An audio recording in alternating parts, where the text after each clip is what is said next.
DeCAL WORKS coming at you. It's Monday, March 9th, 5 p.m. Pacific. Thank you for watching and or listening, or watching and listening. Really appreciate it. Indy Supercross Triple Crown, what a banger. Great race. A little bit of controversy with some lappers. We'll get into that tonight. We have a fantastic show. We have a fantastic show each and every Monday, if you ask me. But tonight might be extra special. When you include myself, there are so many wins in this studio between mechanics, and I'm looking forward to discussing that and more tonight on the show. The champ, Cooper Webb, he will be calling in to talk about his Indy. Got on the podium. He's hanging in there, hanging around with these guys. We'll get Cooper Webb, Blue Crew Fly Racing, Yamaha rider, Cooper Webb to call in. Devin Simonson, PulpMX rider. He was in third overall for a long time in Indy. Didn't finish there, but really a surprise of the season so far. And Devin's a PulpMX guy. He's co-hosted here, so Devin Simonson will be calling in. Jeff Ward, legend. Wardy's doing a Road to Recovery 800-mile ride or something with Mickey Diamond, and we will talk to Wardy about that and get his take on Supercross as well. And, of course, our guy Phil will be calling in as well. 702-586-7857. You want to talk some Indy Supercross MXGP opener? Congrats to my friend Jeffrey Hurlings. 1-1 ride. That was a fantastic debut on a Honda. He rode really well, man. I did not think he could do that this early on the new bike, but he rode great, man. So MXGP talk as well with some of these guys calling in, and then my studio guests as well.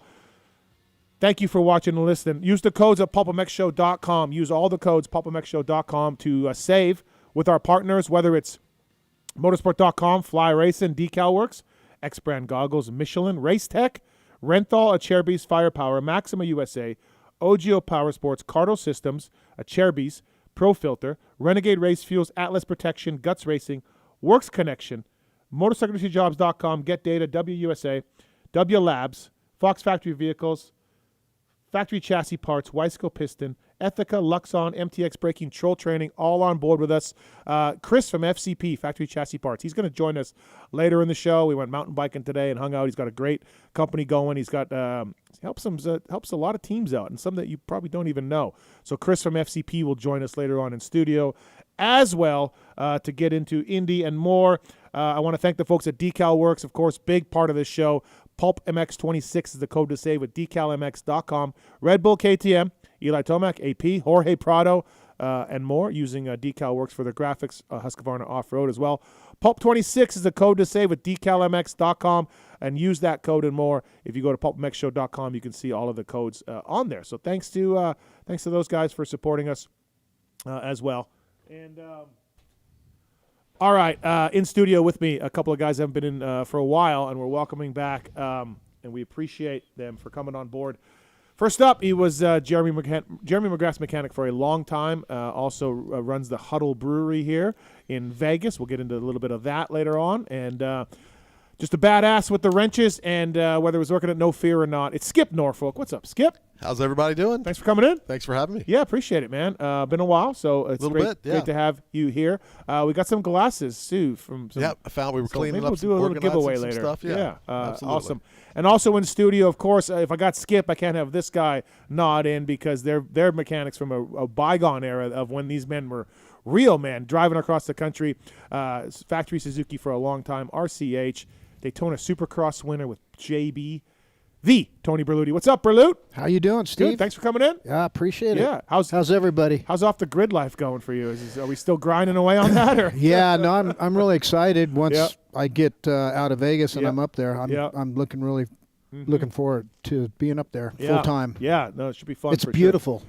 It is nice up there. Yeah, have you ever City. been to, I've been to Cedar City. Cedar City there. And, Bryan Head. Bryan Head. Yep. Yeah, mountain biked up there. Yeah, so I'm like 30 minutes from Bryan Head. Yeah, no, that's awesome up there for sure. Lots to get into for sure. Working the cameras there, and thank you.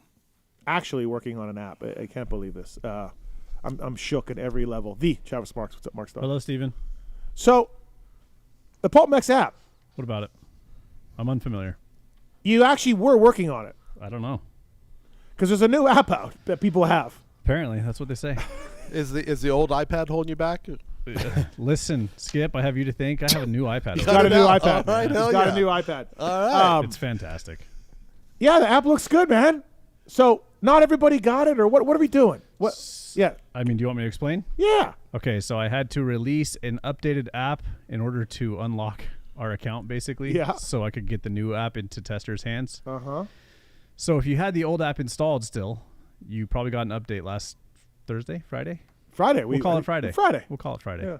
And then I took it off the App Store just so that I could actually polish it and get some feedback from testers. So if you didn't have it, it will be available soon. Okay. On iOS. Yeah. To be clear. We have no Android yet. We'll do but Android we'll get there when it's time? maybe later. Okay. Get alive. We'll get there. Yeah. It looks good so far. Thank you. I don't appreciate the life swap jab, but yeah, good job. Listen. Yeah. If the app comes out before live swap, you know damn well I'm putting something on there about it. Yeah, it's And fair enough. you earned it. Fair So, enough. You're Absolutely. lucky that's all I did. So if you were one of the lucky ones to get it, yeah, count your And blessings. that version is outdated already, so Yeah. the one that went out. So Well, but when we do eventually release it, they'll get the newest version. the one that you have on your phone probably? Yeah. Yeah. Yeah. Okay. Taking your phone calls in the corner, holding things down over there, making unauthorized contact with sponsors, just like the other guy that sat there. It's just something about this chair. I don't know, man. Tallon Taylor, what's up? What's up, Steven? What's up, Wolfie? How are you? Good. All right, lots to get into tonight on the show. Indy Triple Crown. I'll start with you, Berlut. Look, in a course of 17 races, lots of things go on, lots of turning points, things that happen, and sometimes something that you think is major doesn't matter by the end because this and this happened. But if Hunter Lawrence wins this championship, that third race of the Triple Crown will be, I think, one of the turning points. I mean, he was coming in 1 point down from Eli Tomac. Eli had been riding great, and he got the lead, and Eli was right on him. And we get into the lappers, and we'll get into the sketchiness of a 45-second lap time Indy track. But, Berlut, that was a picture-perfect ride. Like, that is awesome. Good job by Hunter Lawrence. Yeah, he's been riding amazing all year. Yeah. He's surprises me every time he go out there. I mean, we do this fantasy, and Yeah. I'm like, where am I going to put him? Yeah. You got to put him 1 or 2 now. Yeah. That was an amazing ride. That's that last motor that you're talking about. Yeah. I mean, they were close, and he did what he needed to do. He inched away from Eli Tomac. It was amazing. It was a great job by Hunter Lawrence. Skip, are you with me on that? Like, just absolutely. I think that was the first time he led start to finish, and that's everybody's talked about him. He's does those first 4 or 5 laps. If he does that in a full length main event, yeah. It might be over. Yeah, I mean, a couple weeks ago when he won Dallas, he had he rolled the finish, and he still pulled off the win, right? So he lost a bunch of time with that red flag fiasco and all of that. He's getting better, and I gotta think, you know how these racers are. You know Berlut too. Confidence is so huge. They're so on the edge week to week. He just rode away from Eli Tomac. Yes, he did. Yeah. So. Got his lead after Daytona, which Eli won. Eli rode great. 4 points now, so with the break. Yeah, it's those 2 guys, I think. Yeah, they're starting. You got to think so now. They're starting to emerge, right? They've gone 1, 2. 25 points. I think they've gone 1, 2, 3 races in a row. Yeah. Roxon's over a race down. I think Cooper Webb, who's calling in tonight, he's 20 back. Yeah, you got and it happens. It happens all the time. Yeah, it's not over for those guys, but it's not in their control any longer. Yeah. But those 2, Hunter and Tomac, have complete control right now. Good job by Eli Tomac though. He had a garbage start that first one, and dude, same idea. He just cut through dudes, just like he did in Dallas that time too, or a couple weeks ago. Just finds that gear, cuts through guys, and yeah. I mean, he's if you're Webb and you're Roxon, or any of these guys, Eli's going by you and leaving you. So you gotta. It's just like you said, they're on another level right now. Those 2. And he looks. I mean, you don't see beast mode like you used to because he looks so much smoother. Yeah. On this motorcycle. Yeah. I really thought the honeymoon was going to end at some point, race 3 or 4, but. Yeah. If they're working through things, they're doing a really good job because he looks freaking amazing on that motorcycle. Ian Harrison, after the race, is like, even win or lose, Ian Harrison looks like a lottery winner. He is so happy, right? You look at what they went through last year with Sexton and Vial, and I mean, this is a gamble by everybody, by the Tomacs, by KTM. All this stuff's going on, and I mean, they knocked it out of the park, and that's not even looking at Jorge's finishes. Yeah. You know? Yeah. Like it's such a such a turnaround for those guys. But Hunter is, I think, like to you, Skip, the fact that he did it in a Triple Crown, shorter race, does that matter? Well, I don't think he can get rid of that baggage. It's a carry-on now. It might not be a big-ass suitcase anymore, but it's a carry-on. Yeah. He needs to do that in a full-length main event. Well, he did a couple weeks ago. I mean, he won it, so he did, but not start to finish. Did he? Yeah, no, he passed those guys. He passed them. Yeah. He didn't pass Tomac. I get that part. I get that part. Getting a whole shot and leading start to finish, because there's been that. Kenny, those first 4 or 5 laps has not been great for him, but that's kind of going away. Yeah. What about you, Berluti? I mean, obviously, it's his second career 450 win, and it's Triple Crown. But to me, I think it's as significant as a main event, just because of how Eli. Eli was right there. You know what I mean? So to me, you can't look at it any differently. The guy's what he's doing is amazing. Yeah. I mean, and what I love is when he gets out and talks on the podium and stuff, and he is so just perfect as far as he takes accountability. He has no highs and no lows. Yeah. He's like the Iceman or something. He's very analytical. So he's very he's not going to get too high, not going to get too low.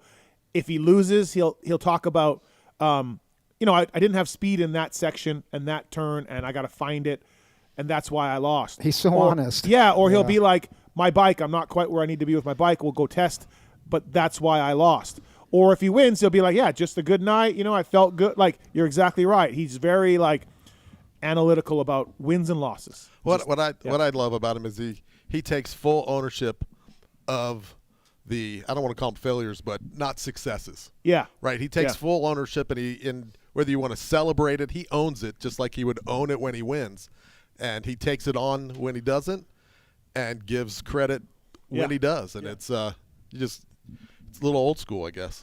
It is a little old school, right? Yeah, really. That's true. Yeah. So a little bit, you guys haven't been in all year since this is round 9. You haven't been in all year, but Tomac's pretty impressive. Absolutely. It's gone better than I thought on KTM. I thought the honeymoon was going to be over race 3 or 4. Right. Yeah. Yeah, it's been really good, man. I've been impressed with him. The bike looks small. He looks to me like he can throw it around anywhere.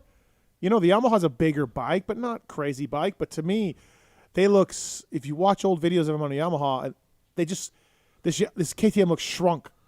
I'm shook by how, to me, he can put this thing wherever he wants, and at times in a Yamaha it looked like he was just riding it. So, well, for me, it's his body, right? He's relaxed. He's tall and stretched out on this motorcycle, where before he was holding it and making things work with his elbows, his wrists, his legs, his thighs, his hips, everything to make that motorcycle do what it needed to do. Yeah.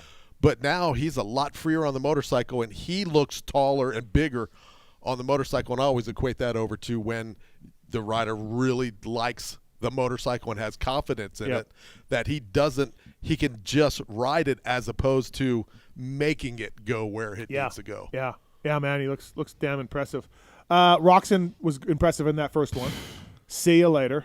Yeah, that dude's a badass. Yeah, I mean, Berluti, you worked with him on RCH. No, I wasn't on that. Oh, you weren't there? No. That's the Kenny. That is just so Kenny right there. Opening lap, blitz on everybody, and I'm gone. It was pretty. It's a bummer that mistake happened. Yeah, which was crazy that he didn't get landed on. I know. But it would have been interesting. And then in the third one, he came from. In the second one, he came from last to 10th. Yeah, he was way back, right? It took After a while he to get was going. on the mat. Yeah, and he was ripped up to 10th, and then the third one he got third. There's a world where Ken Roczen wins it. You know what I mean? If that doesn't happen, but he got a bad start and put himself in that position. So you can kind of look at not a bad start, but a so-so start. Yeah. So you can look at that and be like, well, Kenny should have. It's funny about him. He's okay with it. I mean, he's okay just winning races. Of course, everybody wants a championship, but he talks and he acts like, you know what? If I win, I win. If I don't, I don't. He's kind of in that. Yeah. It seems like that's where he's at right now. Yeah, he's very much. He told me actually straight up at Daytona, he's appreciating the podiums where he didn't used to. And that's good. That's good to see. Yeah, I think crazy as these guys get older. Tomac, what a different guy. Yeah. Completely. His interviews and stuff, Yeah. you'd think he was a different person. I think. He's definitely a little more comfortable for sure. He's happier. He seems to be glad to be there. Yeah. He seems happy to do interviews. In the past, he didn't act like he was an inconvenience.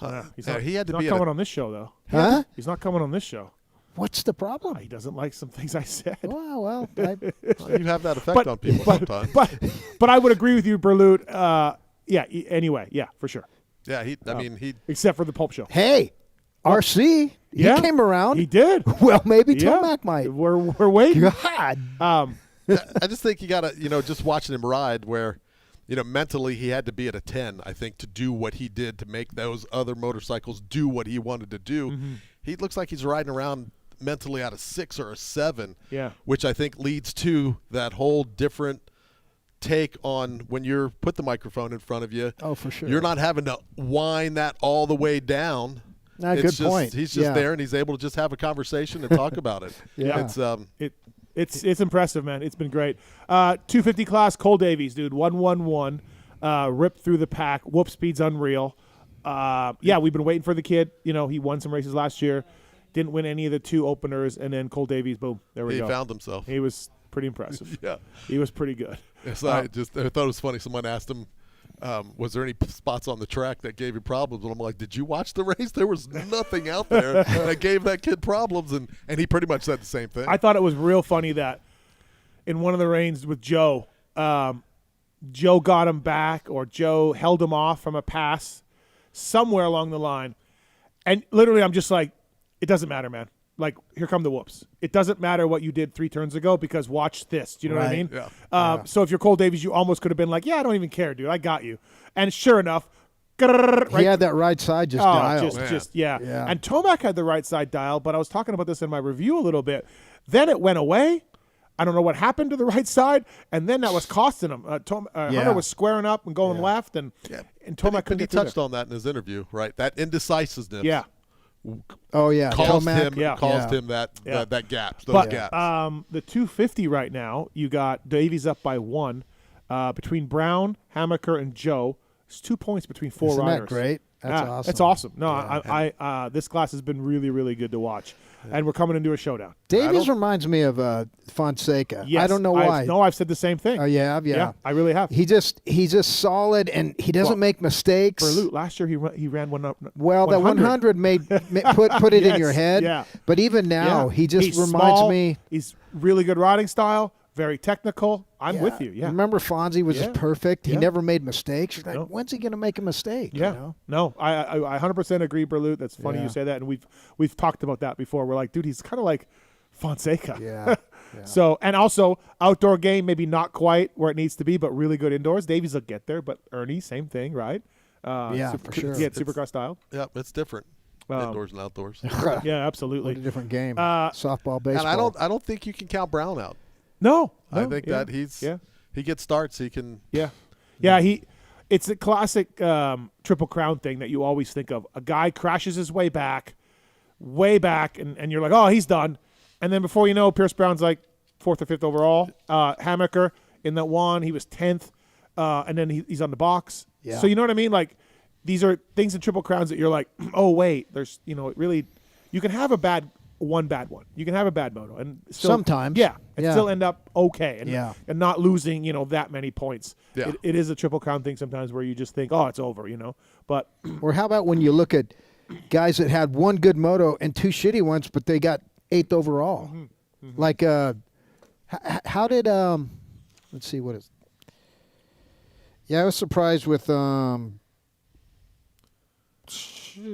Racing, flyracing.com, code PulpMX to save. Cooper Webb wearing Fly Racing coming up here shortly. Formula helmet. The kinetic mesh is out. It's super lightweight, super breathable. It's fantastic stuff.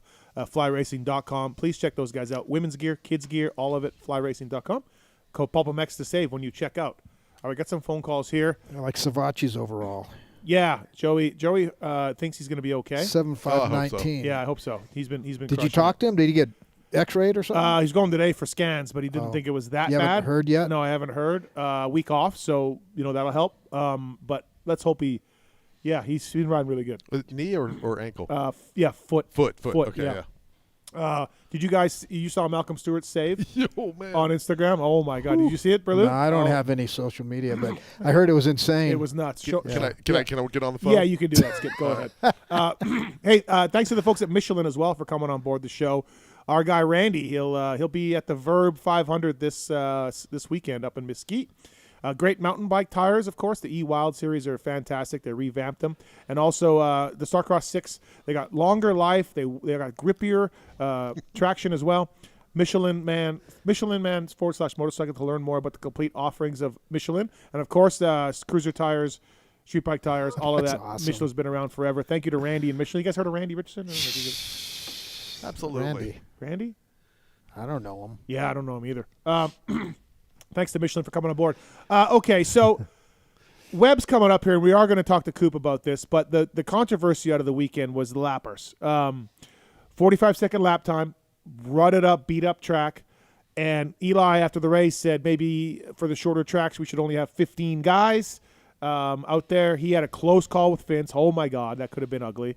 Hunter Lawrence ass-packed Cole Thompson into a net. Moran's got in the way.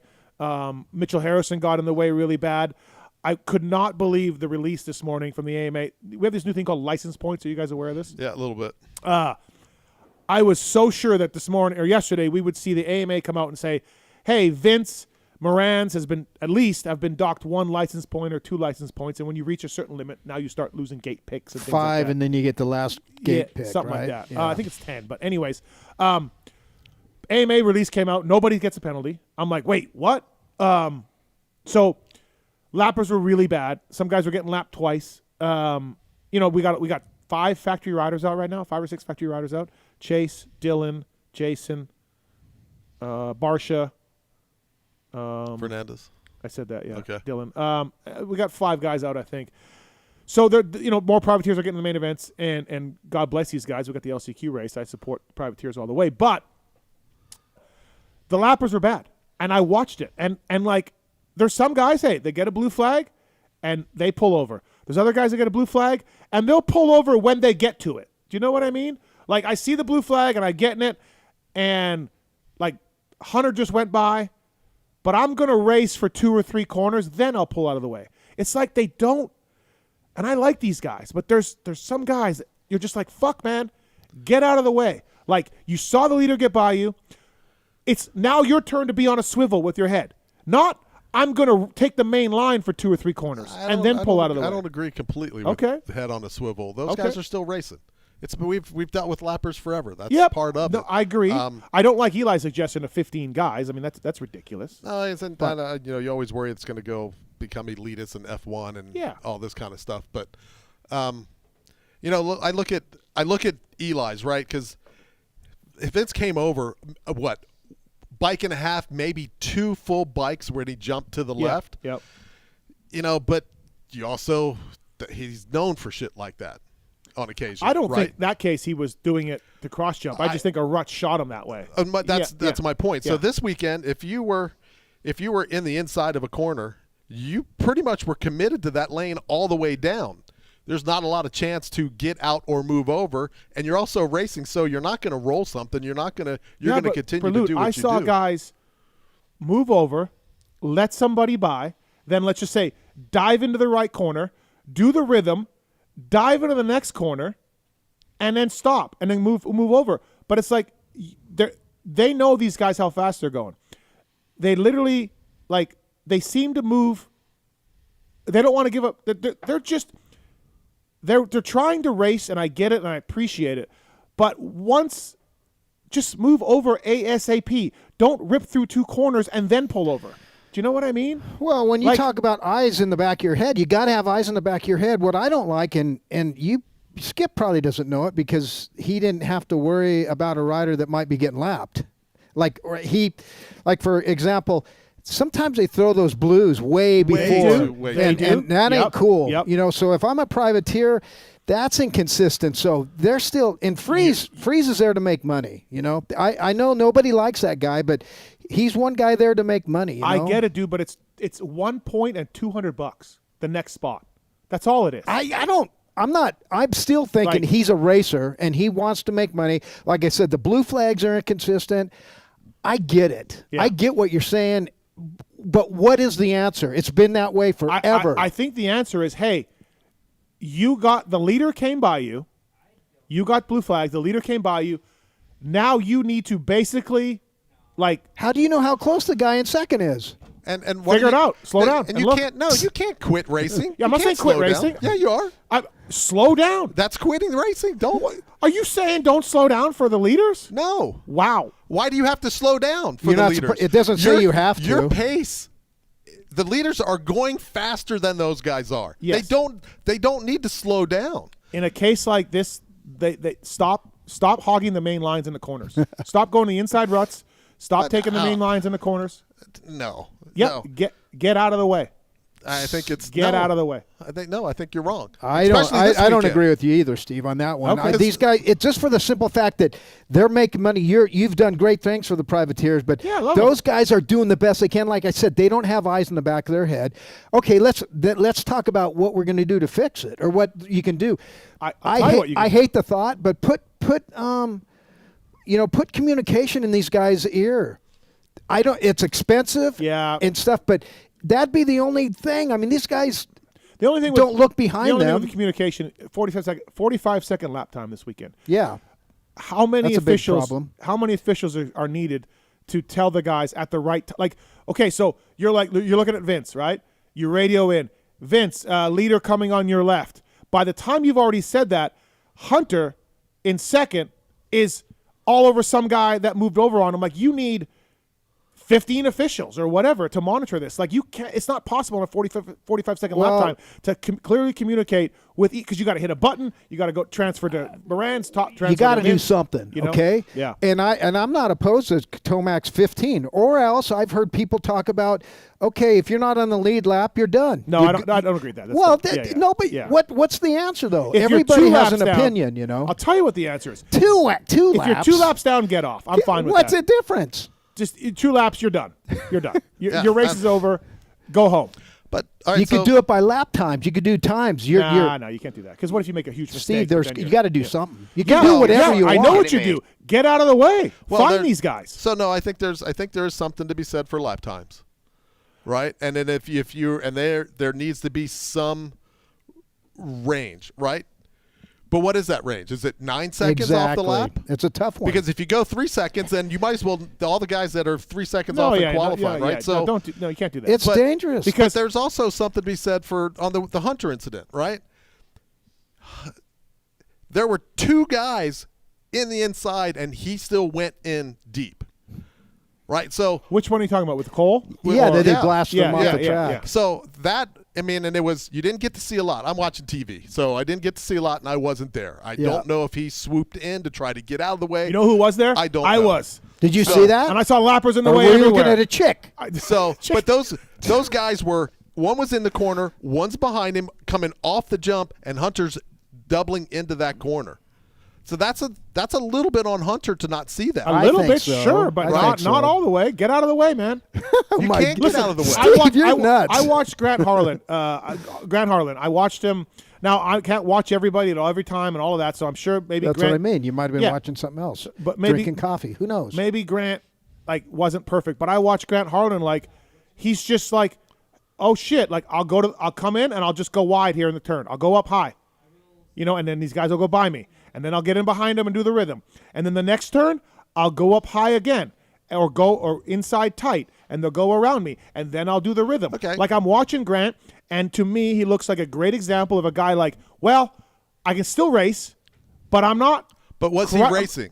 Was he Yes, racing yes. somebody? Yeah. What is his results this weekend? He was up in the mix. No, but was he battling with somebody? Was somebody is what battling he's somebody saying. at that particular time? I mean, I don't know. I'm sure there was a well, guy in front you of have behind to him, know, but though. Yeah. You can't make Right. those random statements if you don't, because if he's not racing anybody and he's by himself, he has that luxury. He's in the main event, Skip. He's Doesn't- racing someone. He's No. racing. I mean, you know what I mean? No, There's but someone you know to what chase. he's saying. I know, but there's someone to chase or someone behind him, right? He's in the main event.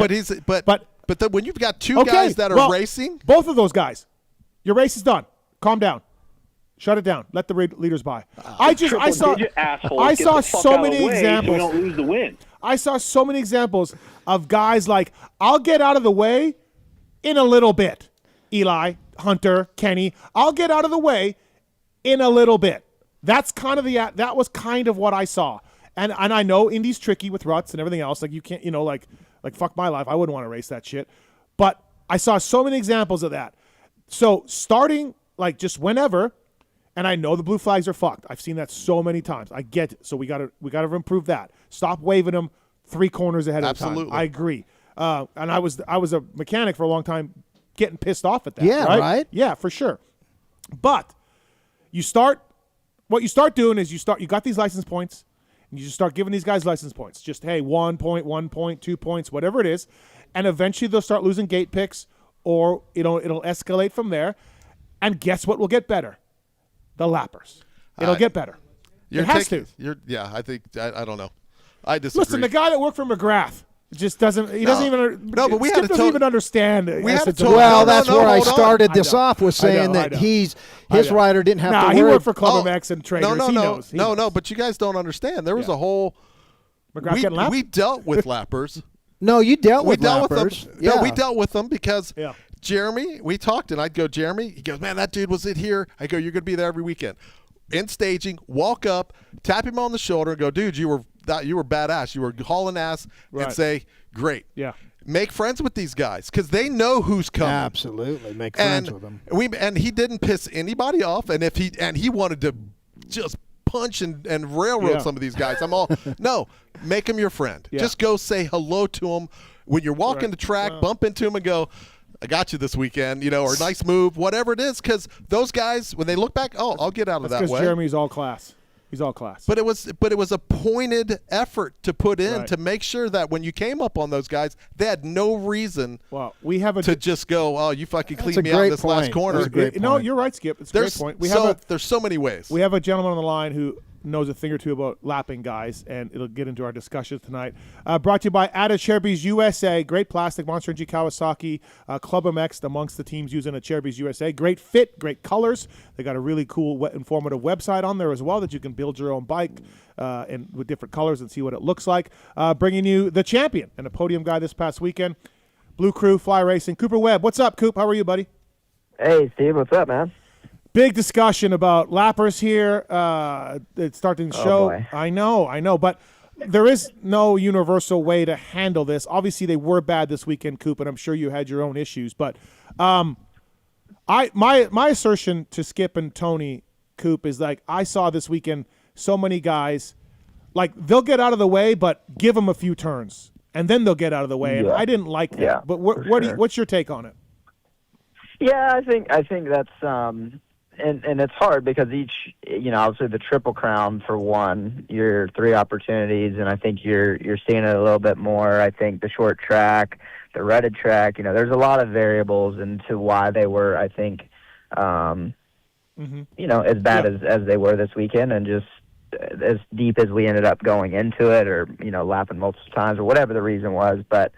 Yeah, I mean it's the thing about it is it's at the old saying, hey, they're racing and they are, for their position, and they should be, right? And I've obviously thought a lot about it because I feel like this has been not an issue, but definitely something that has cost. I won't want to say races, but I've crashed from hitting a lap rider before that crossed over in a rhythm section, and it can cost.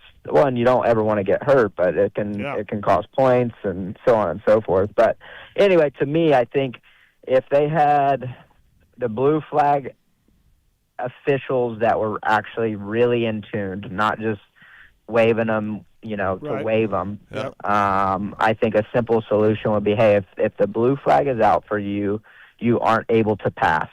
Therefore, that kind of lets the lead group get around, and then you can go back to your battle, and so on and so forth. I think that's what I see from the outside sometimes is, yes, they are in their own battle.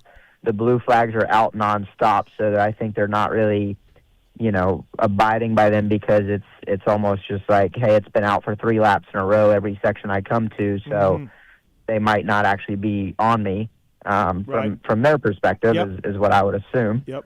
And then they don't want to get past because I've seen it. I've literally seen riders pass other riders using the leaders as to their advantage, and that's where it's bullcrap, you know, in my opinion. So, like I said, I don't. I mean, it's a great discussion, but I just hope there is some common ground, and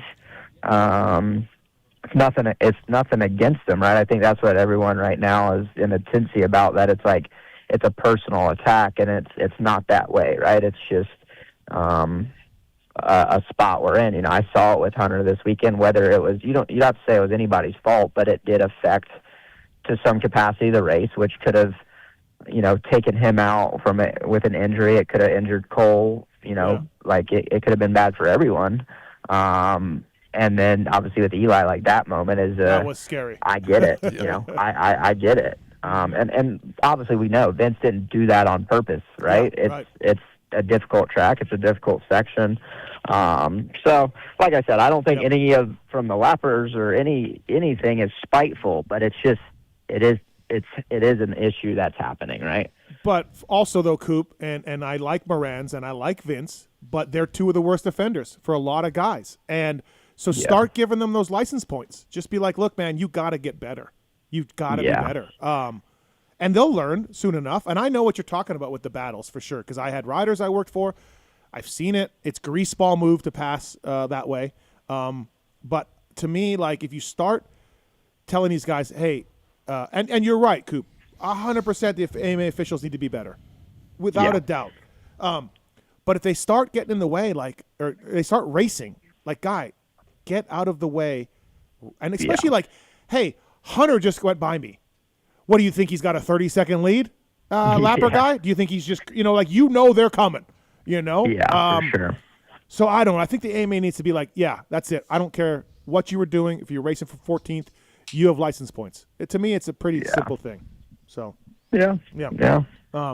But stop making 45-second lap times. Okay, so and that's a great point. The track. I talked to somebody today, a fairly high up person in the industry, and they're like, why was a Triple Crown at Indy on a 45-second track? Like Feld Feld tries to put a Triple Crown in each part of the country, central, west, east.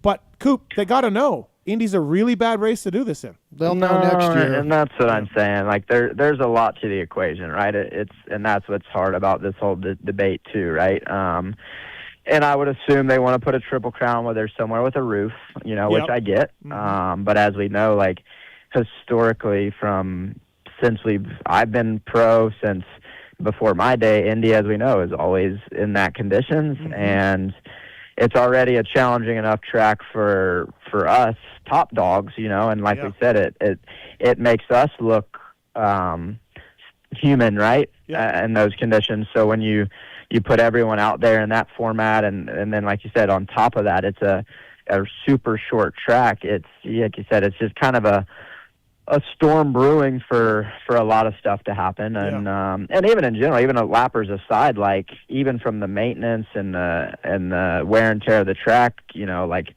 we did 17 lap main events 3 times, and it's a lot of laps, a lot of bikes. You know, there was a lot for sure, and I mean, I'm sure hopefully they'll learn from it, but you can't assume they will. But I mean, it's. Obviously, we could sit here and until the cows come home and talk about what needs to be better, but I do think there needs to be accountability. It shouldn't be, and I do feel bad that the privateers are getting as much heat as they are, or you know, whatever it is, because, like I said, it's not totally on them. There should be, like you just said, there's simple stuff like that. Hey, if the track's 55 seconds versus 45, if it's, you know, you can come up with a lot of different ways to think of things. And even you could go as far to say as track design. I feel like, you know, this weekend there was 6 or 7 sections that were literally one line, and that's it. You know, like that mechanics area, there was, even if you wanted to be out of the way, you're still in the way, right? Like it was just, so anyway, there's a lot of things in my opinion. I got a question. Was the lappers in the third event, were they an issue like they were in the second? for you? Yeah, Okay. they were. Okay. And that's the hard thing about it too is like now all of a sudden everyone's a little bit more fatigued. Everyone's a little bit more. The track's worse, but then also like most of us are kind of, and I don't know how to say this like nicely, but we kind of know where we're at as far as the points go. So if you are towards the back and you're going to end up around 12 to 15th no matter what kind of ride you put in, you're probably not going to give 100% effort in that last one, which then in return slows the lap time for that maybe backer group even more. And then on the flip side of that, you got us top dogs battling because we're all within a point of each other headed to the last main. So then our effort level is, in my opinion, maximum. Yeah. And we're all a little bit, in theory, we're all a little more fatigued for the last one. Maybe, your brain isn't on point as much. Like there's a lot of things that can go into that third one and create, some of the issues. Obviously, I think maybe in the second one with a few of the moments, maybe everyone kind of learned, and even us as racers. Like I saw, some guys giving us backlash too, like, hey, you top dogs should know to go around the guys. And I think we do as well. Like by the third main event, we kind of have our guard up a little more, knowing where the bottleneck's happening, knowing where the cross jump because of the lines, where people are getting squirrely, where to kind of back up. And even like I said, I think the crash with Cole, like I think I saw it coming. Like I literally saw it coming. But I think Hunter didn't realize, and maybe he did, but they didn't realize that those guys were going alternate rhythm, inside roll, like that just, but for us in the lead, that was never even an option of a line, right? So anyway, there's a lot of stuff. You can't just point the blame at the lappers, right? We're just as accountable, but I do think it's a risk we shouldn't have to be even thinking about or worried about, right? Like in the Eli scenario. And like for me, I remember even last year at Tampa with Kenny, like that one was an unfortunate one. And like there's bits of it, like I said, myself, I have had issues. And even that night, like I said, I had to roll rhythm sections because of some of the issues. And, not saying it cost me my crash or anything like maybe some of the other guys, but it does cost you time. It could been in position. You never know, right? So, anyway. Yeah, no, you're right, Coop. You guys are at fault a little bit. AMA guys at fault, and lappers I think are mostly at fault to me. The privateer guys, and I love these guys. I have a race for them every year, but I just saw this weekend especially, and I guess it's because of the ruts.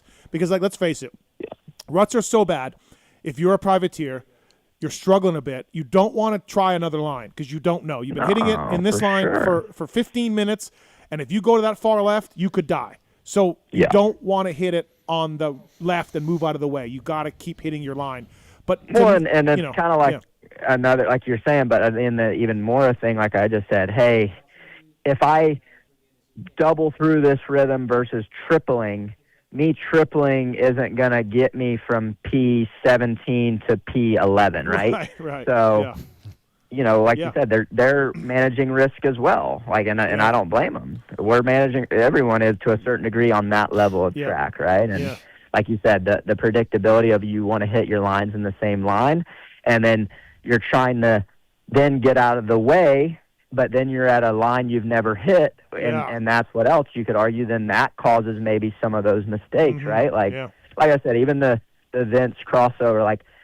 I know he got a lot of hate, and yes, maybe he doesn't move sometimes or whatever, but that was just an honest mistake that I saw that he made in the rhythm, and, obviously it wasn't like he did it on purpose by any means. No. But that's exactly what you just said. Maybe he was hitting it in a different line that he hadn't been hitting it in, or so on and so forth. Like there is a lot of reasons for sure. Yeah, and Feld knew all this, what was going on, and they knew the dirt, and they just were like, let's do a Triple Crown. That's also a little bit at fault, and so it's a lot, but I don't like the privateer hate at all. But to me, just start saying, hey, you did a bad job of getting out of the way. For 2 quarters, you got a point on your license. And I think that's a a legitimate thing that no matter what argument we want to make, that is a valid point, right? And if you're And then if you, on the flip side, hey, you make an effort to get out of the way and someone passes you or you get effed because of it, then same thing. That person gets in trouble too. Like, it should be, honestly, the way that AMA has been doing it, everything's like, now I feel like a play-by-play, and they watch it and they make a decision on the spot. So it should be maybe the same thing with that scenario. Hey, we watched it. We had our spotters see that you battled your competitor with the lead group on your butt for half the track. Hey, like I said, there's a penalty, whatever, and so on and so forth. So lots of discussion. Maybe you could do what McGrath did when Skip wrenched for him and just go up and tell the guys that move over, hey, great job, keep it up, and then they'll be like, Coop likes me. You know. There's a lot to that. It got bad a few years ago. I mean, I seriously, and I don't think a lot of people knew this, us top riders talked at one point about basically making a pot and saying, hey, so there's not a battle from P15 to 22. Yeah. Here's a $5,000 pot. Yep. And we all donate, and dude, that way you guys will truly get out of the way. Like, it actually got to that point. It really That's a great idea. Yeah. No, it is, except for people that, riders are riders. And they want it. They're racers. Yeah. I mean, even though they're a privateer, they're racers just like Coop. I get it. Cooper Webb here on the show, brought to you by Added Sherby's USA. Coop, man, you're hanging in there. You're just a tick off the last few weeks of these two guys. Are you super mega pissed? How are you handling this? Because, obviously you're paid to win. You want to win, and you've got to win. But, you are just a tick off of these guys the last few weeks. Yeah. I mean, it's frustrating. Like you said, it's definitely that's the best way of putting it. It's like not from lack of effort, like I've always said. And my riding is good. It really is. Like, that's what's also frustrating. It'd be one thing if I was just like, man, I really sucked tonight, which I did the first main event this weekend. But regardless, the last month, my riding has been there, and it's just like you're so close, but then it's like you feel so far at the same time. But I'm staying positive. I think for me, anything can happen, and I think it's at this point, I have to go out and win races, and we got to make a swing and use this time to clearly be a little bit faster, right? I think, as we know, endurance for me isn't an issue, and my starts have been better and more consistent. But just refining those things, and I think an emphasis for us is just speed during this break, and it's not so much the one lap speed like it maybe has been in the past. It's like their speed right now through the whole main events are really strong. So just I mean, all you can do is, I guess, keep plugging away, right? You don't want to like totally throw out the handbook of what you've been doing, because we are right there. But there is some stuff that clearly, like you said, that I need to be better at, and that's just it's like what you said too. Anything can happen. You fight, and you just know better than anybody. Yeah, it is right. Yeah. Like I got a firsthand with Hunter this weekend. I mean, obviously he escaped in the best humanly way possible for a lot of reasons, but like you have that, and you're never out of it, right? As long as you're within that race. But it is tough. I feel like we're gonna have to have a lot of things go my way. But it's racing, and you never know. And as we saw a few years ago with Eli, it's not over till that last round. Yeah, absolutely. So, but with that all being said, it's still been overall a really good year. Obviously, I wish I could get some of those beginning weekends back for sure, from a point standpoint, and I'd love to have a few more wins than I do right now. But I think for me, I'm going to use almost like the chase approach like he did last year, where it was like, hey, this is the reset, this is the last whatever 7 we got, and let's come back swinging and swing for the fences, and whatever happens. And that's hopefully I can use this break and get better and apply that. Did I see or dream that you said arm pump in the first one, or the okay. No, it was arm pump. Nice to see you're nice to see you're just like us, man. Sometimes you're just like us riders out there. I wish I wasn't sometimes, I wish it wasn't, but I mean, happy with your bike right now? Happy with everything? Yeah, Yep. yeah. I think we're in a really good spot, and it's like anything. I think I've been pretty vocal. Like we've been trying to the team's really been trying hard to, us just find a percent here, a percent there, and it's anything we've done hasn't been bad. It's just like we're trying everything we can. I'm trying on my end, It's the level's high, so but yeah, I am. I think we're in a good spot. Like I said, we did a lot of great stuff for my starts a few weeks ago, and that really helped. And then we've been focusing on the whoops and trying to improve that, but also not lose the good cornering that I typically have and that this bike has. So, you're always fighting something here and there, and I do think we. Oh, you there? Yeah, his starts have gotten a lot better. Yeah, they worked on it a little bit. Yeah. Some clutch stuff, I think. Coop, That was going to be my question to him. did we lose him? Oh, all right, we lost Coop. See if we can get him back. Clutch stuff like a cable to No, hydraulic? he's always been on the hydraulic stuff. Yeah, Yeah. yeah. He's on the 2026 motor, 2025 chassis, and then the 2025 clutch. So you got to make an adapter for the clutch to fit because it's a Brembo versus a Nissan, and then it's a, So he's got a Brembo system. he's got a Brembo hydraulic clutch system. Yeah, Yeah, a master Yep, cylinder. Yep. And then that's what Yamaha had last year. Oh, okay. Yeah. For their race guys, because it was cable last year, right? No, but No, the no. GYTR that you could buy, Yeah. you could buy a kit. Oh, yeah, that's right. Yeah, right. yeah. So, for the 26 motor to fit the 25 clutch on, you got to make a little adapter, Huh. and then he's got 25 chassis going on, which is some frame changes Holy Yamaha made for smokes. 26. So, yeah. Out of Chevy's USA, by the way, we're going to try to get Coupon right away. Because this is the first year that it doesn't Yes, come with a clutch, or you Stock. don't have an option, right? Right, stock with a Stock hydraulic, with but, a hydraulic. but it's a Nissan. Yeah. Which is a little different. Right. All right, we're gonna get Phil on. Well, Phil's here, buddy. Our buddy Phil. What's up, Philip? How are you? What's up, Steven? Hold What on. are you doing, legends? How the other boys doing? Oh, did you mean me too as a legend? Because there's. No. Oh. No. All right. The other two goats. Yeah. No. We got Coop back on the line. Cooper Okay. Webb back on the line. We're back. Yeah, we're back. Hey, Coop. I heard you had some celebrities at Top Gun. By the way. Yeah, man. Yeah. I did. Yeah. Phil Nicoletti was our test director of the track. We had Brayton out there. Yeah. Robbie Marshall, Jimmy Oh. Dakota, Holy smokes! Top Seth Gun. Rarick, bro. Top Gun. Wow. Popping off. If it sucks, it's Phil's fault. What about Taco? Taco? No.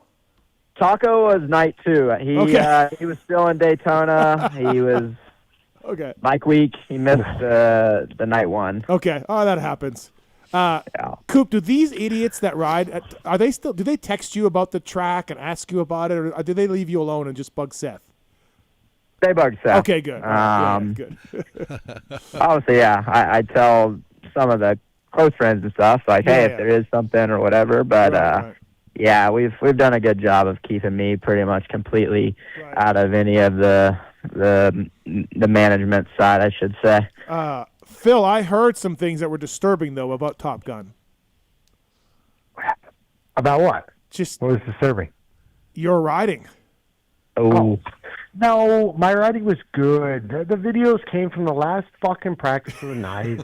I was having a hard time kind of seeing. Lights need to be adjusted a little bit. It's all work in progress. Okay. You know? Okay. Yeah. Well, But the owner's on the line if you want to talk about the light situation. Oh, trust me. I bitch to the owner every time I leave that fucking place. He needs to send me $20. I had to go to a car wash because it took me forever to get the dirt off my bike. Oh. It was. I told Seth and Coop you could build the Twin Towers out of the dirt from Top Gun. It like cakes onto Mold it. it. But yeah, but it was the new track. You know, is it's that actually good dirt, boy. It is. The track's actually really good, Steve. You would like it. I hated the old layout, but the new layout now is pretty badass. Okay. All right. Yeah, So- Coop. That's big. Positivity from Phil. That's huge. Yeah, I heard my sources were telling me that it was a rough time for the ruts and everything for Phil. Like we got. Yeah, we heard that too, but we're talking about practice. Okay. Well, we got open practice, which is the main event Wednesday night. We'll see how he looks out there Okay. when the pressure's on. I always get blown out, dude. The one time I go out there just to, roll around like Steven, I get blown out. Well, I mean, Phil, you were the first fucking guy to text me after I put the video up of me riding, so I feel like it's the same. Yeah. Yeah. Man, you're still the Canadian reigning champ. Yeah. It's Yeah, but it's been a while. We're struggling a little bit, Coop. Not gonna lie, haven't rode in about 3 months. It showed last Wednesday. Well, you've always been a guy that's relied on your talent. So I don't see why. Yeah, definitely. Yeah. Thanks, Paul. I appreciate it. Any questions for Coop about Indy, Phil, at all? No, I just told him, I was like, he's lucky Kenny went left and didn't go right because there'd probably be no Coop. Okay, all right, yeah. Yeah. Listen, that was scary. Yeah. Yeah. Before we let you go, Coop, thanks for calling in, by the way. Thanks for calling back. J Coop. There it is. J Coop with the aggressive fired up. pass. Yes. Dude. He's fired up. I told him that's the hardest I think I've ever battled for a third place. Yeah. You both knew it was for third overall, I wonder. Did you know that it was I think we both knew, but that's Okay. what I tried to tell him. I said, hey, you maybe could have went and battled for the lead, like let's we're battling fifth place right now. Let's go forward. But yeah, well, I think that win in the second one, he got him some belief because, dude, yeah. he was awesome. He was good, and as you know, like you have those places. Like I think last year we went 1-2, and obviously I think he had a lot of confidence from the year before and stuff. And you could see it all day. He was riding good, and once they kind of got that jump line formed, it was game on for him for sure. All right, we got some questions, Coop, for you on the line before we let you go. First up, it's line one is Coleman. Coleman, what's up, man? What's your question for Cooper Webb? Yeah, I just had a question. I was wondering, Coop, what was the deal with the plane? Sounds like you might have bought your own plane. I was wondering what fueled that decision. Yeah. So I did last year. Me and Todd Bennett partnered on a Cirrus Vision jet. So it was something where he's a pilot and he's flown planes for a while and he's had his own for a bit. And in Tallahassee, where we live, you lay over every single weekend, whatever airline you're on, you have a layover. And we've had a lot of delays and I stick to Delta a lot of the times, and I've driven from Atlanta to Tallahassee more times than I can count because of canceled flights. And he kind of proposed to me some numbers, and I didn't really believe him that he could get them that low. And so anyway, yeah, it was kind of one of those things where he had kind of presented me a opportunity to split one with him, and he flies the plane. We split the cost of everything, and like I said, it kind of, for me, I usually fly with my family, and I am bougie nowadays, and we book first class, and it was one of those things where, I'm flying with three to four people a weekend for first class. It starts to add up, and I could beat the price of that, flying this jet. So obviously you have a big initial cost, right? But the goal is planes, I guess, do hold their value from the research I've done and stuff pretty well. So you hope to not take too big of a hit there. And then, like I said, our cost of it is pretty dialed right now. That Vision jet is super affordable to fly, super safe. I think it's the safest on the market by far. And obviously helps with Todd being the built-in pilot. And like I said, we split everything kind of down the middle with me and Dax racing. So yeah, it's just kind of an opportunity. And obviously I felt like flying private, through other companies and whatever was just pretty absurd nowadays. And this was an opportunity for me to stay within a kind of a yearly travel budget, but have it be pretty badass and fly on my schedule, I guess, which has been really nice. Phil, that's the Top Gun money you're paying to get in there. That's where that's going, Phil. Yeah, well, at least it's going to something. But listen, Coop had a big year in 2025, playing 100% bonus depreciation. You know, thanks to the one big beautiful bill act from President Trump. We're swigging and jigging, baby. My buddy's into planes, and you're right. You can make money on planes. They don't really depreciate. They really do hold value. Planes do. So, can you get home, Coop, on a late night Supercross? Can you get home afterwards? Like, it's fine to land at that time or whatever. Yeah. Okay. We have a pretty good program. I mean, we try. You know, if it's going to be something crazy where you're getting back at 2 a.m., we usually just stay the night. But that's also the beauty in it. Obviously, you know, for these day races, it's a freaking beautiful thing to be in your bed by 8 o'clock at night, 9 o'clock at night, and the close Supercrosses. Obviously, outdoors, it's really, really nice to get home Saturday night. But in general, I mean, I've the time we've saved, just the hassle we've saved, like it has been so far, it's been a really good investment. And like I said, it's not as believable as you would think, but it's actually the way we're doing it is super affordable. You just have a big upfront, you know, cost, and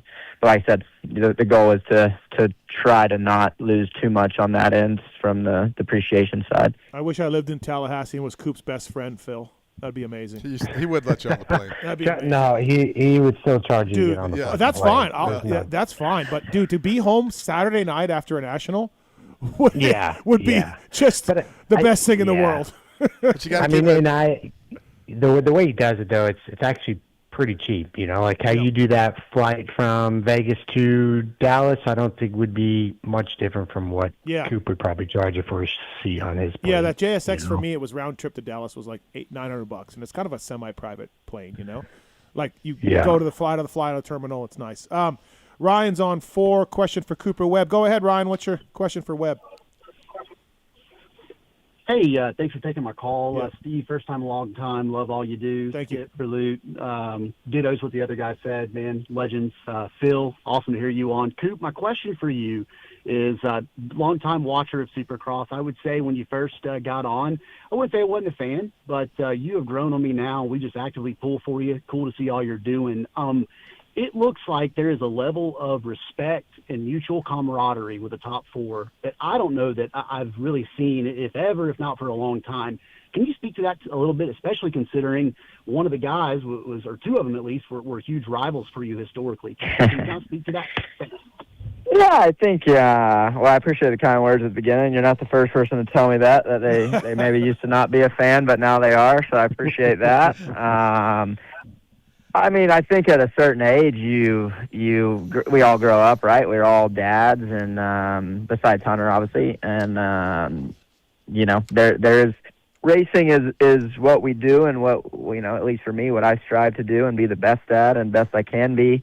But there is more to life, as we all know, than racing dirt bikes. So I think that we all have that respect. We all, we've been racing each other now for 12, 14 years, and just kind of there's really no need to go for each other's throats, right? We know we're gonna see each other the next weekend, and we're probably gonna be around for however many more years, and so on and so forth. But with that being said, I do think when the helmet's on, that goes aside, right? There's plenty of aggression, plenty of things that when we're out there, we're not battling any less just because we're getting along off the track or whatever, right? And but it has been nice in the sense of we're not worried that we're gonna T-bone each other or put any of us at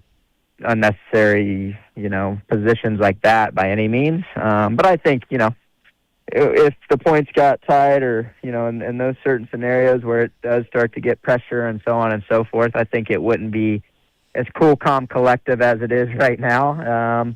But I also think that's not really those other guys' attitude, right? Like Eli, especially Kenny, they're not normally going out there looking for rivalries where maybe I am sometimes, if I'm honest. But yeah, it is cool to see. And I think that's just the bottom line. We've all we've all won championships. We've all won. I mean, I think we were doing the math the other day, like just between Kenny, me, it was like 100. It was crazy of the amount of wins just us three alone have.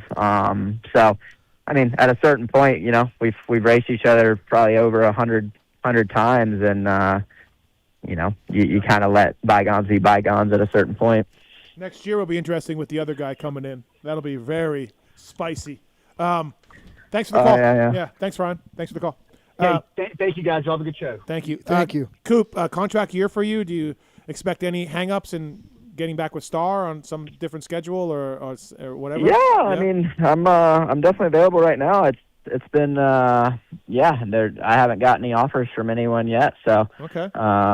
Even Blue Crew. So yeah, hopefully we can, you know, get things going in the right direction there. You know, I love the team I'm on, and I think for me, we've had a lot of success, and I consider these guys family and friends and so on. But yeah, it is that time of the year where, you know, there's time to get things rolling for sure, and there has been some calls, so we'll see. But yeah, I think for me, it's a Supercross transition. You know, I think I can probably say this would be my last year racing outdoors entirely. So I want to go out and really put my best foot forward this summer. And but with that being said, at this moment, I'm jobless. I might need a PulpMX sticker deal. Yeah, we'll do something. Yeah, maybe I can be assistant in studio. You can have my job. Yeah. Phil calls in every Monday. We can move his salary right over to you and just lock that in. You know, perfect. Phil gets a salary. Phil's on the salary. You can start next month, Coop. I'm out. Phil, just fucking worry about Loretta's and ruts, man. It sounds like you're gonna get going. Loretta's prep at the gun, dude. Let's get it. Yeah. Not yet. I'm having a beer right now. Let me enjoy it, all right? This is after coming on in the studio and talking about how the scale's broken, Phil, and you're 195 now? He's a fat fucker. Yeah. I'm going to send you a photo, Steve. Okay. You'll like it. Okay. All right. Phil's going to be pissed. Shut up, Coop. Yeah. These AI-generated photos that are going around now are absurd. All right. Thanks, He Coop. blames it on AI. I know. Please send it to me. Yeah, please, as soon as you can. Thanks, Coop. Thanks for the time tonight. Yeah. Appreciate it. Good race in Indy, and enjoy the week off, man. I don't know if are you doing any outdoor stuff? Or are you actually going to get some time off? Or no, we're actually for me, I've done it in the past where it's like I go to outdoors.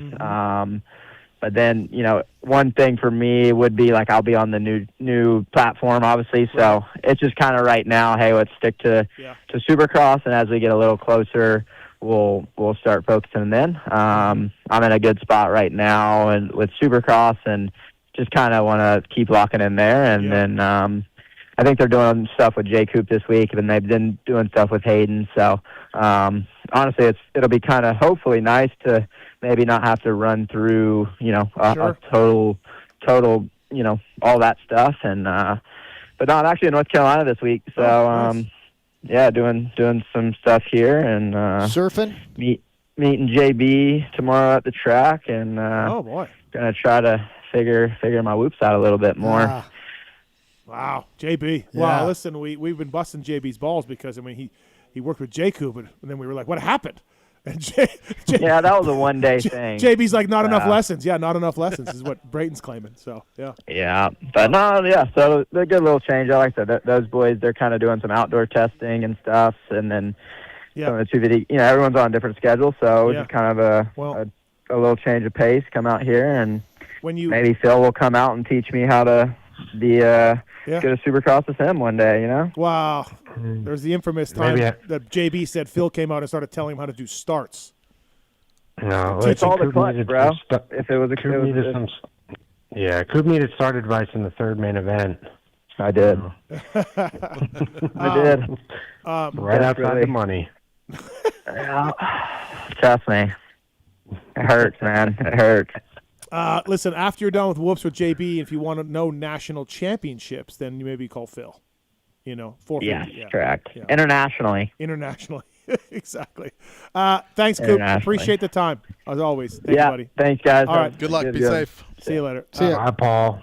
That's Cooper Webb, everybody. Phil Nicoletti still on the line. Brought to you by the folks at LUXON. Pulp 2025 is the code to save with LuxonMX.com. All orders $20 or more ship free within the continental U.S. Phil used LUXON clamps. PulpMX guys are using them. And they are unlike the rest out there. Lighter and stronger with optimized stiffness to improve your riding comfort and handling. LuxonMX.com. Pulp 2025, code to save. Phil, lappers, what do we do? I don't know. I mean, everybody and their brother has an opinion on it, but it seems like every year it's always a hot discussion, when it comes down to races like this. But, yeah, I don't know, Steven. I'm saying just give them those license points. Start giving these guys license points. They'll figure it out. Yeah, but do the license points really actually do anything at the end of the day? Well, at some point you lose a gate pick, and then I think it escalates So from there. you go from 17th to 19th? No, but then it escalates from there, and it goes up. Yeah, I know, but how long does it take you to get to that point, Meanwhile, a lapper's just cost, Eli Tomac, or I'm not even saying Hunter Singh. I think that was just a free deal, but, you cost them $50,000 or $75,000, and or worse than that, 5-6 championship points, Yeah, and that comes down to a license point. Like, let's fucking be real, I don't think any slap on the wrist like that can compare. I don't really want to do it, but I will side with Freeze. I don't think Freeze meant to do that. It's just kind of that was just, you know what I mean? Like, he was going straight and he went left, right, see it. It's just kind of, I don't know. I did see the Moran thing, and I'm like, why are you going in the main line? That was a little different to me. I would be pissed about that, but yeah, I don't know how you handle it. But then again, you look, Freeze is jumping through the rhythm, and the guy's way off to the left side waving the blue flag. Like, not for nothing, but that rhythm lane's fucking gnarly. There's 50 ruts in between every transition. You think you're fucking looking over there in your peripheral to see a blue flag waving? Right. But you would have got one earlier, Yeah. You would think. I mean, I don't know. I mean, because who went by at that point? Hunter had already went by. Yeah. But again, like, I don't know. I don't know what you do, Steve. I really don't. I just, man, it was not. I just saw Skip Berluti and I got into it a little bit, talking about it. I just saw, like, to me, some of these guys are like, I'll get out of the way in a little bit. It's like, no, man, no, not in a little bit. Like, get over, it, But I know indie stuff, like, I know that. Yeah. But there's corners. Yeah. Yeah, Indy's tough, but I do think it needs to come down from the top when they're laying out schedules. It's like, it's got to be a real, I don't know, scientific matter when it comes down to it, being like, okay, Indy's the gnarliest, ruddiest track that we have all season. All right. And I'm sure it's been brought up, people, why are you doing a Triple Crown at Indy? I just, like, that should be first rule of thumb. I don't know if track builders and promoters why are we doing 51 laps? 51 laps. Why is that happening in Indy when you have all to do a 20+1 at Indy? Yeah. Glendale's the best track. Yeah. Well, I mean, there's a lot of good tracks. But that's one of them. Indies. Yeah, okay, but why would you do? Okay, you think Seattle and Indy? Okay, 2 no-nos for a Triple Crown. Exactly. Just because the track can't handle it. Yep. And I was thinking that was my first. Like, I didn't even know it was a Triple Crown this weekend until, I don't know, Tuesday, and I'm like, oh my God, I would not want to do that. Yeah, and I don't know. Indy's a great market, ticket sales wise. I don't think you need a Triple Crown, a gimmick race to get anybody there. They'll show up no matter what they do. You can put 2 barrels out there, and that place is going to pack. So, like, there's no gimmick like, oh, come see a Triple Crown. Like that doesn't matter. For those people. So many cities to pull from. Yeah. Yeah. I mean, it's just that they do like to have it 1 east, 1 west, and 1 central. I can pretty much guarantee they won't have one at Indy next year. Fuck, I hope. I would. They had one 2 years ago there. 2 years ago there was one. Oh, they've been there a few times. Yeah. I mean, you got to think. We had Triple Crowns at St. Louis. Best dirt in I think, in our series or whatever. Why not do a Triple Crown at St. Louis? it's 3 hours away, from Indy. true. Like, who really cares at that point? Like, just stick with Indy with a 20+1. The track guys know how to manage that dirt or do their best. You do a Triple Crown like that, they don't know. Yeah. And then just do it at St. Louis again, right down the fucking highway. Yeah. I don't know. I think from the top, that should have been a discussion like, hey, man, that dirt is not, Triple Crown worthy. Yeah. No, you yeah. could just think that. So. And the whatever. short lap times. Short lap times are really created Yeah. as well. Yep. Yeah. Yep. Yeah. And yeah, Indy's a shorter yeah. lap time track, generally speaking. Yeah. So, So I don't know, but then again, like, sure, it sucked, but for me watching it, great fucking racing. Yeah. how would you like to be out there racing? You gotta play. You gotta play devil's advocate with it. Like, okay, well, yeah, it was fucking awesome racing, mayhem, sells tickets, and people want to tune in. I'm like, holy fuck, what's gonna happen this main event? Yeah, But dude. again, if you're riding it, it's the fucking worst thing ever.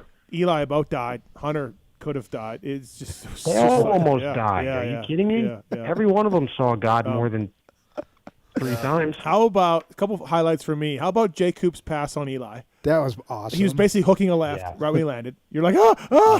Yeah. He did Yeah, it. that was that was actually really impressive. I didn't know if I don't think anyone expected. I don't even think Jay Coop expected to go back after Eli and repass him. No. But, And even I got to think Eli, when Jay Coop was coming in, was like, okay, take it. I'll get you back. I'll get you yeah, back. get I you don't- back. I don't- but yeah. I don't he pulled know. away. Yeah, he pulled away. Pulled away. I think it totally surprised him because he looked off for a Oh, lap it was and a a half, surprise. 2 Yeah. laps. Yeah. It took him 2 Yeah. laps to go, what the just happened? Yeah. I think he expected a blue bike. It was Coop, but then he saw the 32 and he's just like, wait, this is fucked up. So. Yeah. But yeah, Jay Coop did his thing. He didn't crumble, and fuck, he pulled away. God dang. Yeah, Wow. oh, good job. I was saying yeah, that it was was O'Neill's first win since Larocco in 04 or 05 or whatever. 450 maybe. Wait, seriously? I don't know. I can't think of another 450 Oh. win for O'Neill. I can't. Can you? No, I don't think so either. Yeah. I mean, podiums with Dino, but that's Yeah. it, no That's- wins. Yeah, same podiums with Jay Coop too. So Hunter's ride in that third main, Phil, that was great. What a ride. Yeah, that was clutch. That was really clutch. I mean, I think Hunter might, I think he might have it now. I don't really know. But I mean, you look back, when was it? Indy 2022. Hunter won there as well. Same conditions. He was really good. He withstood pressure from Thrasher, and they were both gone. I just think Hunter really thrives in those types of conditions, kind of like Eli does at Daytona. Mm-hmm. Obviously Seattle, he went down, so he wasn't able to really showcase what he could do. But yeah, Hunter was unbelievable. Yeah, but in Seattle, he was hauling ass when he hit Kenny. Like, yeah, like he might have, it took him a bit, but Cole Davies, whoop speed, unreal. Cole Davies Yeah. everywhere. Speed Yeah. is unreal. Yeah. It's just crazy that he's able to do that, but you watch the other star guys and they can't do that. You think they're on the same equipment, same everything. It's just really impressive. I mean, even Joe said on the podium, it's just like, dude, his whoop speed is next level, and he's like, I'm not going there. Yeah, yeah. Which, I mean, I kind of respect it. Got to know when to hold him, got to know when to fold him. But I was surprised that who was it that actually passed Cole? Joe Was it did. Joe? Joe did. Yeah, was it Joe? Yeah. Okay. And then he kind of just sat back, took his time, and then went back after Joe, and then kind of checked out again, And Seth was all over him in that last lap of the final one. Yeah, now but- maybe Cole was checked up But a still, little bit. Yeah. I think Seth had to leave there going, okay, I can do. I'm a player here, Right, Because right. that was impressive. Yeah. Even though he was managing that race, Yeah. but he was good. Did you see Mookie's save on social media? Oh my goodness! So I interview him after the race, and he tells me about it, and I'm like, oh shit! And then as we end the interview, he goes, "Come here, watch this." And the filmer had it, and so I watched it Saturday night. I'm like, oh my! We played it back like 14 times. I'm like, holy shit, Malcolm!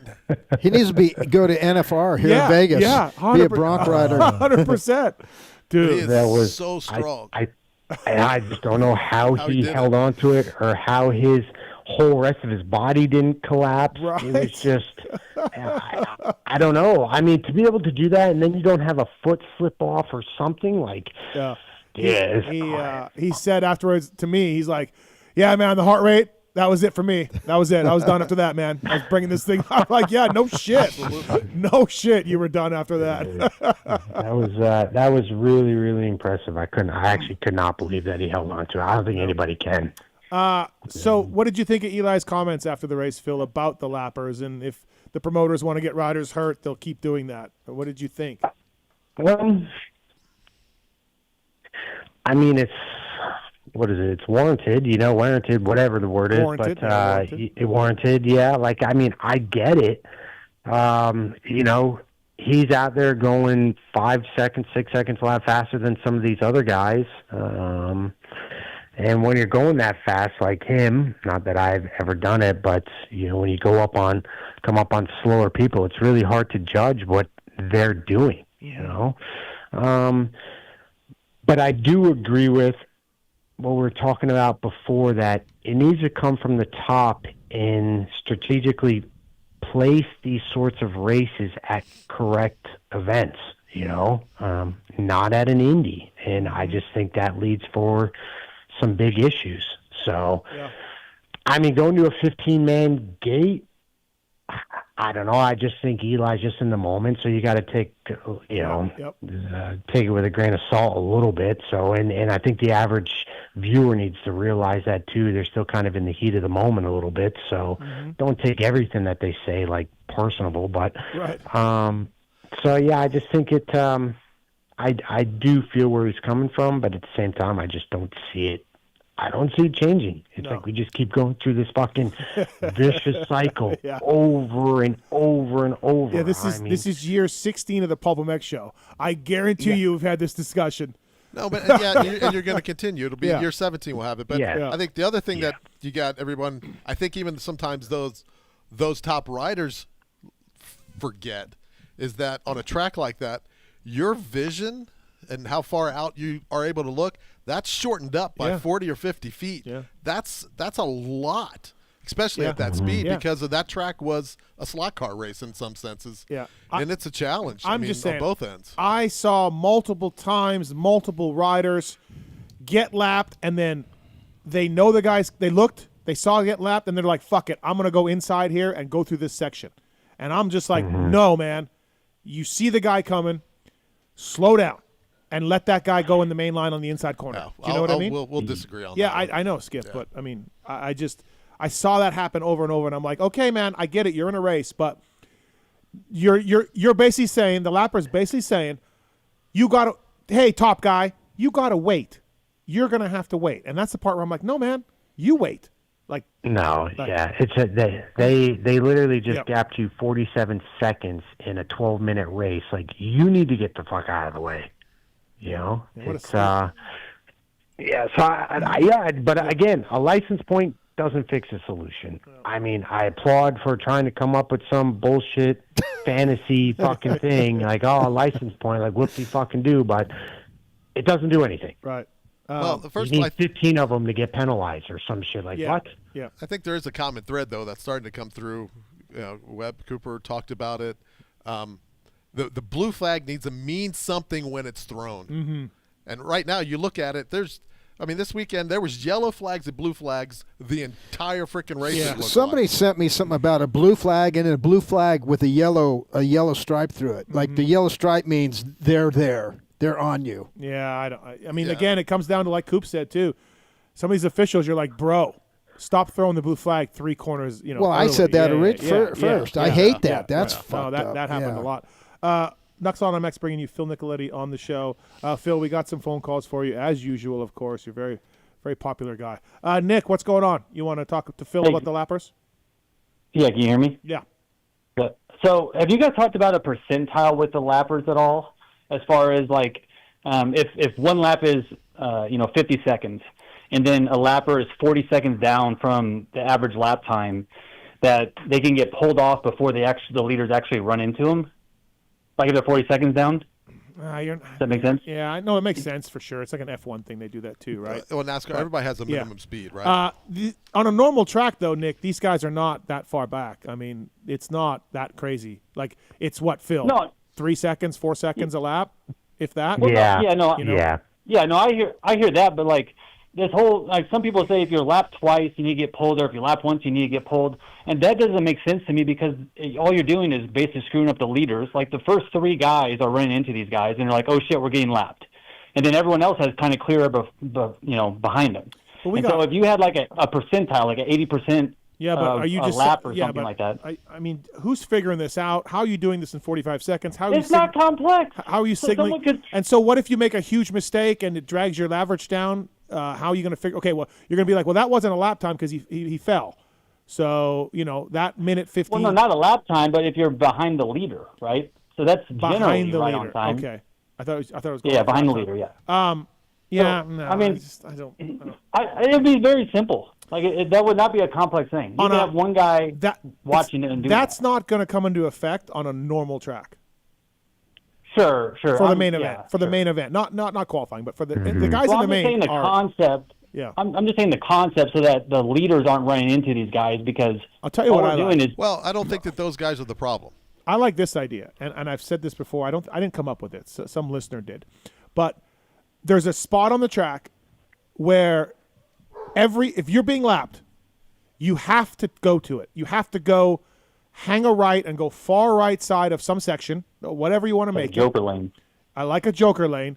You have to go out there every single lap from now on because you've been lapped once. And so the leader knows, I can't get by this guy, but I know that in 3 corners he's going to go right and I can go around him. No? Skip doesn't like that one. Try implementing that one. What? It's pretty simple. Yeah, that's way worse than my idea. All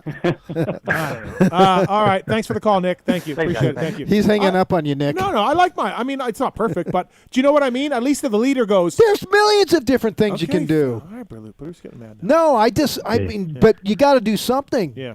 And what we're talking about, nobody's doing anything. I mean, it's. Well, we finally got license points. We didn't have those forever. To me, I don't even want to talk about that. Okay. I think that's. Yeah. That's like government. Yeah, it's but like for years we had nothing. At least this is something. What is it? You think it's 10? I thought it was 5, and then you got the last pick on the Mark's gate can pick. Look it up. Mark's Google the license point things and just let us know what it is. Free's got 4 at 2 races or something. Moran's got a couple. Yeah. All right, we have the Moran's thing was blatant. That was bad. Well, this weekend. Yeah, they gave him no points. That was bad. Right. But everything else. That's what I tweeted. I'm like, wait, if Moran's doesn't deserve license points for that, like, what are we doing? So, Phil, go ahead. Yeah, again, I'm not here to blow out Moran's, it's whatever, but like, you just got passed by, I think, Hunter. Was it Hunter that passed him? Yeah. And then Eli's coming. It's just like, you can't hear Eli. I can hear Eli from Indianapolis, and I'm in Charlotte, dude. Like, and you're going to the inside of that on-off. Like, no, bro, no. Yeah. All right. We got by the way, the LCQ race is coming up. We're going to do it at Salt Lake City this year. Hayden has an idea for Phil. What's up, Hayden? Hey, guys. Hey, I have an idea to try and get Phil to the LCQ race. Phil's already said he doesn't want to do it, though. He does not want to do it. Hey, you know what? Hear me out. Give Phil some start money, like any other race he's going to say yes to. Yep. And then whatever place he finishes, he can divvy that money out to whoever else is in the race. Phil's not giving those guys that, dude. Phil's not doing That's that. What I'm saying. You give him start money, make it worth a while, and then if he wants to play favorites to someone or divvy it up, get him to the race. All right, so then I want the same purse money that I would get if I was going to win that fucking race, and then no matter what, I already get first place salary. Then if I get 15th, it's whatever. All right, you know what I'm saying? Just trying to get you out there. I appreciate it. Thanks, Hayden. Appreciate it. Listen, Phil's got Canadian teams, Canadian owners throwing money at him to come up there and defend his number 1 plate for a race or two. It's insane. He's done? You're completely done, Phil? Yeah, it's over. Well, you just won last year, right? I know it's a good reason for it to be over. Okay, that's good. That's good. Like Go Carmichael. out on top. Yeah, like Ricky. Yeah. He's going out on top. Yeah. Hey, did you make a lot of dough up there in Canada? Oh, he got loaded. I did okay. Oh, good.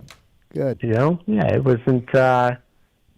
It turned out my year 2025 turned out a lot better than what I expected it to be. Awesome. Good.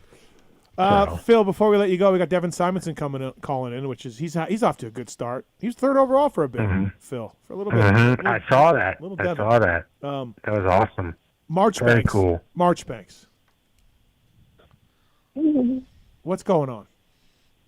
Dude, what? I don't know. Okay. I don't know, okay. dude. I don't know. I talked to him. What's today? I talked to him yesterday. Yeah, I talked to him last night.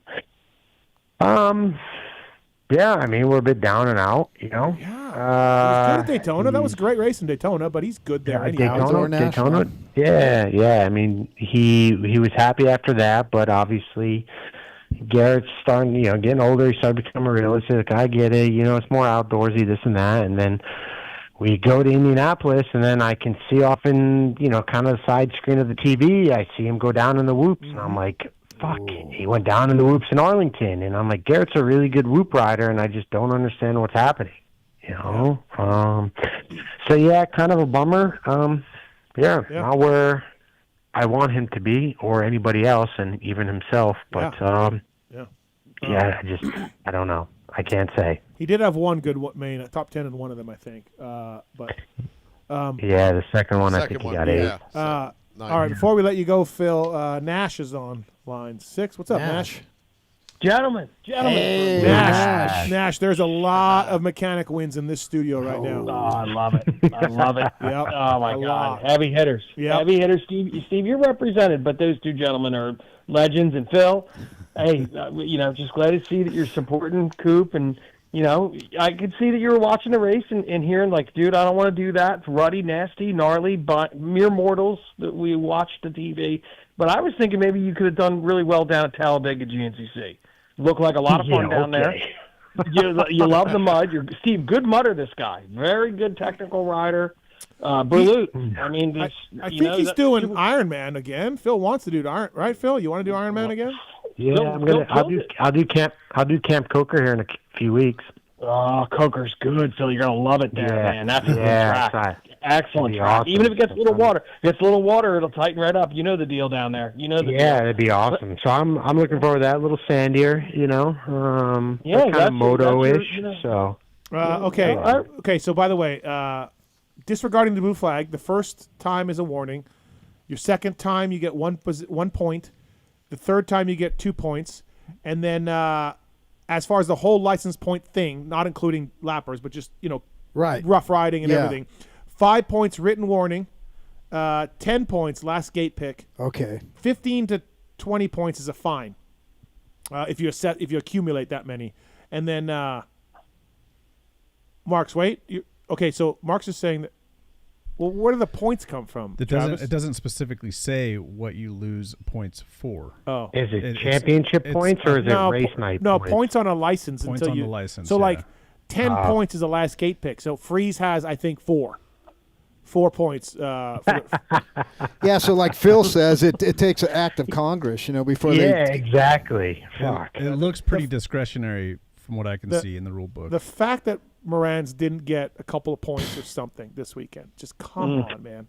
Okay. Maybe AMA's trying to save face. I don't know. For giving shit that they shouldn't have gave, maybe. Yeah, the Red Cross the week stuff. Before. The Red Cross stuff was insane. Yeah. It was just absolutely insane. And that's coming from Skip knows back in the day, Emig failed weight inspection back in the day, and they just put like a lead pipe on the seat and then said we passed, right? Didn't Roy Turner did that or something? There was all kind of stuff that would happen. Right. I know Honda did something like that. Never. Honda never did that, no? Never. Okay. That's with back anyway. Skid plate, little bit of weight there, and it's out on the track somewhere, and they just happened to find it on the track, and AMA said, okay, then you pass. You mean you put I think the weight Lunas with RJ one year in between the cases and the skid plate? In between the cases and the skid plate? That's great. Yeah, you with put a weight there? Back in the day, we used to weld our skid plates on. Right. Do you remember the Hondas? And then I believe there was Lunas says, I think it was Lunas, said that we had weight. It must have came off during the race, and he supposedly went out and found it on the track. Oh, look, I found it. Yeah. Right. We had. There was ways. Skip could tell us. Skip needs to write a book. Yeah. All right. Okay, Nash, anything else?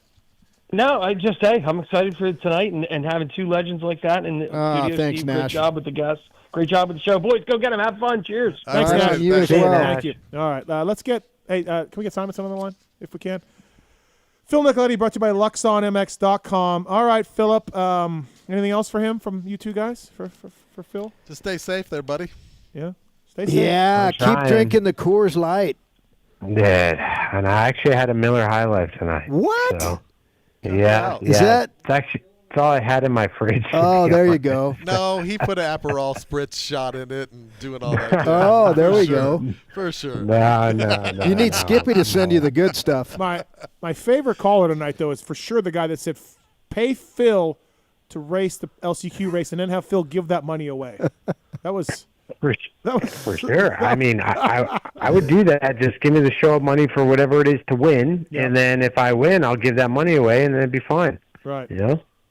Yeah, I mean, absolutely. All right, we'll go to the next. Devin Simonson's on 2. What's up, Devin? How are you?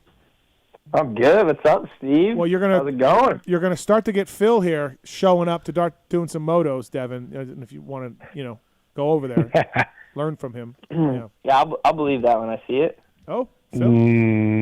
Hey, Devin's just a Supercross only guy at the moment. Yeah, that's true. Yep. Yeah, he doesn't need moto advice. Yeah, hopefully maybe 6th place is good enough to be like, yeah, I should be able to go outdoors.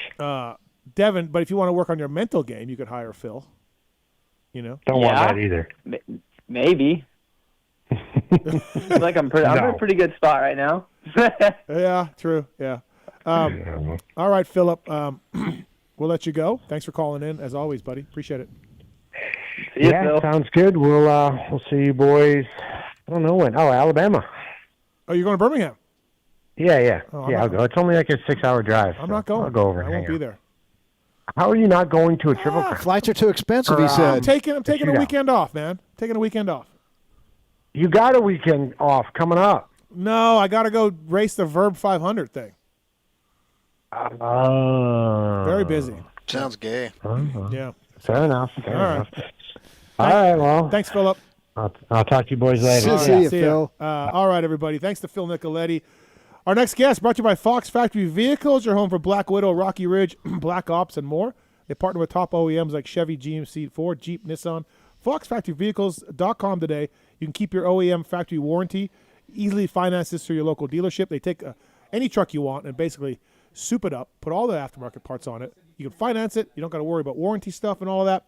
Fox Factory Vehicles, drive your dream vehicle today. From PulpMX is Devin Simonson. What's up, buddy? Thanks for calling in. Yeah, thanks for having me on, Steve. Appreciate it. Dude, really good start for you. Is this better than you thought? Is this what you thought you could do? Expectations coming in. Like, look, you had some good rides last year. There's no doubt. But also, Devin, no hate comms, but there was some injuries, and you got, so that field was a little thin with those results you got last year. This is stacked, and you're doing great. So, realistically, is this what you thought you could do? Yeah, I mean, I had a good off season. Like, my speed was good, obviously riding with Cody, and we got to ride a little bit with Max and Hunter, and kind of saw what they did on the West Coast, right? Mm-hmm. So, yep.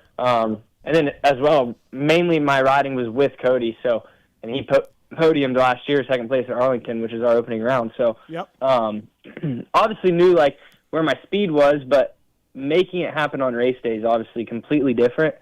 So, not gonna lie, going into the first round, I didn't really know what to expect in a way.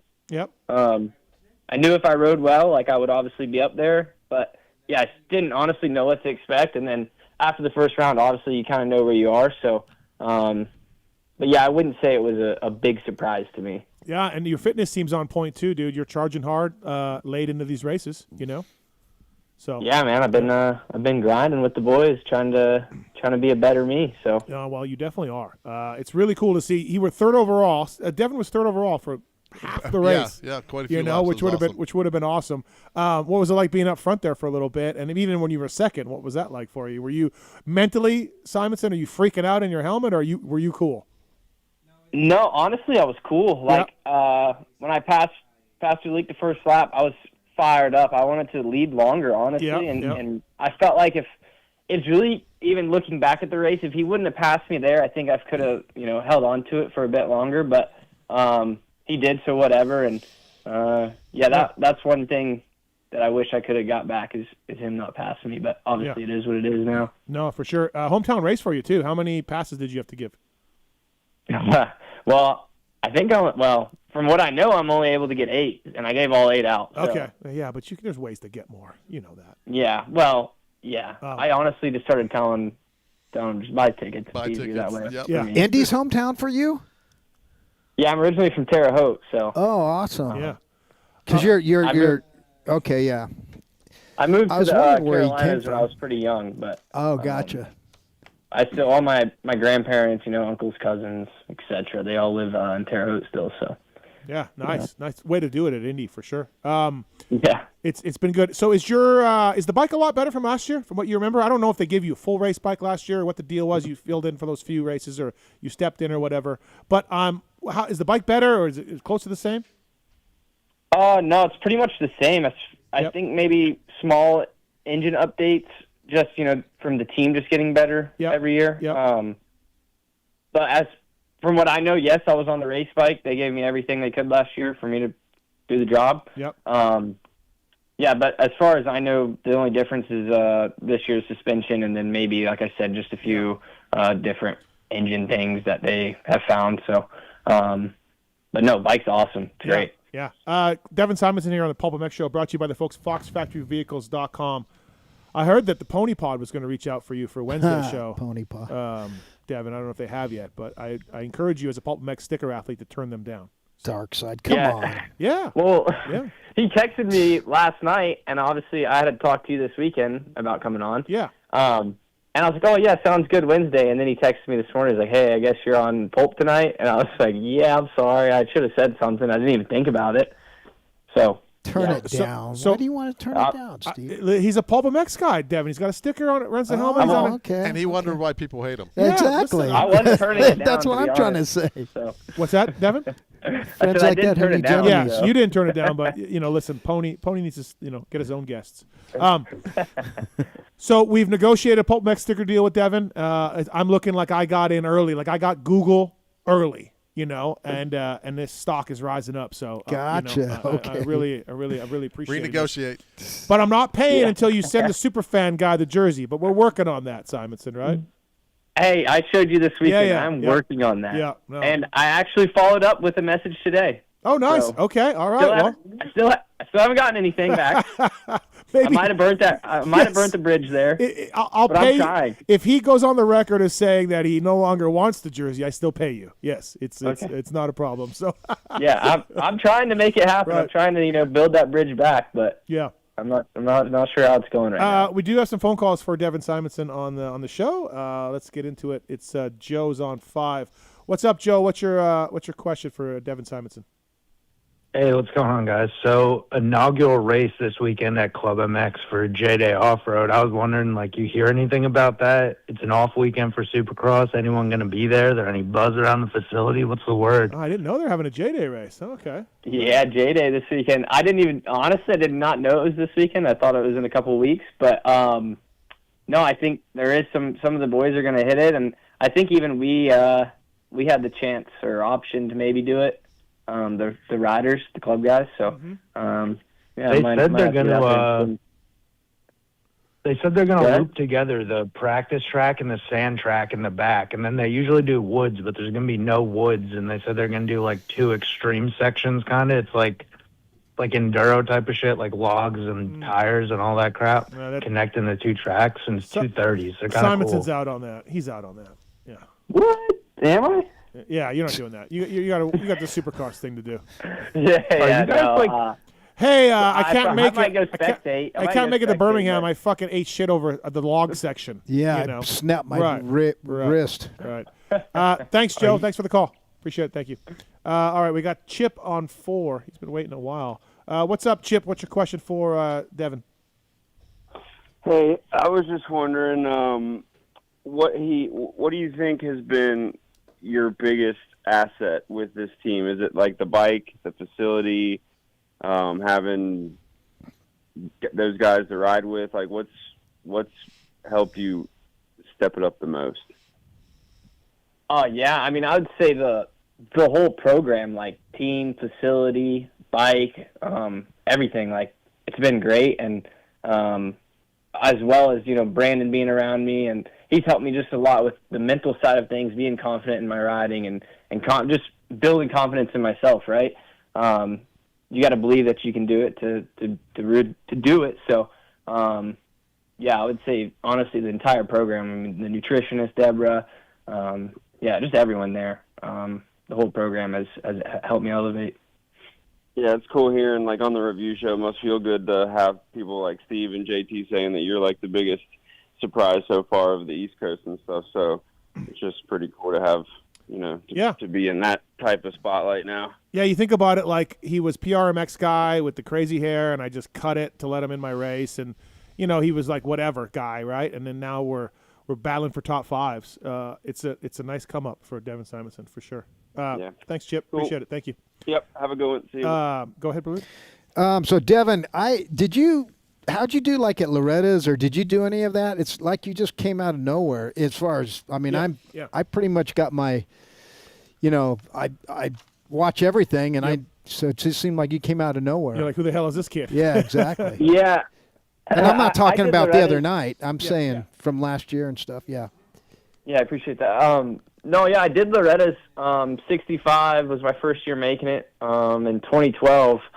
And I did, I think 3 years after that. And then I missed a couple years. And I ended it on, I did like 250B and 450B one year. I got second in B class. Oh. And then I think the next year I got hurt, so I missed it that year. And then the following year was my A year.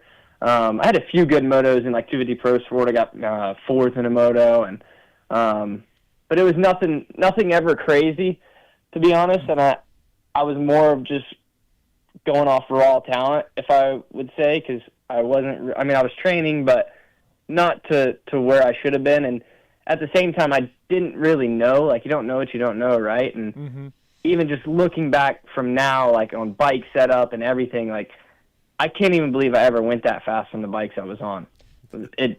And not that they were bad, but again, you don't know what you don't know. So sure. Yeah, but remember that, and always remember what you don't know, and don't go that rat hole where, you can turn it on and you can make that bike work because you did it this weekend. You belong there, bud. So just exactly. keep the path. Yep, I appreciate that. It's good. Great job. Hey, Devin, for you, you rode World Supercross. You rode 450 class in World Supercrosses. Do you think that helped you for what you're doing now? Was that overwhelming a little bit, racing those dudes? I was at around, obviously, down in Australia.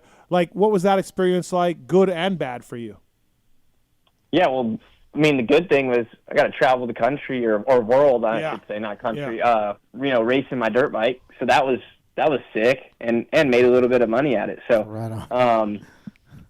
Now racing those guys, like, I didn't really mind it because to me, obviously, I can learn off of them and learn something from it. So, no, I didn't mind that. It was tough because after I think the second round.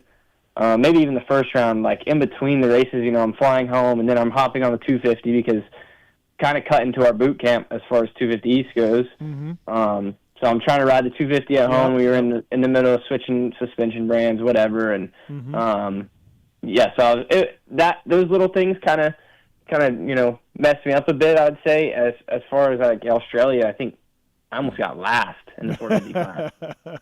So like. And it was straight up just like I was struggling with the bike setup and whatever. And, there's only so much I can do when I'm there. So, that part of it kind of sucked. But for the most part, it was great. Yeah. It just at times where you're like, holy like, honestly, I could see it helping you for many reasons. But also I can see it be like, fuck, I got a long way to go. Look how fast these fucking guys are. Do you know what I mean? Yeah. Like a little bit of And that. Yeah. Yeah, and yeah, 100%. I don't really have much to say on that because that's kind of at some of the races I was like, holy shit, I'm getting smoked right now. I don't, and then I'm like kind of second guessing, like, am I ready? Like, you know. Confidence. So yeah. As far as that goes, it was tough, but I stayed strong, and I knew obviously when I got back on the 250, I'd be good, and yeah. How much is Chad helping you? Obviously, he was a big part with the West Coast guys. He hung out with them for weeks and all of that. He told me, you know, a few weeks before East, he hadn't had a chance to really work with you and Cody too much for all that reasons.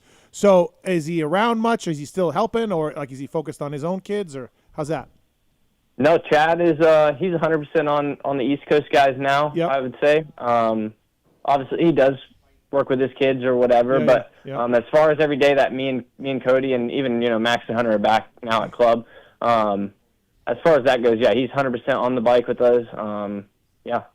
Okay. Been great working with him, honestly, and that's, I would say, part of what's helped me as well is just when you have someone like Chad telling you you're doing everything right, like you just need to believe in yourself, like, okay, let me do that then, So, that's been a big help. We got Cody and Max doing outdoors for club.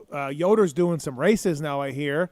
You're Supercross only. How do we get you to do some outdoors? Do I got to go and yell at Mike B on the show again? Like you were the subject of my race tech rant for not having a ride there for a while. How do I get you in outdoors? What do we got to do? Yeah, I guess maybe that. I mean, I'm all in on it. I'll race anytime I can. Right. So. Okay. Yeah, I'm 100% for outdoors. I've never even gotten to do a full season. Right. I think I've raced 5 outdoors since I've been pro, and strictly off and not having the opportunity to or whatever, So yeah, but then again, I guess if they do Worlds again with Rick, team up with Rick Ware again, it's supposed to start in August. So I don't know. Maybe they want you to do that again. I have no idea. Yeah. Well, right now I'm Supercross only for 26, so hopefully that changes. And just raking in the money. Just huge salary. I'm killing it. Huge salary. I know that. Skip, go ahead. Yeah, but with your money that you're my pulp money. Yeah. I'm not. The problem with that is those 6 isn't paying me nothing from Steve. What? The what? Oh no, you're getting a guaranteed amount. Calm down. Yeah, I guess so. Right, you got a guaranteed amount, and then he gets 2 stickers this weekend. Yep. And then take that back. I'm sorry. He's got a flat amount we're giving him, but if he gets into top 5s, now we start escalating. Okay. So we're So those guys don't have a problem with the pulp sticker on their helmet? No. They don't own the helmet? No, they might own some of it, but there's some spots, I guess. Oh, okay. Cool. Yeah. All right, Skip, go ahead. Hey, Devin, you mentioned earlier, you at times you didn't know what you didn't know. So what do you know now after that third round, that third moto? What do you know now that you didn't know before? Good question. Yeah, I mean, I'm one of those guys now, right? Like, awesome. I fully am confident and believe in myself now. Like, not that I didn't before, right? But there's always still a little bit of like, can I do it or can I run that pace or whatever? And not that I was setting the world on fire, but I was riding with those guys and felt comfortable doing it. So yeah, man, just gaining the confidence and believing in myself, I'd say. And what was different about your start?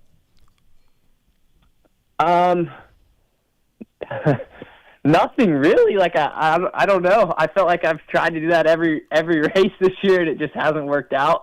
Obviously, too, I've been struggling. Well, maybe not obviously, but I've been struggling a bit with wheeling. Like as soon as I get out of the gate, and some of it for me is trying to we get a new clutch pretty much almost every time we hit the track. So just trying to get that broken in properly before the gate drop, so that doesn't happen. As far as wheeling goes, that I would say is my biggest struggle right now, per se. So yeah, I would say that that was probably the biggest thing. Well, whatever you did, make sure you document it and write it down because Yeah. you got to do it again, right? It's the hardest thing to do is to duplicate it, right? I know it. But you're just listening to you talk and go duplicate it. Yeah. Yep. Damn it, Devin. We got another call for you. A lot of calls. Good, Devin Simonson. Vince, what's your question for Devin Simonson? Devin, do you think your result will have the same improvement if you were on the Wait, this is a 450 super this fan. year? This is super fan. Why aren't you answering your DMs? Well, I just did because I heard him say it. Oh, okay. I don't go on Instagram. Okay. The only reason I have one was for that. Vince, you were the reason I wasn't paying him, but now we're gonna get this handled. Or other. Yeah, we got it. You know. Yeah, it's awesome. getting it Thank you, handled guys. now. Okay. All right. This is the Devin Simonson super fan on Instagram. Good job. All right. Go ahead, Vince. What's the question? Sorry. Because you've jumped 250, 450 in Supercross, and the improvement you did this year. Curious if you think you'd have the same step in your result if you were on the 450, like a good team like Quad Lock or something. Yeah, I mean, honestly, I don't know. I did race 450, like you said, in 24. I had decent rides, but even back then, I probably wasn't training up to what I should be, and yeah, so I don't know. That's hard to say. And the 450 class right now, there is some dogs in it. So yeah, dude, that class is gnarly. Yeah, so I don't know. You put your name on the board really early in quali. That was pretty impressive. I was jumping up and down. Yeah, thank you. Yeah, that was good for the first two rounds. Like, I've actually really have gotten better at qualifying, because if you look at the past, like, I've never really been a good qualifier, and then always find something in the race, and then up until this weekend, I think I qualified 17th this weekend, so I just barely squeaked it in, and then got 6th overall. So that was good. yeah, unreal. All right. Well, listen, man, the jersey's coming. We're getting this done. Yeah. So. I just go Simonson, keep it up. It's unreal. Yeah. Yeah, thank you. You were in early, dude. This guy, you talk about me getting in early on Simonson. Vince here was. Yeah. He was PRMX Simonson. He was on board there. So yeah, he was. Thanks, man. Thanks for the call. Appreciate it. Thank you. Yeah, thank you, guys. Devin, was there speaking of World Supercross and 450 guys? Was there a moment or a time with Tomac or Diggs or Kenny where you were like, "Fuck, like that's gnarly"? Did you have time to like look up and be like, "This guy's nuts"? Yes. Yeah. Pretty much almost every weekend. So I'm going out there, dude. And I'm thinking I just put down the fastest lap possible, right? Yeah. And I look up, it's like 3.5 seconds. I'm just, dude, what? You're like, I greased even, everything. I greased everything. I nailed the corners. Yeah. Right. Yeah. And then, like, you know, at one of the rounds, I'm like hopping behind Jason just to, you know, try to see where I'm losing the time. And the way he's like carving through the flat turns and just putting the bike everywhere, I'm just like, I can't, like. And again, I was not blaming it all on this, but I was struggling a bit with bike setup and whatever. Yeah. And the way he's just putting it in the turns and stuff, I'm like, dude, I can't even do that. Like, I literally remember clear as day following him for one lap. I think it was in South Africa. And he's like carving at the bottom of all these dry, slick turns. And I pull off after the practice, and I tell the mechanic that was with me, Jonesy, I'm like, dude, like, I straight up can't do that. Like, I'm trying, but my bike goes the other way. Like, I don't know. I was like, I don't know. I don't know, man. I don't know, man. Yeah, literally. So, yeah, it's honestly super impressive. So, well, listen, I know you're behind Shock in points by 1 or 2, right? Was that it? What are you? Yeah, I think 3's got me right now. Okay, I don't care, man. Next time you guys are riding, you walk in there, you see him, kick his helmet, and tell him there's a new big dog in town.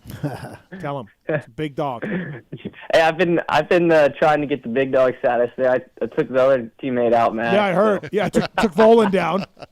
That probably wasn't ideal. Oops. Yeah, no, and honestly, I wasn't. It's not like I was trying to. No, I was just trying to pass him, and whatever it is, what it is. But but did he get heated? Like what? No. Okay. No. Yeah. No. You guys. We both, you know, maybe he did, and like, but there was nothing said. Like we both knew, like, right. He knew I didn't do it on purpose, and then obviously, you know, whatever. So. Well. Listen, man, keep it up. It's a really good job you're doing. It's cool to see. We're getting that jersey out now, so I'll get you some money. Thanks for rocking PulpMX sticker. That's cool. Of course. Thanks for the support. Yeah, as always. And for people who don't remember, Devin was in studio. Was that last year or the year before? Was that last year? 2 years ago. 2 years ago. You and Albright came in studio. That was awesome. Yep. Good times on that. So thanks for the time. Keep it up. Enjoy the off week. And yeah, Devin, thanks for coming in, or thanks for calling in. Appreciate it, man. Yeah, thank you, Steve. Appreciate it. All right. All right, be safe. Hammer on him. Yep. Thank you. Later. That's Devin Simonson, everybody. Yeah, it's really, really good kid. Good kid. Kind of like finding out, like, oh, this is hard work. I need to work, last few years, I need to work harder. He's got talent, right? And obviously, he's got the Club MX guys got him a spot.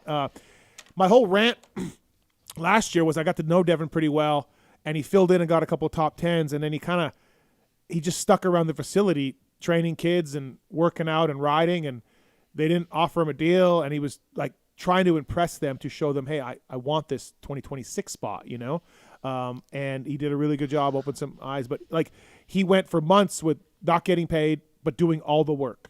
Do you know what I mean? Wow, that's awesome. To show those guys, like, hey, I'm serious, right? And I think they saw that, and they're like, okay, this kid is dedicated. How old is he? I don't know. He's 21, 22, yeah. So he's pretty young. Yeah, pretty young. That's mature. Absolutely. All right, we got some phone calls on hold. We'll get to you people in a second. Skip Norfolk, the great Skip Norfolk, brought to you by OGIO Power Sports, Pulp 15. Code to save with OGIO, whether it's carry-on bags, whether it's two-wheel, four-wheel carry-on bags, backpacks, all of the pockets to store your stuff, and, of course, gear bags from the Dozer bag to the 9800. Devin's 24 years old, by the way. Oh, okay. OGIO Power Sports, Pulp 15, code to save with those guys, bringing you the great Skip Norfolk and the great Tony Berluti, brought to you by the folks at Wiseco. Factory HRC, Club MX, speaking of Devin Simonson, using Wiseco pistons, and Pulp 26 is the code to save with those guys. It works with Recluse as well. All things pistons, from dirt bikes to watercraft to UTVs to quads, all of it, wiseco.com for more information. And then use that code Pulp26 when you buy something to save money. Recluse, it works as well with Recluse stuff, which is really fantastic. So, all right, we'll go to commercial break. We got the motosport.com tweet at Tallon coming up. X-Brand Goggle Tear-Offs, Beta I Don't Know Man, and the Race Tech Rant, all coming up as well. And Chris from FCP will be in as well. Jeff Ward still calling in. I need your both, because you guys are old. Like, you guys are old. I'm going back to 1975 or 6. So I need Jeff Ward, memory or story or something when we get Wardy on the line. Because he's a legend. He's a class act. He is a great guy. Good dude. So Tony Berluti, Skip Norfolk, I'm Steve Matthes. Thanks for watching and listening. We'll be right back after this commercial break. You can't go to Schlongtown immediately. Get ready, the ultimate Club MX race bike sweepstakes presented by Motosport.com is here. For 17 straight weeks, we're giving away epic prize packages from the biggest names in motocross. WUSA, FMF, Fly Racing, Hinson, Dunlop, Luxon, CARDO, and more. Each week brings brand new prizes that every rider will want to snag. But that's not all. It all builds up to the grand prize, a 2026 Yamaha YZ250F Club MX replica race bike. The real deal built for real champions. You can enter in person at select Supercross rounds or each week online at motosport.com/win. Don't miss your shot at Moto Glory. Enter now and ride like a pro with the ultimate Club MX race bike sweepstakes from motosport.com.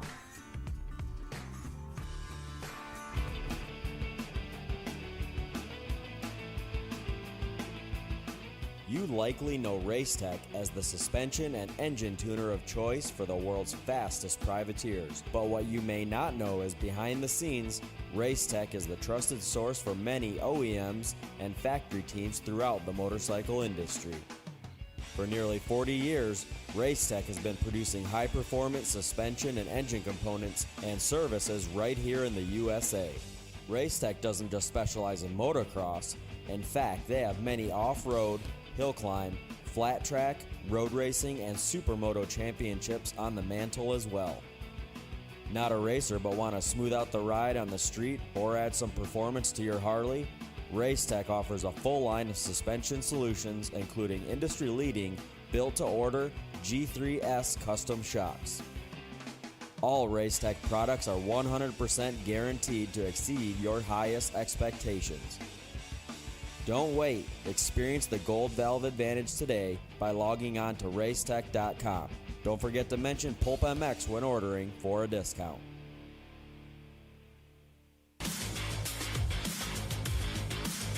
Established in 1989, Eric Phipps had the idea to manufacture factory-styled products for the everyday rider.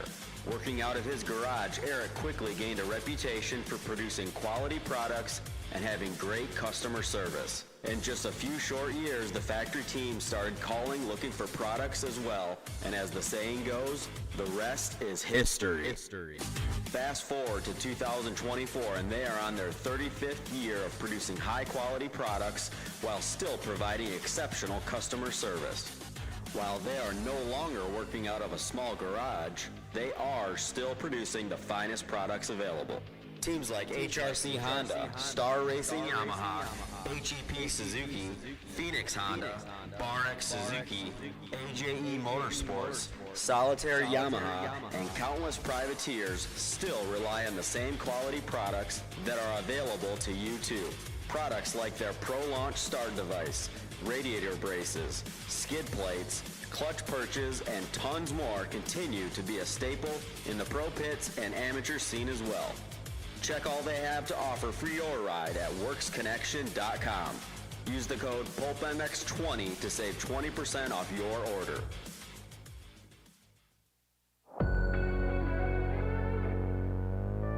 Wiseco Piston has over 80 years of experience manufacturing pistons in Cleveland, Ohio, USA. Wiseco pistons are developed and proven through professional racers, teams, and engine builders, including factory Honda HRC, Club MX, DBTV, Twisted Development, and many more. Wiseco is rooted in supporting grassroots racers across the country. Wiseco has been a sponsor of Loretta's and GNCC Racing since their very first events. Wiseco has a piston to fit the needs of any type of rider, from reliable rebuilds to serious racers. Wiseco is still the piston expert. However, the brand has evolved and has a complete range of performance components, including engine rebuild kits, clutch and valve train components, crankshafts, gaskets, and more. Wiseco has all of your power sports machines covered, from dirt bikes to UTVs, ATVs to jet skis. Find what you need at wiseco.com or wherever you like to buy your parts.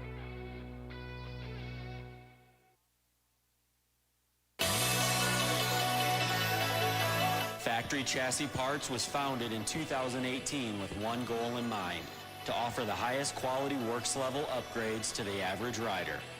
With the success and popularity of FCP engine mounts, we're excited to announce our latest chassis item, the FCP Race Cups.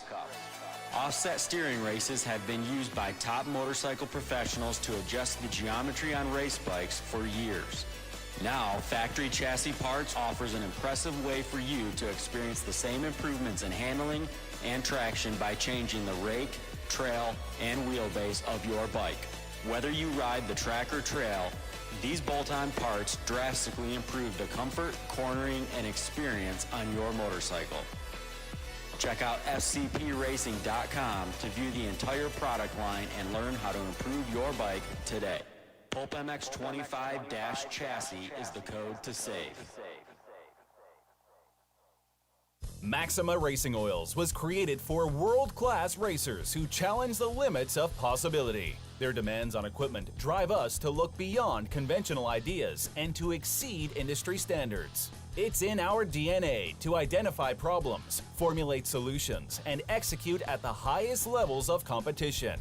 Case in point, the championship-winning factory Kawasaki race team, longtime MAXIMA partners who extensively use MAXIMA throughout the bike. MAXIMA's USA-made products exceed JSO requirements and can be used in all motorcycle brands: Kawasaki, Honda, Yamaha, Suzuki, KTM, Husqvarna, and more.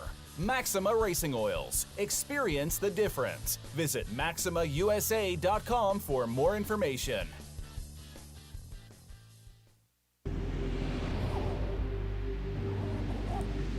I'm Cooper Webb, and I choose OGIO.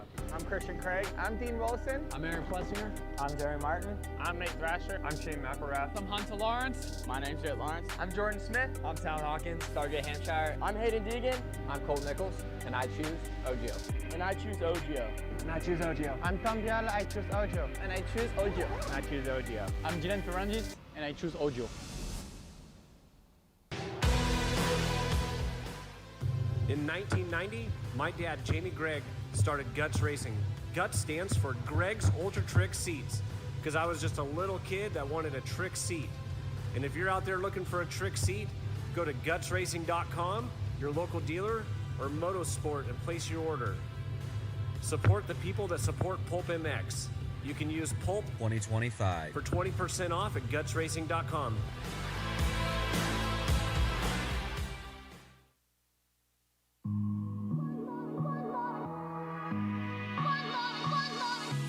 As a PulpMX show listener,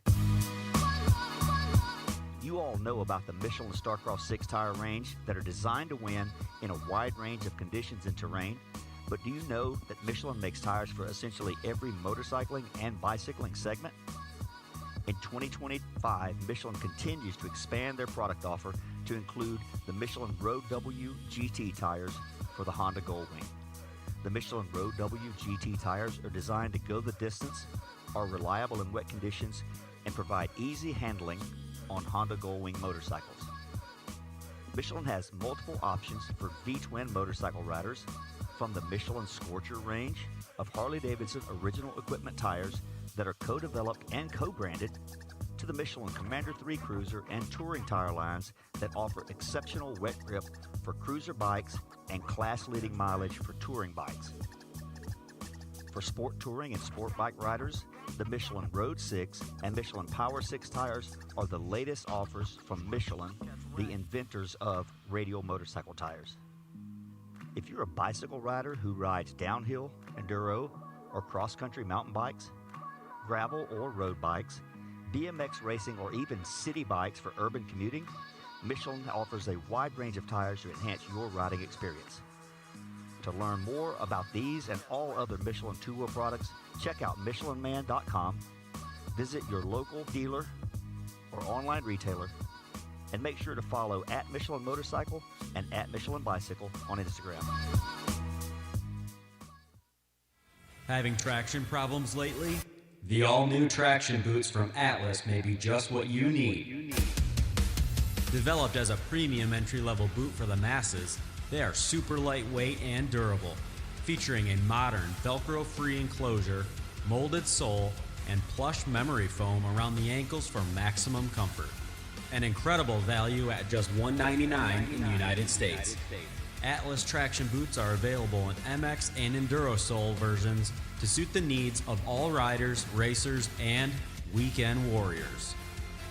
The addition of boots to the Atlas product line is just the start. Head to social media and follow at Atlas Brace so you don't miss all the product announcements that are still to come. To shop now, visit atlasbrace.com.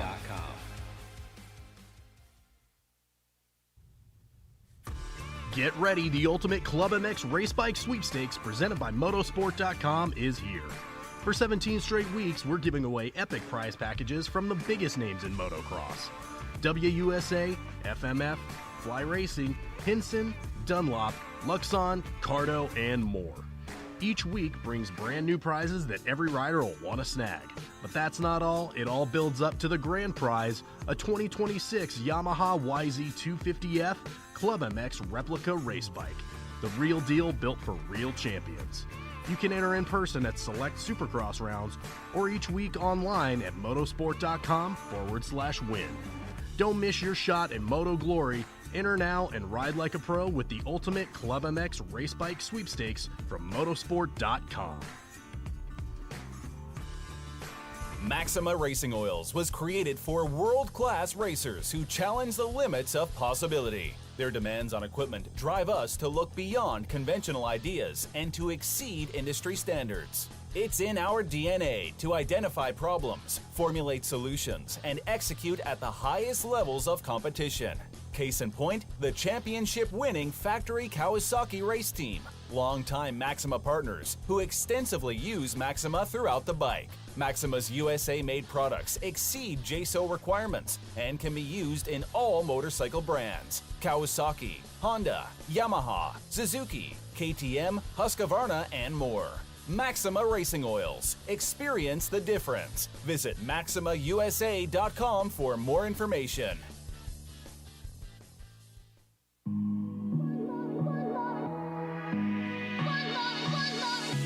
As a PulpMX show listener,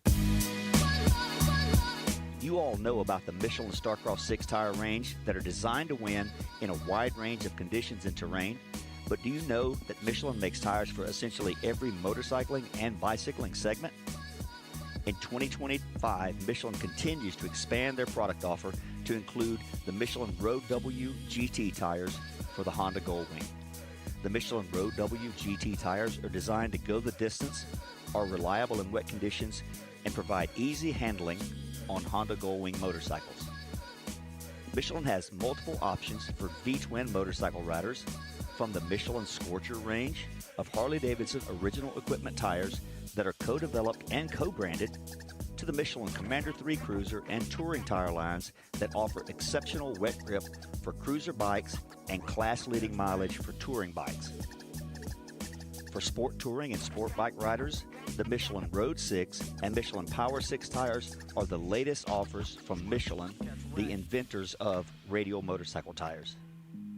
If you're a bicycle rider who rides downhill, enduro, or cross-country mountain bikes, gravel or road bikes, BMX racing, or even city bikes for urban commuting, Michelin offers a wide range of tires to enhance your riding experience.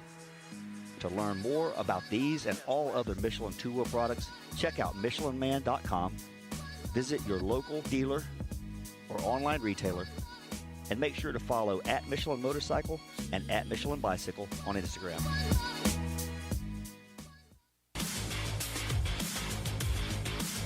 Established in 1989, Eric Phipps had the idea to manufacture factory-styled products for the everyday rider.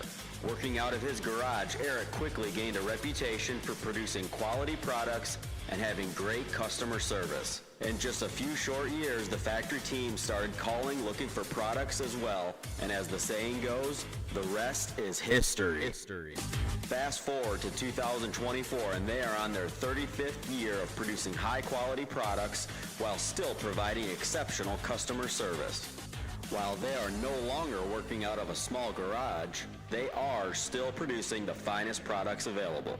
Teams like HRC Honda, Star Racing Yamaha, HEP Suzuki, Phoenix Honda, BarX Suzuki, AJE Motorsports, Solitaire Yamaha, and countless privateers still rely on the same quality products that are available to you too.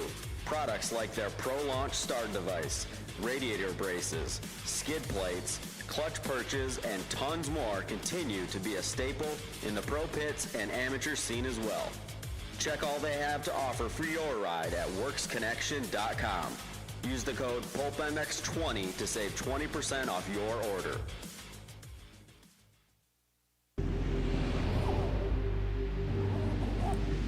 I'm Cooper Webb, and I choose OGIO. I'm Christian Craig. I'm Dean Wilson. I'm Aaron Plessinger. I'm Derry Martin. I'm Nate Thrasher. I'm Shane McElrath. I'm Hunter Lawrence. My name's Jet Lawrence. I'm Jordan Smith. I'm Tal Hawkins. Sergeant Hampshire. I'm Hayden Deegan. I'm Colt Nichols, and I choose OGIO. And I choose OGIO. And I choose OGIO. I'm Tom Biala. I choose OGIO. And I choose OGIO. And I choose OGIO. I'm Jiren Ferranjis, and I choose OGIO.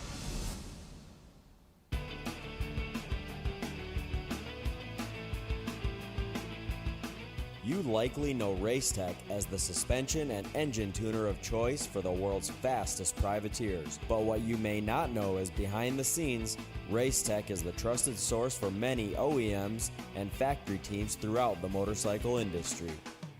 For nearly 40 years, Racetech has been producing high-performance suspension and engine components and services right here in the USA. Racetech doesn't just specialize in motocross. In fact, they have many off-road, hill climb, flat track, road racing, and supermoto championships on the mantle as well. Not a racer but want to smooth out the ride on the street or add some performance to your Harley? Racetech offers a full line of suspension solutions including industry-leading built-to-order G3S custom shocks. All Racetech products are 100% guaranteed to exceed your highest expectations. Don't wait. Experience the Gold Valve advantage today by logging on to racetech.com. Don't forget to mention PulpMX when ordering for a discount.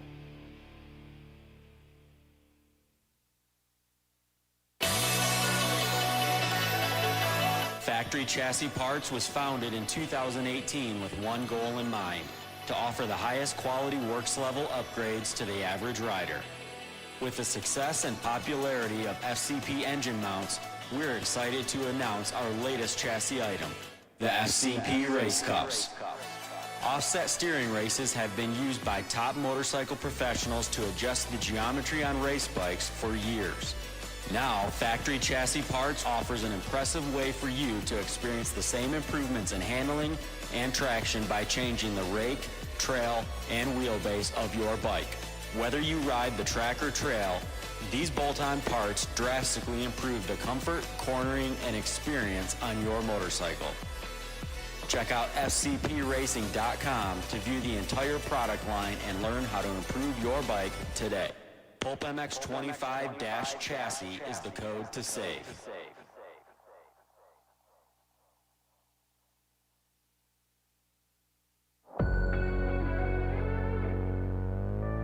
Wiseco Piston has over 80 years of experience manufacturing pistons in Cleveland, Ohio, USA.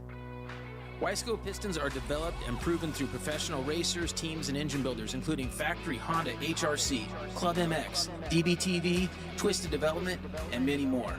Wiseco is rooted in supporting grassroots racers across the country. Wiseco has been a sponsor of Loretta's and GNCC Racing since their very first events. Wiseco has a piston to fit the needs of any type of rider, from reliable rebuilds to serious racers. Wiseco is still the piston expert. However, the brand has evolved and has a complete range of performance components, including engine rebuild kits, clutch and valve train components, crankshafts, gaskets, and more. Wiseco has all of your power sports machines covered, from dirt bikes to UTVs, ATVs to jet skis. Find what you need at wiseco.com or wherever you like to buy your parts.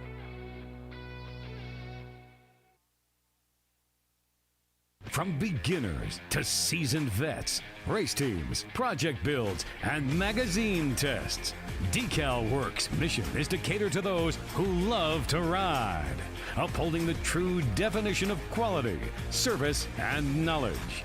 Visit DeCalMX.com and use promo code PulpMX23 to get 20% off your custom graphics. DeCAL WORKS, #1 for many reasons. In 1990, my dad, Jamie Gregg, started Guts Racing. Guts stands for Greg's Ultra Trick Seats, because I was just a little kid that wanted a trick seat. And if you're out there looking for a trick seat, go to gutsracing.com, your local dealer, or Motosport, and place your order. Support the people that support PulpMX. You can use Pulp 2025 for 20% off at gutsracing.com.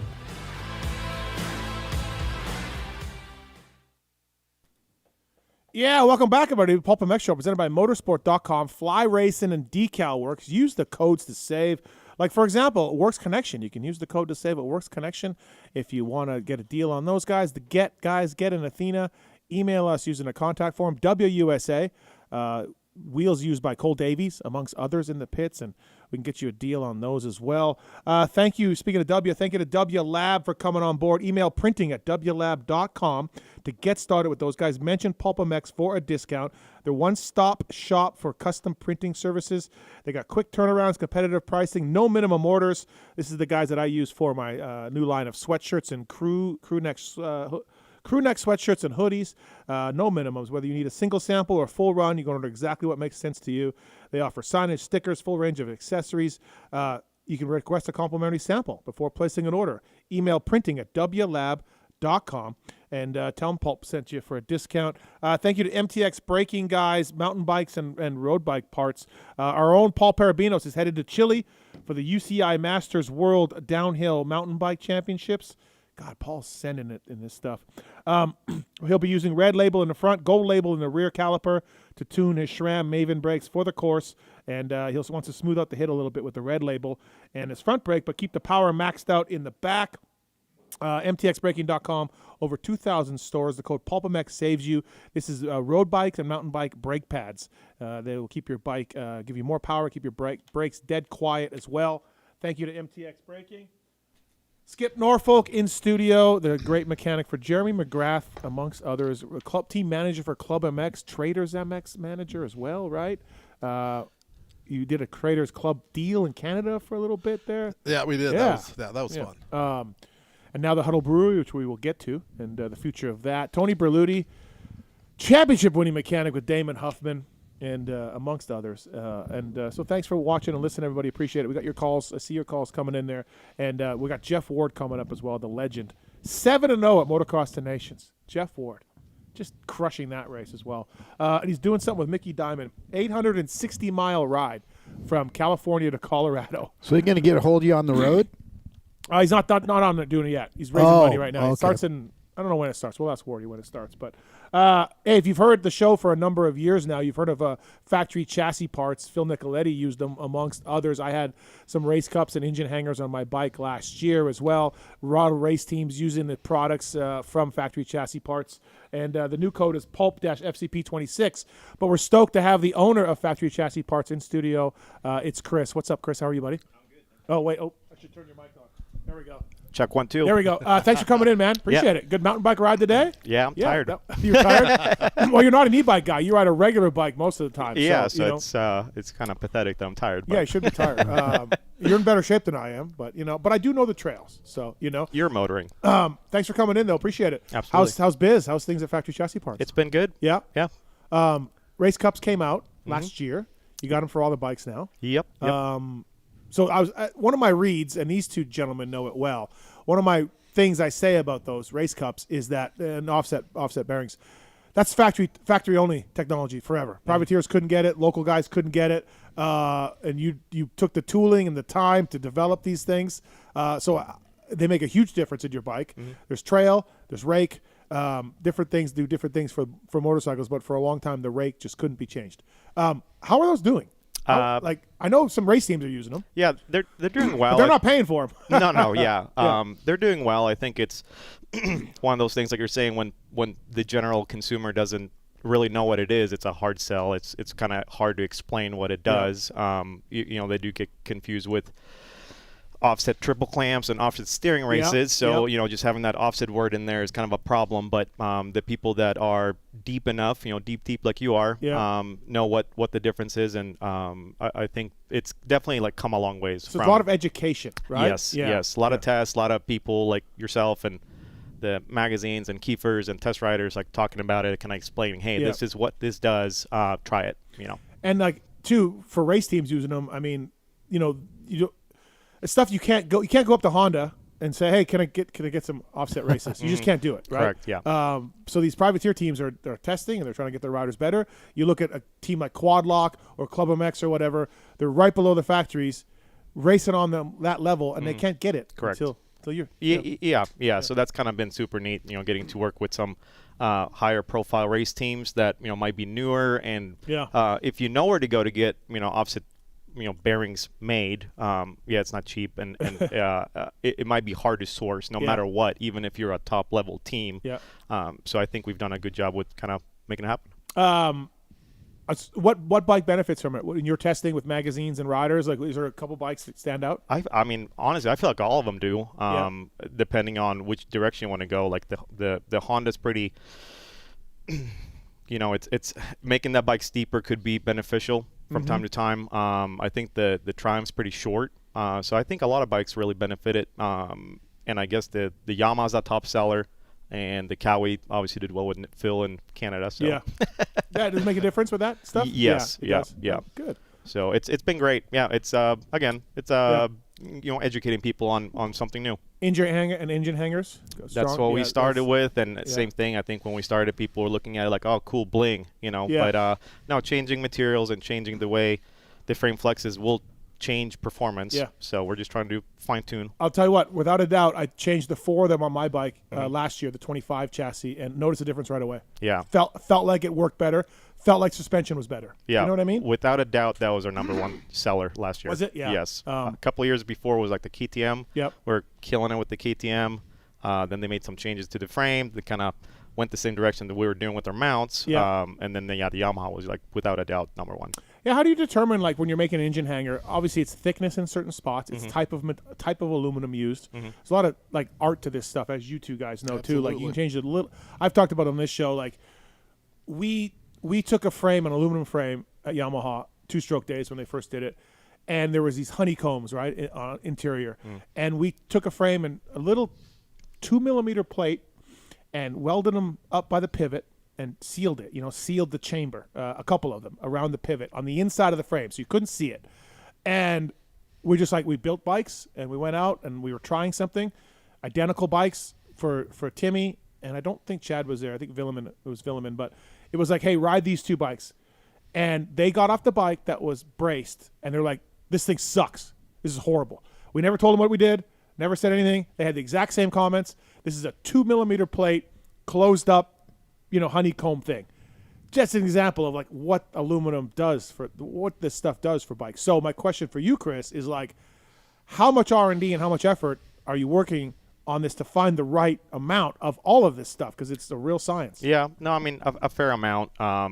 We actually don't have engine mounts ready for the 26 Yamaha 450 because they did make some changes. Yep. So people ask me all the time, hey, is it ready? And it's like, no, we're like working on it. So we spend a lot of time, and obviously like with engine brackets, you're pushing material, like you're bending the material. So if you're changing thicknesses, yes, it will change how the bike handles. And we use a lot of titanium, and in my experience, I just feel like it has a very dead feel to it. Yep. And I think half of the plushness that guys feel with our engine mounts is from titanium, like dead feel that material provides. Looks like you're working on some pivots. Yes. Yeah. Okay. Yeah. So that's the next thing. Yes. Yeah. I mean, we're engine mounts is pretty cool. Right. The race cups, I think. I'm actually proud of it. We made a big swing and kind of made something happen. And again, with being involved with a couple race teams, and we made like a few different swing arm pivots that have a different size through hole in them. A lot of the pivots are fairly soft, I guess. So we made some really stiff ones. And you can get some pretty good stability out of that. And they're also tie, so they do have that dead feel that feels like the bike is just tracking better. Yep. And it's more stable. Yeah. So that's coming You can do a lot with a pivot. I don't know. Do you guys do a lot with those? Like we're talking about it. Yeah, offsets, material, all of that. Yeah. It's funny. Well, like he was talking about the internal board dimension, flow. And it's funny how, and it just any sharp edges, it just kind of, to your point, those materials have the ability to do some different things. Yeah, and like you said too, the taper on the threads, on how that makes a difference. Yeah, at least with the higher end riders. Yeah, the interface, like where it connects to the frame, will make a pretty big difference. So if you wanted to compare all the other bikes, like all the bikes, they all have their own philosophy. But yeah, you can definitely make some changes. You know what you could get into, and this is a whole other can of worms, which you don't want to. I'm down. Fork lugs and front axle shapes and thicknesses. Like good God, dude. I'm not down. Yeah, like we had hexagon ones, we had bigger ones, we had different lugs, we had tapers, wider. Dude, you want to start getting into the weeds of like chassis flex and changes. Start doing front axle and fork lugs. Fuck, you're gone. You're just lost. You're just gone. And you can get lost so easy. Yeah. And it's you got to be diligent. You got to keep excellent notes. Yeah. Everything that's going on, because you can get lost in it very quickly. You got to have good test riders. I was going to ask you, do you have some? I mean, you get some good test riders that you seem to work with a lot. I mean, we have race teams we deal with. I used to race, so I still ride a fair amount, and I've done a lot of testing myself. But yeah, I mean, we'll use like the Chris Kiefers and people from MXA and different magazines. But it's mainly like race teams. Okay. That's how you develop it through race teams. Yes, yeah. Gotcha. Yeah. And I mean, we're still going off of what the OEMs are doing. We're kind of looking at what their idea was, and when you get the info of where the frames are stiffer this year or whatever, you can make some assumption of what they're going for, and then either make a hard left or lean into it. Yeah. Right? So what's the biggest one that you maybe didn't nail? You couldn't nail as far as I couldn't do the Honda 450 to save my life, like the 2021. I was doing like the development myself, and I was like, dude, I can't feel anything on this bike. I was so lost. So I've had like actual customers do my testing. Same with the Ducati this year. It's not like we had those bikes weren't really available. So I did have some customers who just bought the bikes. I sent them our, different versions that were, prototyping, and I go, hey, tell me which ones you guys like. 1, 2, or 3, correct, or whatever, right? Yeah. And I'd like tell them a little bit of, you might feel this with this part, and you might feel this with that part, and they would agree and say, I like this one. Right. So, right. Yeah. It's a windy road, but I can tell you, I put the 4 on my bike, front and the 2 engine hangers from the top, and I noticed it. I thought my suspension worked better. Yeah. You know what I mean? Not turning or anything else. I just felt like my bike was more compliant right away. So that was a good job for sure on that. Give me some 26 ones, damn it. I'm working on it. You see me? I'm here working. You already got your 26? Yeah. You've had it. Yeah, it's March, Berlu. Okay. It's dirty. How different is it?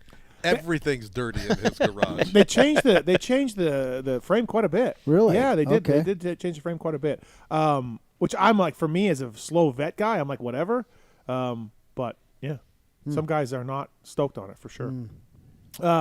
FC Pulp Dust FCP 26. How's the code doing? Good. Yeah, it's doing great. All right? Good. Yeah. Good. No, I'm happy. Yeah, he's been supporting us for a couple of years now, at least, maybe longer. So thank you for that. I appreciate it. Absolutely. And Chris Kiefer is the one who first told me about your company and doing good things. So I don't know what that guy knows. That's right. Yeah, Nothing. yeah, I don't know nothing. Exactly. All right, Chris from FCP here in studio. Jeff Ward's coming up. Firepowerparts.com, loading ramps and stands, of course, are what they do really well. But they also have privateer-proven chains as well. Firepowerparts.com. Please check those guys out. And use the code PulpMX, by the way, at Fly Racing. I'd appreciate that. All right, it is time for the beta I Don't Know Man segment. Let's do this. I don't know, man. I don't know, man. I don't know, man. I don't know, man. I mean, I don't know, man. I don't know, man. Beta's got some cool stuff coming. I got 352 stroke. I don't think it's here yet, but they announced that a little while ago. 254 stroke coming as well. This I Don't Know, man, is powered by Beta motorcycles. Everyone knows they're off-road bikes, but the RX motocross lineup is legit. From the 250 and 352 stroke RX models to the 450 RX 4 strokes. High-end components, incredible reliability, and they look killer. Stop guessing. Go test ride one. Head to Beta USA to find your local dealer. Where are they going in Vegas? Where are they going in Vegas? They just had it 2 or 3 weeks ago. It was out at Searchlight. There's a private track out there, and they set up an off-road loop. Ah, damn. Okay. Oh, the 350 is here. The 2 strokes here? Yeah, I think it's all sold out already, but if you were on the pre-order list, you got yours. Because Zacho was waiting for one forever. So it was probably all pre-ordered. He probably had to wait. It probably went to everyone who bought one first. Doesn't he work for them? He's an ambassador for him. He couldn't get the 250. Jeez, what's going on? Well, I guess they wanted to sell it, but wanted to give it away. I haven't wanted to ride a motorcycle in a long time, but that 352 strokes sounds like it'd be a blast. Cowie's got a 300 coming, so that should be cool. Yeah, I hope so. They keep talking. No, it's coming. All right. Oh, yeah. You've always loved that Beta. You've always said it's the best looking bike in the pits. Well, I don't know if it's the best looking bike, but it looks good. I like the way it looks. The colors, yeah. I'm a fan of it. I think it looks cool. JT's like, he doesn't like it. It's not where I don't know. I just. Yeah, well. Do you work on Betas much? Chocolate. I've never touched one. Really? Nobody in Vegas has brought you a Beta? Nah, they're not. They're not popular yet. I don't know in the desert. More in the desert. That guy's the dead Beta guy. They're everywhere in Vegas. They're getting more popular, but the shop in town who has one, the guy used to be a Beta mechanic for the off-road team. Yeah. So I think most people who buy one from his shop probably take it to him to work on it. I mean, do you really want Berluti working on your bike? Yeah, I wouldn't. Absolutely. Speaking of that, how's my project bike motor coming? Beta, I don't know, man, segment. So this is just something we're confused about. I forgot to prep you guys beforehand, but I'll just start. It's the lappers. I don't know what we can do. I don't know. Like, enforce the penalties, sure. Be better with the flags, sure. The top riders, watch out, sure. The right tracks. The better tracks, don't do a 45-second lap times. Yeah. I don't know, man. Like, you guys said it earlier. You dealt with it when you were mechanics, and Jeff Ward's going to call in and talk about the 1970s and how he dealt with lappers. They've been there, and I don't know, man. I don't know what exactly to do. Like, I am not in favor of pulling them off once they get lapped. That's the dumbest idea ever. 2 laps, sure. You're done. But 1 lap, no. So, no, I don't know, man. I'm confused about the lappers. That's it. That's my Beta. I don't know, man. Do you have one? Skip? Anybody? And I don't know, man? Yeah. Something you're confused about? Oh, there's so many things I'm confused about. I got one. Okay. I don't know, man. What's the deal on the noise on the broadcast? There's just like ringing or some kind of bullshit. I mean, I've heard it's been from the very beginning. I mean, I've gotten DMs about this. It's a real deal. I don't hear it. You know, some people might not, but it's like ringing, or it's almost like something that's trying to drive a guy crazy. I just have that lagging like constantly. Do you guys get that or no? No. Like No. every 5 seconds. It's called better internet. Man. No. it's like halfway through the broadcast, and all of a sudden you just like glitch. Really? No. Yes, and then you turn it off, turn it back on, and then there's ads. Yeah. Do you guys hear the ringing, Marks? Tallon, you guys awake? I haven't noticed. No. Okay. I haven't noticed, but I'm usually not but watching with sound. I haven't noticed it, but I got It's DMs real. saying, "What is up with this ringing?" It's real. Yes, Yeah. Is it aliens? Is it? It's weird. It's from the subliminal? very beginning when it starts Right. during the race, and there's this like chiming. Is it like a subliminal message? Like It kill is. yourself, kill yourself, kill well, yourself. It's Like, you know, more like- of a ringing, okay. like that they try to drive somebody crazy or something. You know. Have you been checked for tinnitus, Berluti? I don't know, man. There we go. You got one, Chris? You got it? I'm Okay. drawing a blank. Okay. Customers who can't install their engine hangers, maybe? I don't know. Man. We could go on. No, nothing, nothing official. That's the I don't know, man segment. Wait, don't we have an outro? No, you do that every week. Still no. Yeah. Sorry, man. All right, the X-Brand Goggle Tear-Off segment. Let's do it. It's the X-Brand Tear-Off segment. 15-second rapid-fire Q&A. X-Brand Goggles, Pulp Show 26. Code to save with X-Brand. Great goggles. Carson Brown running them. Kyle Chisholm still wearing X-Brand. He's doing some testing for Cali. I heard that. Yeah, Chiz is digging in deep there. Is he trying to raise something, or wasn't he overseas? Yeah, he did. Costa Rica? Costa Rica. Yeah. Costa Rica. I do want to get your guys' opinion on Sexton here a little bit because everyone else got an opinion, so why not? X-Brown Goggle Tear-Offs, Pulp Show 26, code to save. 30 seconds on the clock. These questions are submitted by Corey Moser. Are you guys familiar? I know of them, yeah. You do? Okay. All right. All right, let's do this for Berluti, Skip, These and questions myself. are submitted by Moser. All right. Steve. Yep. You've mentioned how Skip, Berluti, and J-Bone were all nice and approachable, even to a greaseball mechanic. Yep. But who's a mechanic that wasn't going to take the time to help out a privateer mechanic? I don't know for sure, but I heard a lot of stories about Lunas not being that cool. A lot of there's 800 Lunas was not cool stories out there, but he was before my time. So I'm going to say he could be one. You guys have any experience? Can you vouch for that? No, I have similar. Okay. Yeah. Okay. In my era, though, I honestly can't think of anybody. No, that was not cool. We thought that about you, but Oh wow, Wow. pew, yeah, pew, pew, pew. All right. You don't even like guns. Yeah. Berlu, with all the constant updates to all the manufacturers, how is the outdated Suzuki still competitive? That's awesome that you ask. 15-year technology and its wins. It's amazing that it shows you. Hold on. What? It's. I just want to clear up misconception. It was pretty much an all-new bike in 09. 08. No, sorry, 20. Sorry. 19. 19. Sorry, 19. It was a new. You say bike. all new. The engine's the same. I can Yeah, guarantee you the okay, cases. but everything else. There, But yeah, yeah. I mean, The chassis. All new. chassis. It's anyway. I'm just saying. I agree. Yeah. Okay, but it's still. You sit there and change it like these guys. It's marketing. It's Yeah. all marketing, and it just goes to show you that Roxon can win on something like that. And amazingly, he killed him right in that first race. Look, and it's heavy. McKenny says you don't really feel it. It feels really good, probably because it's a little heavy. They're all heavy. Yeah. But All just the think about it. Japanese stuff is heavy. He knows that motorcycle so well. Yeah. Yeah. He knows what it does good, and he's the guy that can go, okay, if it doesn't work here, if I hit that hole, things go crazy. He doesn't hit the hole. Yeah. Right? And I mean, and he's a badass. I work for Suzuki, and that's not why I'm saying this, but the thing's a good bike. It is a good bike. Yes. 100%. Yeah. No, it's proven. It's running Yeah. supercrosses. Yeah. You know, it's really incredible to see. And honestly, like, obviously at Seattle, no electric start really hurt Kenny. And That it's heard it sucks. before, that's the part that's terrible about it, put for an sure. electric start on it. Yeah. Yeah. How's Suzuki sales at FCP? They picked up a little bit. Okay. All right. But that bike looks really good in the whoops. I mean, like you guys are saying, it's a good looking bike. Like on Yeah. the track, it's performing really well. Oh, absolutely. Well, and Kenny makes it Look great. really Yeah. good. Yeah. Really, really good. Skip, some say the tracks are the best they've ever been, and others say they are the worst they've ever been. What says you? I think with the 450s, it's a challenge to make to slow things down. Mhm. There's the guys are so good, the bikes are so good, and the power that they're able to get to the ground, you know, it's you would love to be able to slow everything down, but they're going to continue to find a way to not be slowed down. I think out anything, the softness of the dirt seems to be an issue more than what I recall. We got rid of lime, right?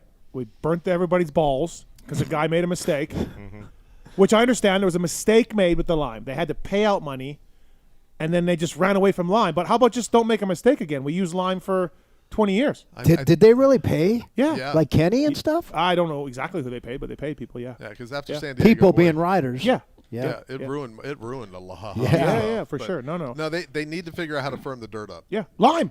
Yeah, they need to figure out a way. Lime. Just don't fuck it up. Do it. Yeah. Now, were they running lime because Indy's always been really rutted, and they got rid of lime in 2020? Whatever San Diego was. Yeah, not long ago. Yep. Were they running it back in the day?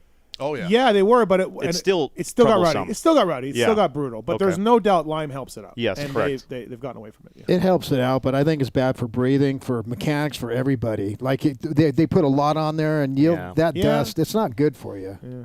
But then you're spraying contact cleaner in your eyes and face. Well, and that's true. I do. Yeah, you know what I mean? Like I've for done it. 30 years, right? That's true. So I don't know. Yeah, they got to figure out a way to get some more hard pack stuff going. Yeah. I think that'll help everything. I mean, could they pay more money and store the dirt indoors somewhere? I would think, but that's money. And a novel idea is Supercross in a building that has a roof. Yeah, that too. Yeah, we've gotten away from the domes for sure. Yep. All right. Steve, X-Brand goggles. When on the road. Okay, go ahead. Sorry, man. You don't deserve that after that app work. Oh. You don't deserve that. You would think I would be treated better. I would think. Mm-hmm. Thank you, Berlut. Steve. Yeah.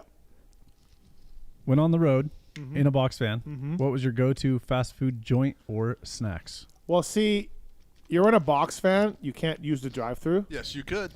Oh, okay. He does everything better than you. Absolutely. It's unbelievable. I don't remember being able to use Wendy's. Wendy's? It's only when you could drive the box van through till to today. Wide They enough? don't have an overhang. But wide enough? Okay. Well, Wide has nothing to do with it. Well, sure. I mean, if the bushes are right there. Well, you know what I mean? no, I get what you're saying. They're not that wide. It does take some skill to take a box van through there. Okay, well, did you ever see Steve's wheels? No, I'm joking. I'm joking. Birdwell's vans were good. Those vans were sweet. Oh yeah, those were nice. So I don't remember drive-throughs. Maybe I did, but the point being is I like to. I'm sure I ran into a Wendy's or whatever, made it quick, but generally speaking, I'd take a load off after driving a long time, and I'd be the guy to pick up a USA Today and go into Denny's. Drink your coffee. Drink coffee. Yeah. Read my paper by myself. Perkins, Denny's, Applebee's, classy joints.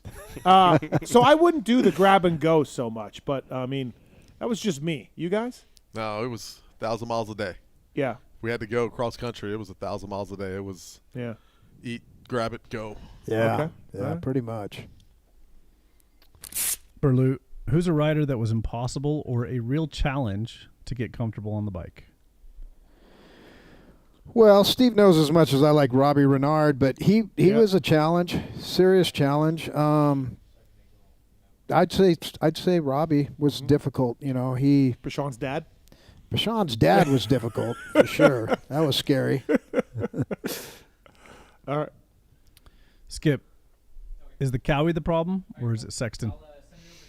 I don't know that I have enough insight to say either way, but they got where they got together. So it's I don't know. You got to put a little. I think everybody needs to take some responsibility for it. All right. Good answer. Yeah. Mm-hmm. Steve, can you think of a better save than Mookie had in the whoops? Hold on. Sorry. Great radio. Does any come to mind? Great saves. Well, who was the kid that got bucked off and then landed with his feet on the seat? Oh, recent? No, that's a fake one. That's fake? That's fake. Skip fell for because he AI. actually He did the real crash. bailed. I can't trust anything you say. I know, but hey, that was a great AI. I saw it on my phone. It was badass. Look at the boomers. Fall for the I wasn't gonna say it. But no, I can't Boomers. think. I'm sure I'm missing. I mean, there's been some amazing stuff, right? I saw one of Holly's Japanese guys on a Yamaha. I don't remember if it was Koikita or the other one. Kita. But Koikita or Ojawa guy, like, remember those two guys? Yeah, I remember those guys, yeah. Glenn Helen, I mean, lock to lock, coming down a hill wide open, and saved it. And I was just like, he's going to die. He's dead. And, dude, he pulled it out. And, I mean, he must have saw God 14 times. He's just getting head shake. I remember that, like, as clear as day, happened to be looking at him. But I can't, yeah. I tell you, there was a time, I would say it had been with Ricky, and it'd be like, how did he save that? Because that, there was so many times. Every weekend it'd be, how did he save that? Yeah. He pulled a lot of them out, and then he didn't pull some of them out. Yeah, no. There was a few times at Yamaha when he was battling Chad that he would absolutely die in practice, Supercross or motocross, and we're like, cool, man, he's probably hurt. That guy would fucking bounce right up. Yep, he never got hurt. Yeah, he crashed some big ones. I remember one at Hangtown, like just a slider corner, like a high speed, and just and we're like, oh, dude, Ricky's out. He's dead. Yeah. Yeah. Nope. He went 1-1 that day. But yeah, and he goes 1-1. Yeah. No, but the Mookie ones, that's big. pretty that impressive. was awesome. And then the AI video. Did you see it? No. Oh, you never did? No. Did any of you guys see it? It was Gordon. Yeah. It was pretty cool. Yeah, that was good. Marks? I saw it. Marks? Yeah. What? Did you ever think it was real? No. No, well, for one, I watched the race. Yeah, you watch the race, had and he it in goes fantasy, down and so- almost goes underneath the bleachers. Right, that's right. Yep. That's, Yep. yeah. AI's great. He got you, Skip. It's good. I thought it was a great save, though. It was awesome. It was awesome. He almost AI's had it. badass. He almost had it. There was one, well, there was Eli at A1. That wasn't anywhere near as good as Malcolm's, but Eli on the bridge almost did a Sexton one. Oh, yeah. Off the little double thing, and then just rode the front end and, like, saved it. But, all right. All right. Berlut, out of all the current team managers, who would you want to work for? Probably Lars. Oh, there we go. Lars seems like a pretty cool cat. You know, I mean, I like Lars. Yeah, great guy. It's cool that Lars, too, was, like, literally practice bike guy. Yeah, just sweeping floors. Yeah, sweeping floors, doing all the shit jobs. For sure, And when he yeah. started, you know what I mean? And he worked his way up to team manager. That's pretty cool. Yeah. Yeah. He's a smart dude. Yeah. All right, last one, Skip. Would you do anything different if you opened up Huddle Brewing again? Yes. Actually, No, I we'd have put a kitchen in right away. Yeah, so let's transition into, before we get into the Sexton stuff. That's Expert Goggles. Great goggles. I'm down one pack of laminate tear-offs. Can't find them. Oh, wait, Tits took it. ExpertGoggles.com. You got a phone? Call your boy. Yeah, I need to. Taylor. Hey, so Huddle Brewery, we all, we had 2 farewell parties there for it down in the district here by the Stratosphere. Really cool place. Barbecue place next door. Great beer, Knack Knack beer. But you're closing down. Yeah, we're shutting that location down. Okay, what's the plan? What's the new? So we're gonna combine efforts with another brewery, Neon Desert Brewing, out in Henderson. Okay. And kind of just doing what some of the other local areas around the country are doing is pooling your resources together and trying to get more margin in your beer. Mm-hmm. And that was if we'd have put the kitchen in when we during our construction, or even when we updated and bought more tanks, it just got to where it was $850,000 just to put in a kitchen that can serve 140 people. Wow. Yeah. It just was ridiculously crazy, and how crazy it got here in Vegas. I didn't adapt quick enough to the change coming, and the COVID thing didn't help you either. Well, but we started in the middle of it. So what do you mean adapting to the change that happened in Vegas? So it got in September. It really changed really quickly. So the younger generation, they have no problem spending money and going out. Mm-hmm. But it's different. They don't go out and go, this is my bar, this is my seat, and I stay here until sometimes they gotta help me out, or right. but yeah. but they go now. They want the experiences, and they're very good at managing their intoxication. Okay. Right, whether it's I'm going to do this mushroom or this gummy, and I'm going to go have 2 cocktails. Oh my God. Yeah. And they're disciplined as hell at it, and that's what they do. Yeah. They don't overindulge. And one weekend it might be, I'm going to save up and I'm going to go do a Michelin star restaurant, as my experience, and spend $300 eating that weekend, and that's it. That's all they do. Yeah. As opposed to, hey, let's go grab a beer and let's just crawl around like till we, Cheers. crawl around till we're crawling. Right? That doesn't happen. It Pub didn't crawl. happen, and it got really young, but we needed to generate more revenue consistently. We had some issues where we lost 21 tap handles in the airport over a lawsuit. Okay. With some of the other big national brand stuff that was there. That was a $30,000 hit a month that we weren't able to get back. Yeah, yeah. Wow. And then, we had Miller High Life, Pacifico, and somebody else came into town in the summer and started dumping $75 kegs around town. Okay. I can't make a keg of beer for $75. Yeah, yeah. So we lost a bunch of handles. I think that this year, from April 1st to July 30th, we lost 92 tap handles around town. Okay, yeah. That we weren't able to find other homes for, including the 31. From yeah. So that was it. But not being able to get food in quick enough. Yeah. And having that other experience to get the ticket average up. Sure. I can't charge $14 for a beer. Yeah. Doesn't make sense. Yeah, you're just not selling enough a high dollar item to make it. So damn, well, bummer. So we're gonna work. We're gonna work. We'll get the new breweries, both breweries. We'll get those really cleaned up. Efficiency will be profitable, and then we'll take a look at doing a second location. Okay. Yeah. So I can go down to Henderson. Yep. And they have food, and I can drink. No, they have a small little. knack-knack? They have a small little some food items. Not a restaurant. I wouldn't call it a restaurant. It's more of like a cafe feel to it. But on the 14th of the March? 21st in March, we're going to have a little launch party back out there. So we'll have 4 or 5 beers on tap. Knack won't be one of them. But we'll have the PW50, the Super Mini, Vanilla Oak. So we'll have 4 or 5 beers on out there, and we'll just start to rebuild that back up and start doing some things out there with the Neon Desert guys. The barbecue place next door is probably bummed.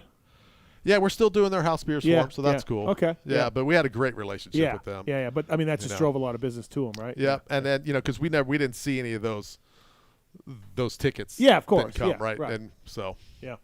Well, bummer. Good luck in the new thing. We'll get it figured out. Yeah, absolutely.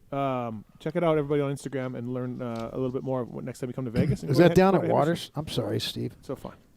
It's not in Waters. It's not on Water Street. No, it's in the Booze District. So it's maybe 6 miles away. It's where the in the what auto district? Park. They call it the Booze District. There's a distillery. Great radio. The's a distillery, a winery, and Can I have the drop? 2 breweries and a meadery, all right down there close. Okay, I'll check it out. It's pretty cool. Great radio, bros. Okay, everybody. Before we get Jeff Ward on the line, I did want to announce a brand new PulpMX Gives Back campaign. So we gave a bike away a little while ago. We gave Jerry Robbins' race bike away as well. I'm going to do these different campaigns to raise money for injured riders. PulpMX Gives Back.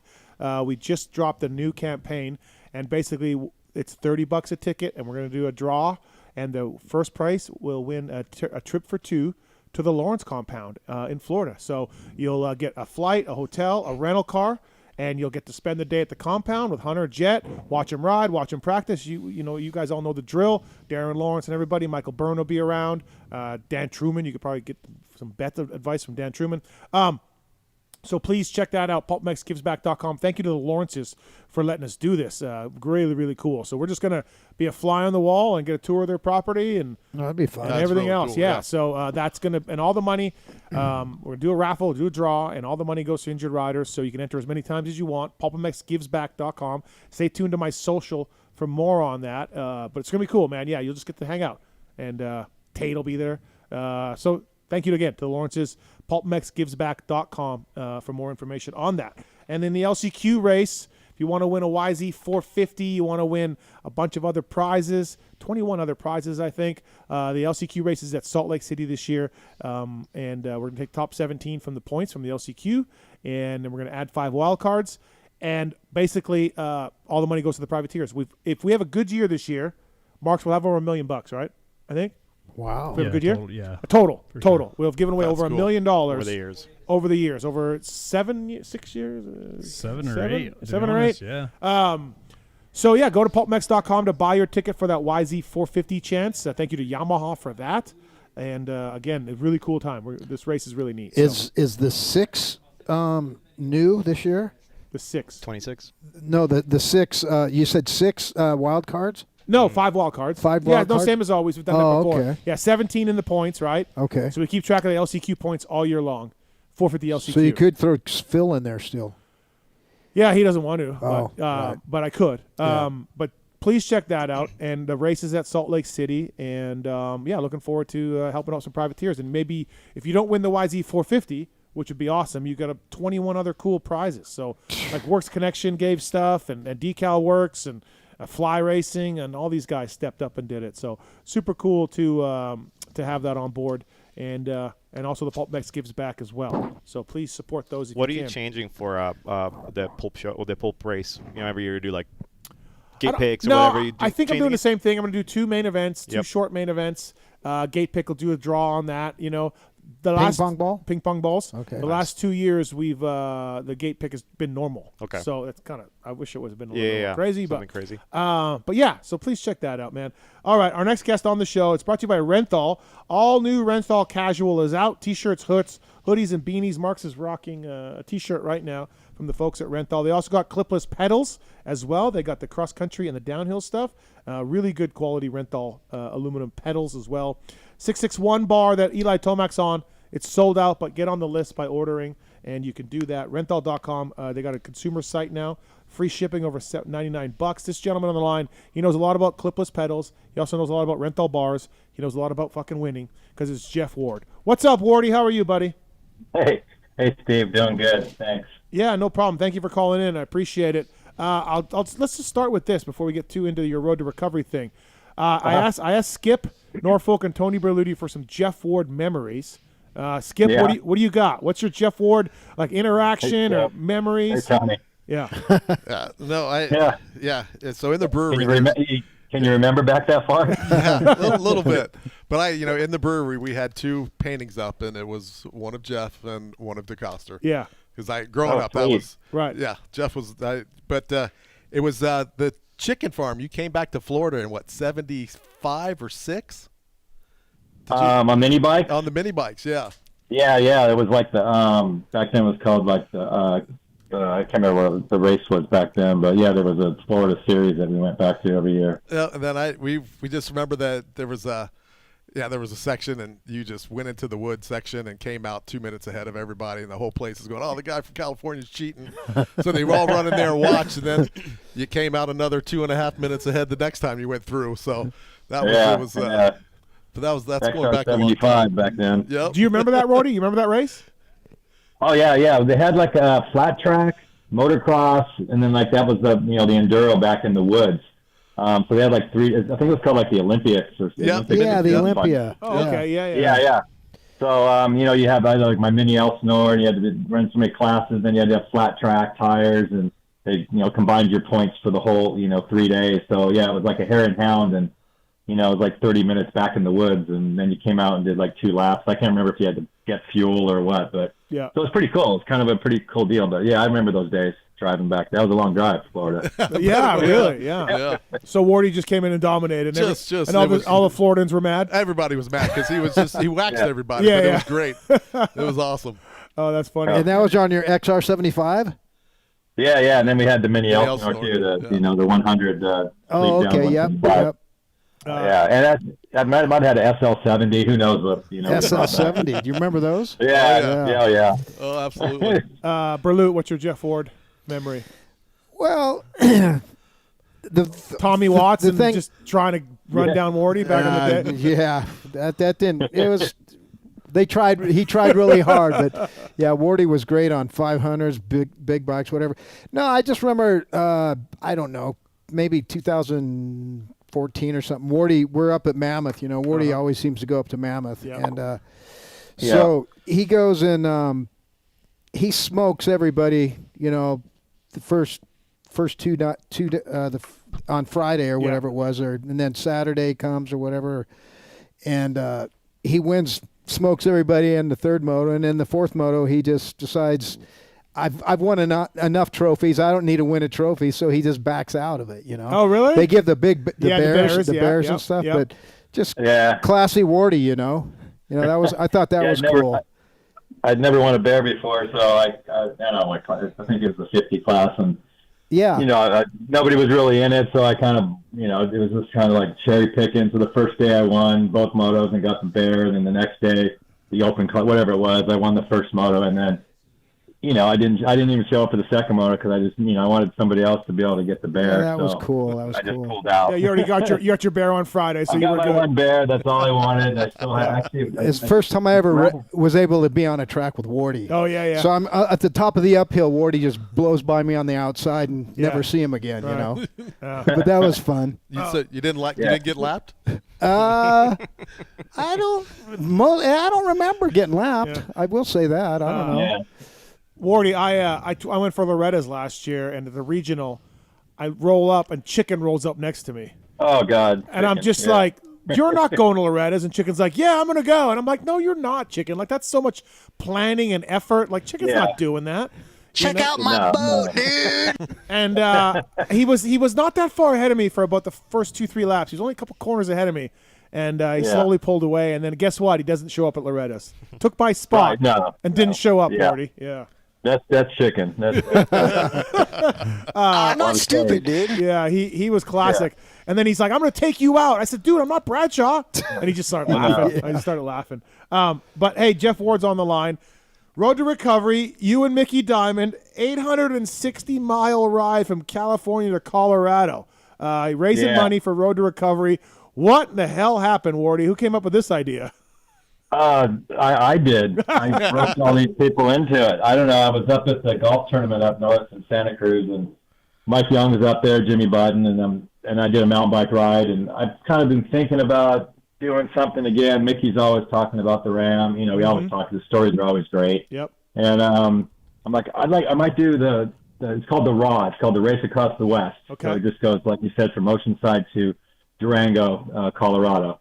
And I was like, I might do that, solo. And he's like, really? And I go, and I said, would Road to Recovery want to do what we did like last time when we did the Ram with David Bailey and Doug Henry and Mickey? And he's like, yeah, we're in. So then it kind of started, and got a hold of Jennifer there and Jimmy, and, we put a budget together, and I got, all my sponsors together. And so now I called Mickey, and he was like, I was maybe going to do it next year. And, and I go, well, let's do it together. I'm not really sure I want to do it solo anyway. So, and that way, at least we have each other to, we're not going to pull out because the other guy's not going to pull out. So that's kind of how it started. And then I just started rounding up all the people to come on board. And John Perry's coming on to help, and Vic Armino and Zapata Espinoza is going to come on and drive with us and take photos. And it's just going to be fun. We want to raise money for Road to Recovery, and they can go there and just donate and support us. And that was kind of the whole thing. Just I cycle enough and keeps me motivated. And so yeah, I don't know. It's kind of it's a tough deal. It's hard. It's going to be hard. I'm not young anymore. I'm 65. But I'm feeling good. Mickey's doing good. So we're looking forward to it. What's how many miles a day, or how do you map that out? Well, we don't stop. We just keep circuit. We just keep turning off. It'll take like 2 days and like 5 hours. We're trying to go for the record, which is like 17.5 miles an hour average. Oh, and you got like a chase truck you're sleeping in or whatever, right? Like, yeah, we'll probably only get like 5 hours sleep in the 50 hours it takes. Right. Something like that. But the chase truck stops, and then you sleep, or no? Oh. Well, no, what happens is, like, when we go across the desert, when we did the Ram last time, it was 122 degrees, so you can't stay out there too long. So Mickey and I will probably be doing, like, 5 mile, 6 mile stints for 15, 20 minutes. and then we just tag team. He gets in the vehicle, I go, he gets out. We don't even slow down. We just keep going. And then at night we'll go, I'd like to go 2 or 3, 4 hours solo just to, that way the other person can get a 3-hour nap. Yeah. We'll do that one time or so during the night times when it cools off a little bit. So a lot of planning involved and just a lot of strategy. And, we're really thinking on going for the record, but we just had a big meeting today on it. And they're like, can we say and I'm like, well, I know Mickey and I, our mentality, it's like, yeah, let's. Of course. Let's do the record. Right. Let's go for the record. That'll get us motivated and keep something to shoot for as we're going. But the heat's the biggest factor on this ride. And then what route do you take? Do you just literally take Well, they have it all laid out. I mean, they've been doing this for years. Yeah. I just looked at the printout. They have every mile, pretty much the road you're on, the turn. Yep. You can put it into a navigation, but they also have a map in case it goes down. Right. You have checkpoints. I think we have probably 12 checkpoints. You have to call in when you get there and give them your number and show that you came by. And it's really well run considering. I mean, we're only going to Durango. When you go all the way to Annapolis, Maryland, and you get back into those small cities in Ohio and it's the back roads, it's pretty confusing for the. We have the easy part of just pedaling and not thinking. We'd follow them off a cliff if they turned right, and we just go with them. Don't do it. So, so it's pretty cool, and I think hopefully we get a lot of people, donating to Road to Recovery and helping all these athletes that, keep getting hurt in these sports. They're dangerous. Yeah, and listen, I started a nonprofit. PulpMX gives back a little bit because we need to help. We need to help these guys. Absolutely. And one thing, I mean, Mickey was one of them. Mickey had Road to Recovery help, and him and I were going to Matthes it was the day before when he hit his head and went into that coma we were going together the next day. So I was on my way home to my house, and I was like 5 miles from the hospital when his girlfriend called and went in there. So he had to go through the whole thing and get support and help. So it's pretty cool to kind of full circle that he's part of the whole deal and shows what it can do when you have the right people behind you. Help Wardy and Mickey out. Road to Recovery website. Go to Wardy's social. There's stuff on there as well. And donate. And these two legends, a lot of championships and race wins beside them. Wardy, I did want to so when you raced, Mickey was younger. He was a little different guy than you. Were you friends with him when he was, Yamaha Honda, or were you? I mean, obviously, I'm sure you talked to him here and there, but is this a newer friendship over bicycling, or I mean, we got along pretty well. I've always liked Mickey. I mean, he was always super cool. Yep. When he was there, he was kind of the rock star type guy, and I never had a beef with him, but then he had great style, and we because we were here from local Southern California, so we raced a lot of local stuff together, and I wouldn't say we were like good friends, but we'd hang out and we'd have no problems. But in Supermoto, pretty much when that started, we raced a lot. Yep. And he was champion in that, and also 125 multiple champion, and so we really got well on that. Went to overseas races, did a lot. He's just a fun guy, and it's like we just get along really well, and but he's just passionate about. He did the Ram before back with Bostrom and Dave Mira and Sabritsky, the Tour de France guy. So he's a big cyclist. I mean, you kind of think of him as like the partier back then, but he trained really hard. Yeah. He was quite an athlete, and it even shows now that he's still involved. There's not many riders that keep going like that and want to be an athlete, afterwards, after racing, and he's always been that kind of guy to keep going. So he's a fun guy to do it with. He's pretty serious, though. He's serious. He's a really good dude. We talked to him a little while ago for one of those re-raceables, and he was just like, man, if I knew then what I know now, in his career. It sucks because he does sound like he lives with regrets. He's got 2 national titles, which is crazy good, right? But he still has some regrets, and it feels he's a little tortured soul a little bit, Mickey is, on his career. Yeah. He had a lot of fast people around him when, he was trying to make the chess pieces work to get where he needed to go, kind of the odd man out a little bit for how good he was. For sure. Maybe they didn't take him serious because of his, maybe not a bad rap, but just, how that is. Motley Crue stuff and all of that. Yeah, for sure. Right. Yeah. You don't know, but no, he's and then on Supermoto just showed he can ride a motorcycle, man. He won the championships on the big class on that. And, it should be a lot of fun and looking forward to it. Seen Johnny O on the trails lately at all? No, since Johnny had his knee done, he just started getting back. So he stays over in his own little square 10-mile radius over in Laguna Niguel. He used to come over here and we ride a little bit, but I ran into him at the A1 ride. He was there. He wasn't riding because of his knee. His knee. So I see him now and talk to him now and again. But it seems like we're all getting old, doing our own stuff, Yeah. But, well, you're back, dude. I follow you on Strava. You are back with a vengeance.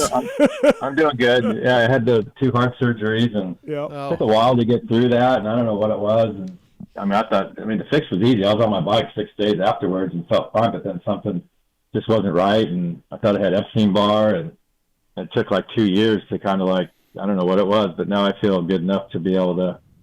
I did a race last Saturday, the BWR over in Arizona. It was 65 miles, gravel road, whatever it was, and got second in my class in 4 hours something. It was 90 degrees, and I felt good. So not as fast as I was a couple years ago, but I'm still pretty fast. So. I'm sure. More power to you for that, man. That's badass. It's awesome. We got some calls for you, Wardy, on the line as well. 702-586-PULP. You want to talk to Jeff Ward, Supercross champ, Motocross champ, Nations champ, Supermoto champ.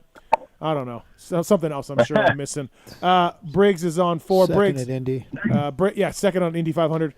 Briggs, what's your question for Jeff Ward? Hey, Briggs. Hey, what's up, guys? So Wardy was one of my first heroes ever growing up, and it was kind of crazy to think about that there's only been 3 riders in my memory that have started and ended their career on one brand. Jeff Ward, Ryan Villapoto, and AC. And it's all, coincidentally is Kawasaki, which, used to be an awesome brand. So I didn't know if you guys knew that. And another fun fact, did you guys know that Kawasaki was the first race team with a race rig? Semi. Yeah, so if you guys know the origins of that story, it started with John Ferris in Bath, New York. He was good friends with Irv Braun.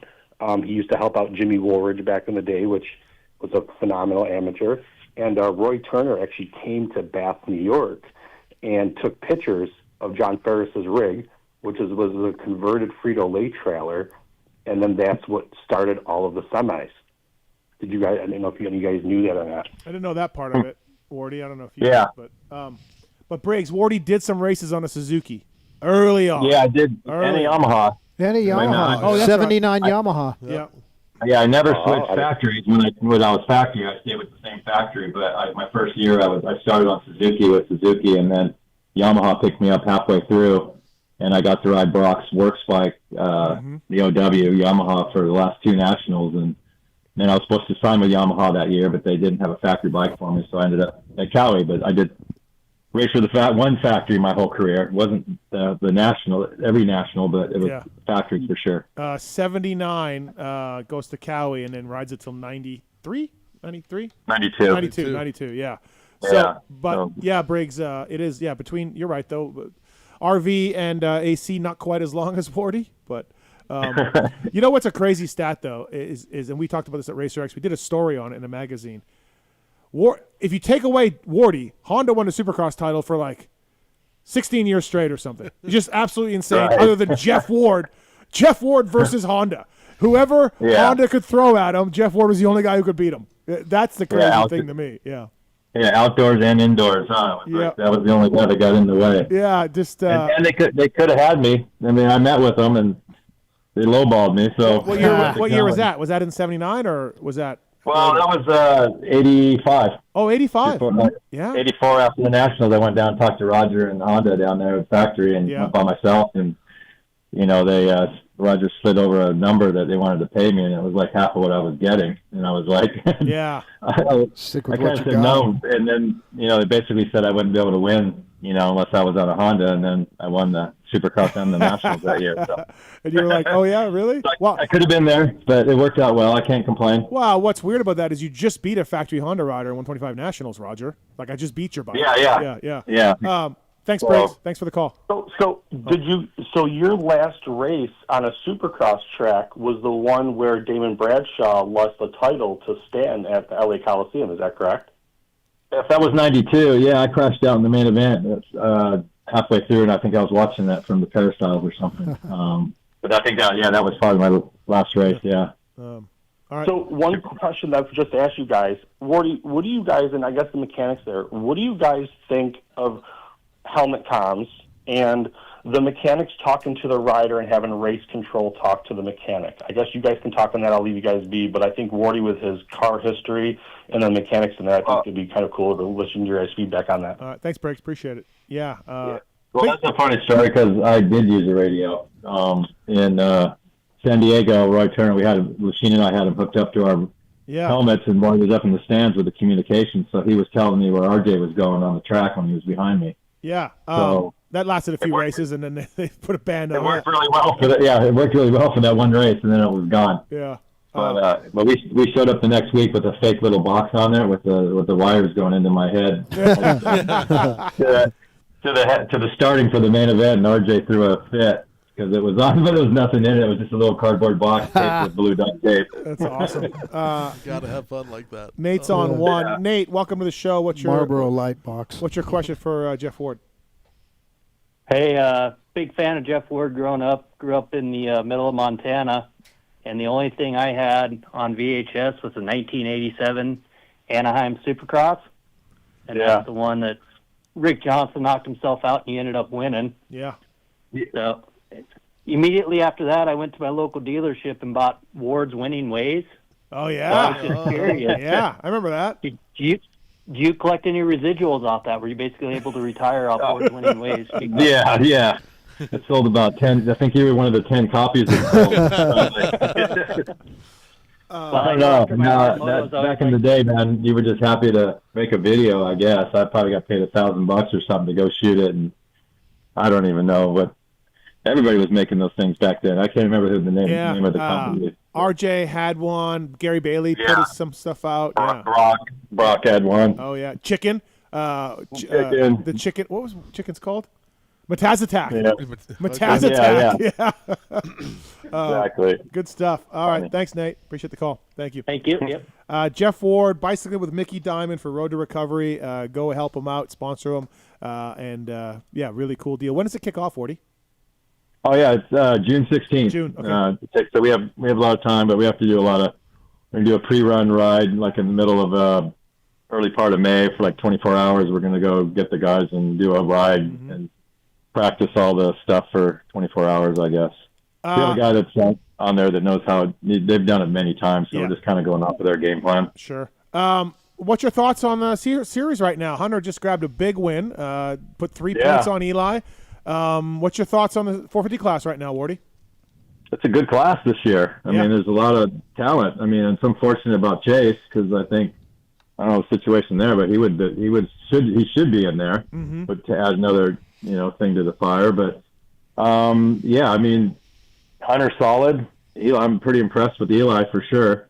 On the KTM, I don't think I've ever seen him look better on a bike. My opinion, anyway. I'm with you. His confidence. As soon as I saw him do those overseas races, the way he was throwing it around, it's like I don't think I've ever seen Eli do like side whips like Deegan. It's like what's going on here? It's like usually he's just straight and. So it looks like he really has fun on the bike, which is great. But yeah, it's going to be. I think it's down between Eli and Hunter. And Hunter, I knew he was going to be there at the beginning of the series because he is solid.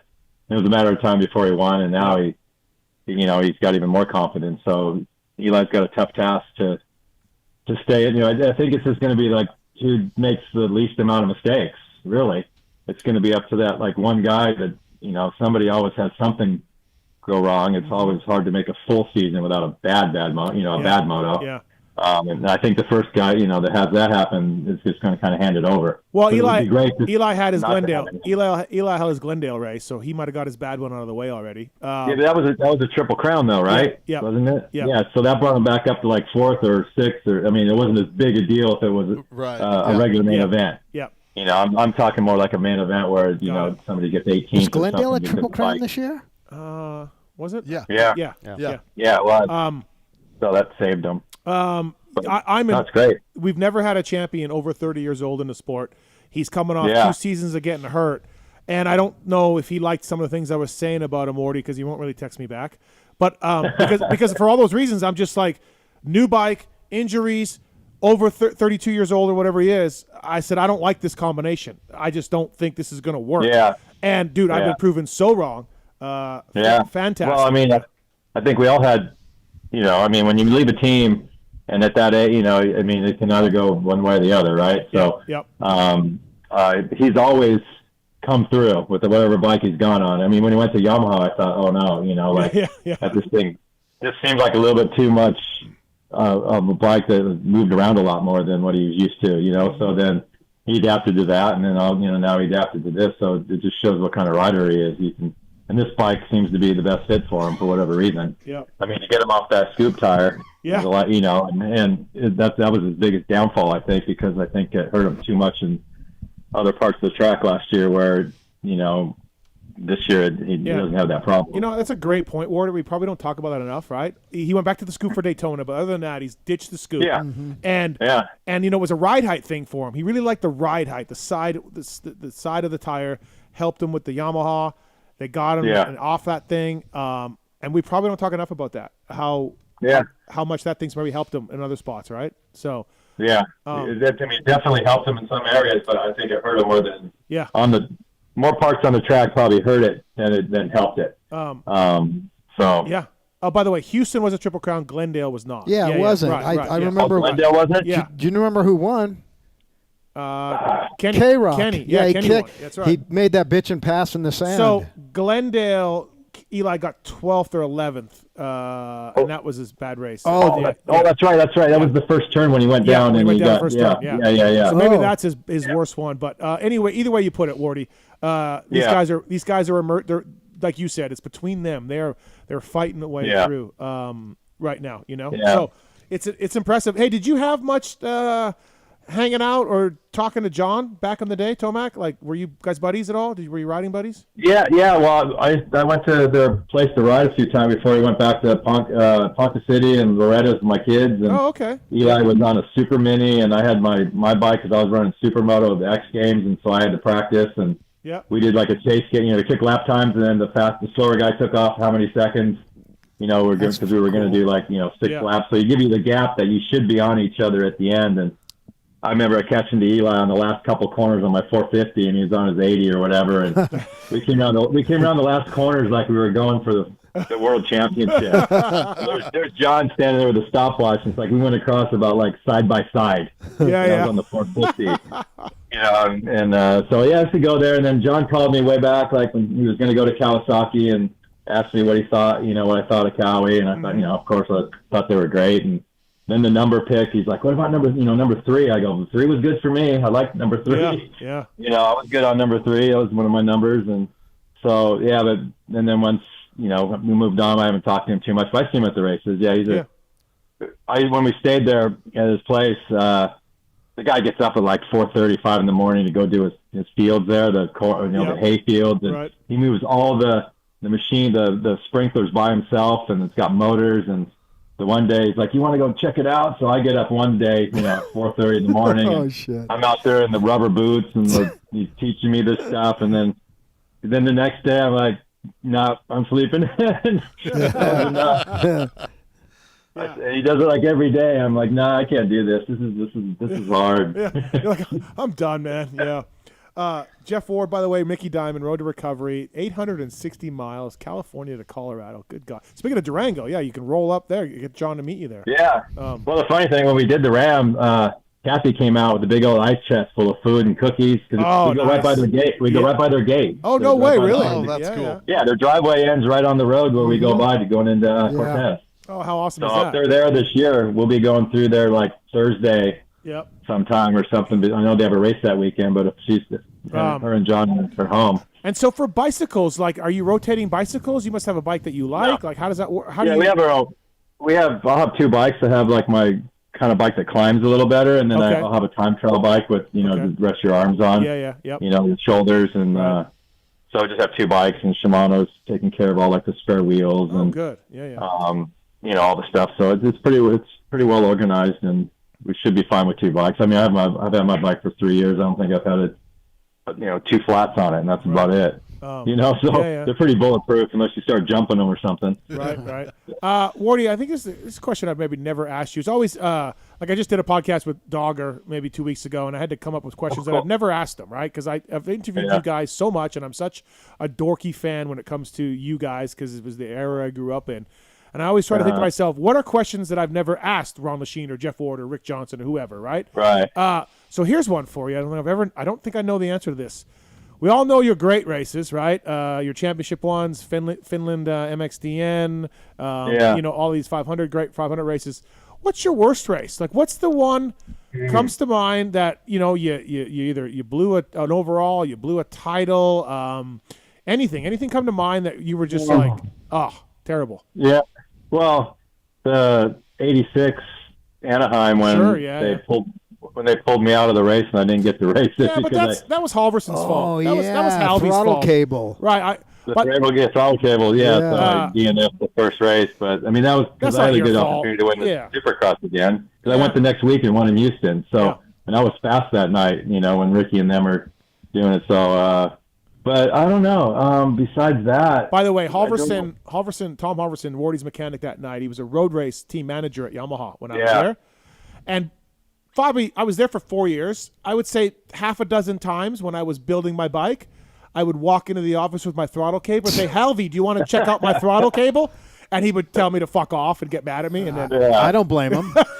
Just like Skip said, no wonder you got enemies. I thought this was the funniest thing ever. Oh, hey, Halvey. Maybe the first time, Steve. Right. That was a bad deal. We also saw a photo of him when he worked for you in the shortest shorts ever. We're like, Halvey, what him and Felt both. Yeah. Felt too? Felt. Wardy, how about Felt shorts? His was probably the tightest. Or even Haynes. Chris Haynes? Oh, Haynes, Chris, I don't know how that dolphin shorts. Yeah, exactly. Someone told me that Haynes would have the reflective stuff for tanning and just be laying there tanning himself. Oh, yeah, he'd be getting some sun. He'd roll those things up and higher to get the tan line higher. I mean, they were. I heard that. Yeah, it was bad. So bad races for you. We can't count 86 Anaheim because that was not your fault. Throttle cable broke. But is there another one? Oh, I don't know. I don't know if any that I've. I just know tracks that I kind of sucked on, like Southwick, and just I don't know. I don't know. I don't remember anything that really. I just felt like no heartbreaker. Well, I mean, there's a couple of them. Like, I could have won the championship, and I crashed at Troy, Ohio, chasing Stanton, like the checkered flag on the first moto. I had to beat him, and I think I was ahead in the cartwheel. I went down, and I couldn't beat him because I lost the points the first moto, the second moto. I think I lost the championship by like 3 points or 4 points. Oh, so, okay, yeah. So going down there put me out of position to do the championship, and that was the year I crashed in Gainesville the first year. Somebody bike cartwheeled and hit me in the head, and I DNF'd the first moto. Oh, I think that was Hawthorne. I think that was Dennis Hawthorne. Yeah. Yep. Like hit me in the arm and then turned my helmet so sideways I thought I got blinded. Yeah. And then so then I caught back up the points and took the points lead, and then lost it at Southwick. But then I had the opportunity to. Yeah. So that one hurt because I struggled all year to get back into it, and then did a stupid crash with 3 corners to go to. Stanton beat me, So Hawthorne said all the Team Green guys were really pissed at him. He's like, "Sorry, man, I got the whole shot or whatever, and I just ate shit in front of everybody." Yeah.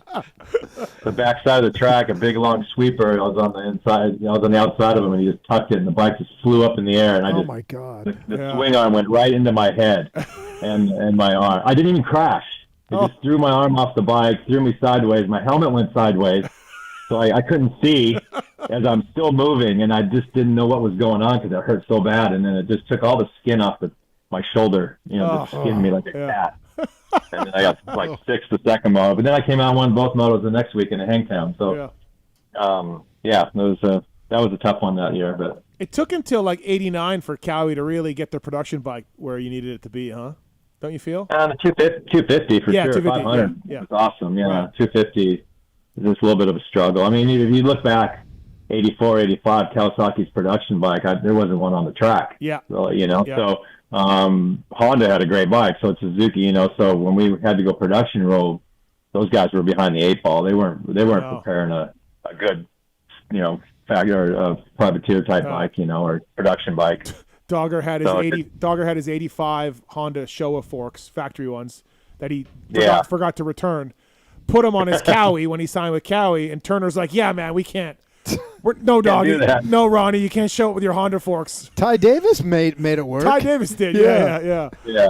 He was trying to bring everything, man. He had front brakes, and he had like we need these, and I'm like, yeah. Now you see what I was riding. Yeah, Ronnie, we Get can't used to it. We can't take an '85 RC 125 and just take all the parts from it. Yeah. Yeah, you don't know how lucky how good you had it back then when those Hondas were the bike. No. Everybody was playing catch up. No. You know? Yeah, the '89 Cowies I felt like finally were like on the level. I thought the '87 wasn't bad. Yeah. Okay. What'd you think, I won Wardy? Supercross, and I won the Supercross and outdoor. I mean, there was always like it got better in areas, and then there was still lacking in others. And yeah, I think by like 88 probably maybe like they changed, or 89 when it went to the square frame, and then it kind of the other parts that were kind of missing a little bit kind of came better, and then it kind of came to be a more all-around bike. I mean, I could make it work right either way, because I could figure it out, but some guys just didn't like a couple things that it did. So I always thought it was the funniest thing ever. Cowie went from '87, the skinniest production bike ever,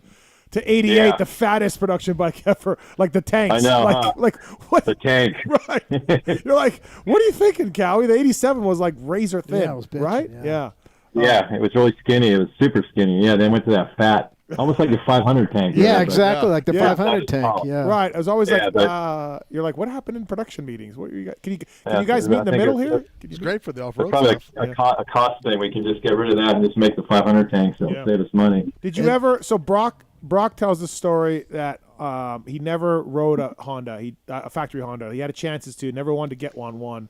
Never wanted to ride one because he knew how fucking good it was. Yep. Did you ever jump on anybody's? No. Okay. Never rode another bike. I didn't want to, because I knew if you got on, you liked it, you were just like, you were screwed. You just had to maybe imagine that your bike was better. Oh, it's great. So, it's all about confidence, in any sport, really. So if you believe your bike's the best, whether it is or not, you can ride it to the potential, and you can always win. So nowadays, everybody's always they're just so picky. So I don't know. Yep. Hey, Wardy, so we're talking about the lapper rider situation, like, at Indy this last week. There was a time, didn't you guys put a horn on your bike for lap riders? Oh, God, that sounds familiar for some reason. Yeah, somehow you guys put like a little wah-wah horn on your bike. Yeah, or they're an air horn or Do you remember that? No, I don't remember this. No, I'm talking to Wardy. I kind of remember something like that. I mean, whatever it was, it's Roy Turk. That guy come up with everything. Paddle tires for Weiner, just, out of the box with our radios, but the guy was just looking for an edge. So I would believe that we probably had it on for a race and then it got banned again. Yeah, I think so. It got banned. Paddle tires, radios, and horns banned from horns, and who knows what else we did every time we got caught doing something. Jeff Ward brought to you by Renthal on the show, by the way. Renthal.com. Premium products for early access to new products on Renthal.com. Check them out. Factory Kawasaki using it now. So, Wardy, I don't want to turn this into because Chris here from FCP, he's young, but us three are old as shit, especially Skip and Berluti.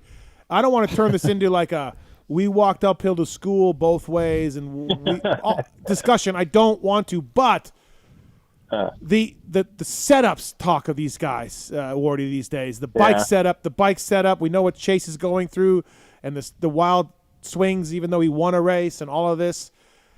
And you're plugged in, Wardy, with the sport still. It's got to make you shake your head a little bit. Well, I mean, we were a different era. Our bikes were so soft. They moved around. We probably didn't know what they were doing half the time, through stuff. But, I mean, I went through it with Indy cars. I mean, you have to be precise on what changes you make, and the changes that do happen, you feel, so, and you have to believe it, or you don't have confidence, so whether good or bad. So I can see their point where, nowadays these tracks are so more technical, landing and the jumps and bouncing off them. And if something's not right, then, you lose your confidence and you just lose that, the edge that you have. But then again, at some point, I mean, the track changes so much. Are you ever going to get it right? Right. You know, so if you're looking for a right all the time, even in an IndyCar race, at some point between pits 2 and 3, the track changes or the tires change, and your car's off. Now you have to do something different. You have to turn in early, or you have to lift a little early, so you adapt. And it's kind of that way with the motocross. Yeah, the heat race, it worked perfect, and now all of a sudden you go out there and it's a little different and not working quite as well as you thought. You just have to, ride around it. I don't think that the change would be enough to not do anything on the track. Like, you'd get hurt because of it. You know what I'm saying? Like, Yep. you're not gonna be able to make the triple now or the step on because, it's one click off. There's always a better rut, right? Or something to take. Yep. But yeah, it's I get a little frustrated when I start hearing everybody complaining that it was the bike's fault and, this and that. And, yeah. It's just, when they win, they never, I don't know, they're fine with it. And I don't think the bike changed much from the week before. Really too much. They always say they found something and then all of a sudden the next 2 weeks later, I guess they lost it. Yeah, right. I get it with IndyCar and I get it with MotoGP. I get all that stuff where the track, the pavement is the pavement. It never changes, right? I totally get that. But motocross, it's like, yeah, man, like, it's going to bump. That bump is going to be, a new bump is going to be there, Yeah, and I think... Yeah, mine was always like, if I was hitting this bump and it didn't work, I'd just say, okay, then don't hit that bump. Just miss it. Yeah. Take a different line, whatever. So it's a different game today, but like you said, the sport was tough now and the sport was tough back then. It's just different bikes, different jumps, different everything. But, the guys that were winning all put the same effort in and all had the same problems. And I think it just comes down to confidence and then, it's an all around package, really. It's a mentality that gets you through most of it than the bike.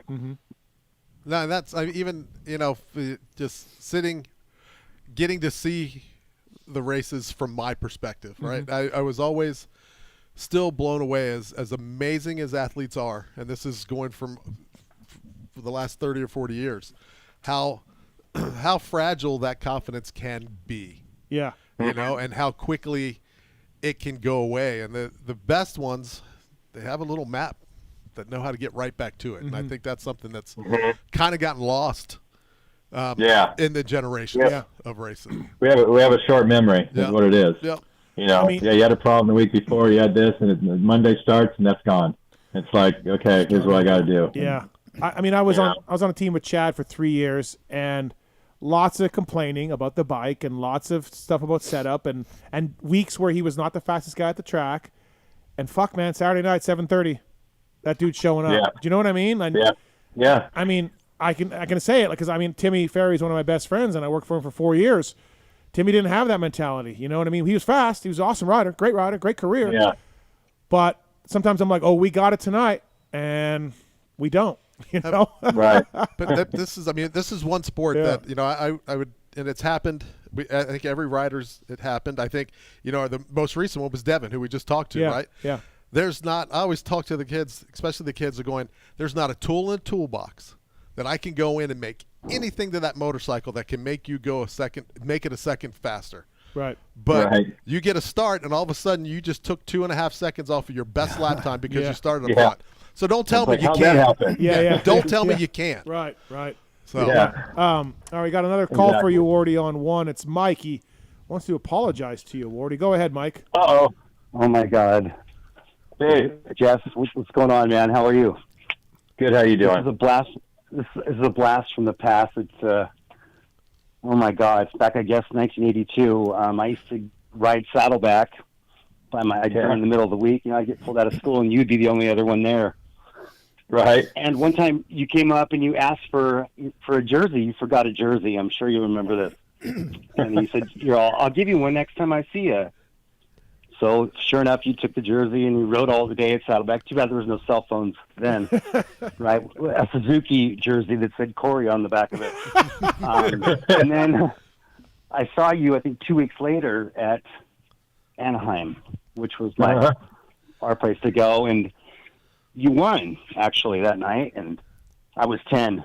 right? And I went up to you to ask for that jersey, and you, I don't know, it was a lot of excitement going on. You acted like you didn't really know me, of course, and I knew what that was going to do as soon as I told my dad. And exactly what happened, of course. Remember him going back and making a scene. Your dad made a scene? Oh, Back man. after jersey. Yeah, pretty bad. So I think about that all the time. So I was thinking if I ever got the chance to apologize, because I used to watch. On a good note, I don't remember it. So. Yeah, Wardy doesn't remember it. That's good. Yeah. I don't remember it. That's but, definitely a memory you would want to block out. I'm sure. That's funny.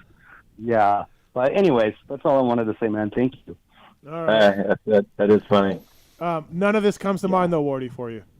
No, I don't remember that. Dude, Far, and I've probably borrowed stuff from people. I remember I always forgot stuff. But I used to be on the track on an RM80, and the only other person on the track was Jeff on his factory Cali, and he would come ripping. I mean, I've seen that, dude. You did some amazing shit at Saddleback. I'm gonna tell you what. It was like being in the water with a white shark on it when I was on my RM80, and he'd come by. Yeah, I lived at that place. I couldn't get far enough to the side. Yeah. Cool. Anyways, thanks thanks, you guys. Mike. Yeah, thank you. Appreciate Thanks, it. man. Appreciate it. He did say you won Anaheim 82. I had to double check because I know your first win Supercross didn't come until 84. But 84, yeah. I got like second. I think I got second. You got second, yeah. Yeah. So you would ride Saddleback all the time? Like, just you live close by? That was it? Well, as a kid, yeah. We lived in Mission Viejo, so it was only like 15 miles up the back road there. And when I was a kid, my mom used to drive me up there in her Cadillac with my bike in the back, the trunk.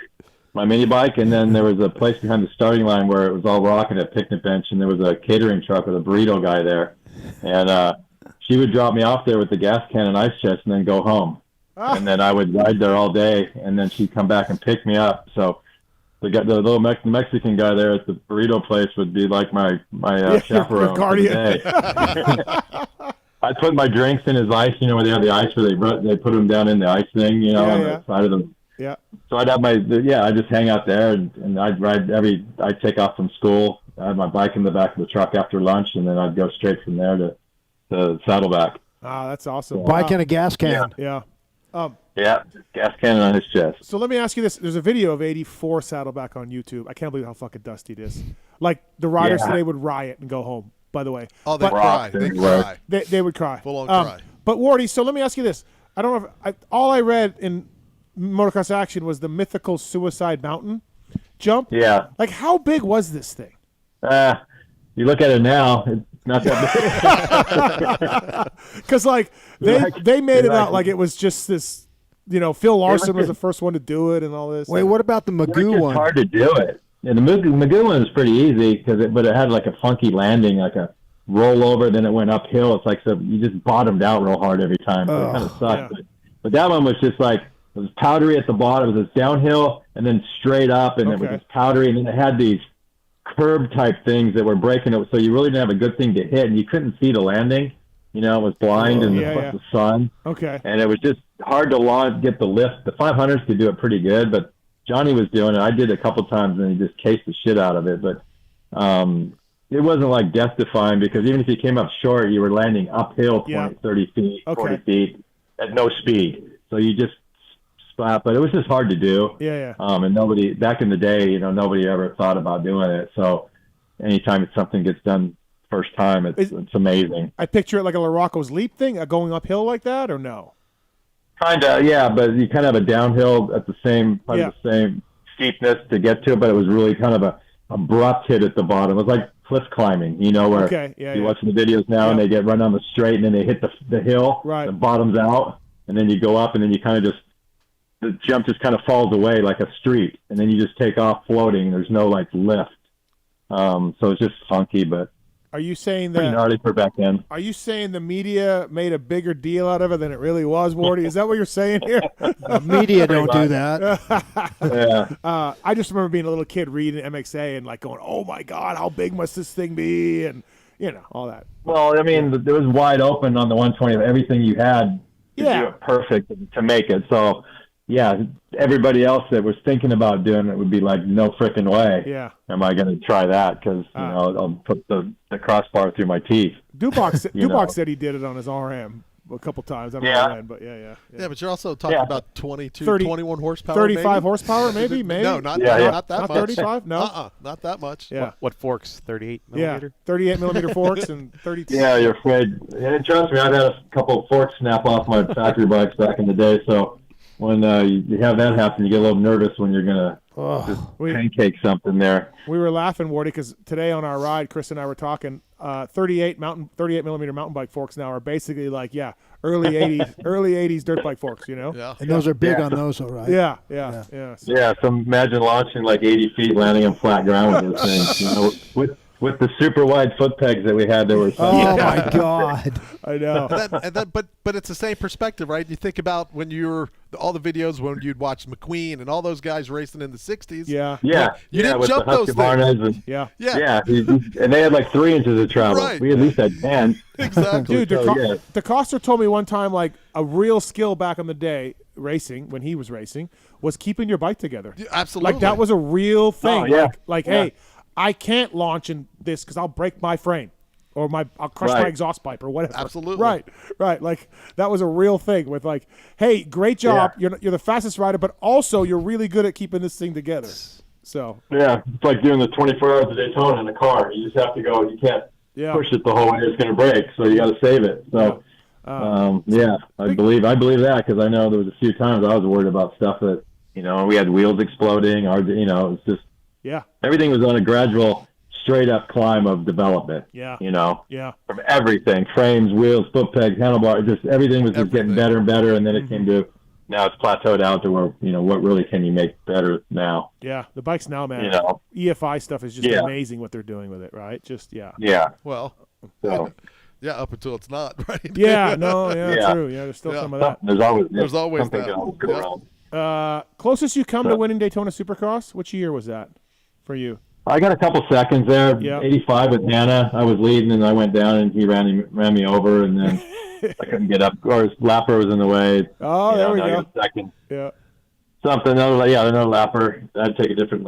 It really wasn't in the way. It was just, you see somebody, you take your eye off for a second. Like, am I going to jump into the corner and hit him? And then you kind of hesitate, and I washed out, and then Hannah ran me over, and he got up first. But I got second. But that was my bad. I didn't like sand, so I was never expecting to go there and win. I wasn't going to beat Stanton there. I just had to try not to lose too many points. Yeah, for sure. Was always my mentality. All right, man. Anything else for Jeff Ward on the line? Anybody?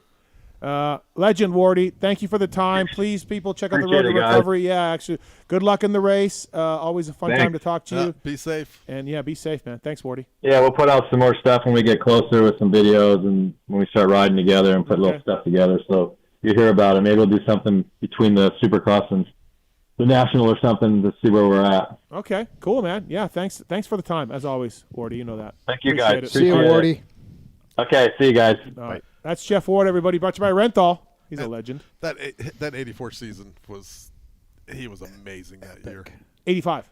85 was when he won 250s in Supercross. No, but 84. 125. Oh my gosh. Well, him and O'Mara were at it, right? Oh my gosh, it was. Yeah. We got to see so many good races because Binghamton, Southwick, all those East Coast rounds that we could go to as kids because we all raced the amateur I was days pissed there. because I was a Barnett guy, right? And he ruled that class forever. And then like 83, they kind of worked him a little bit.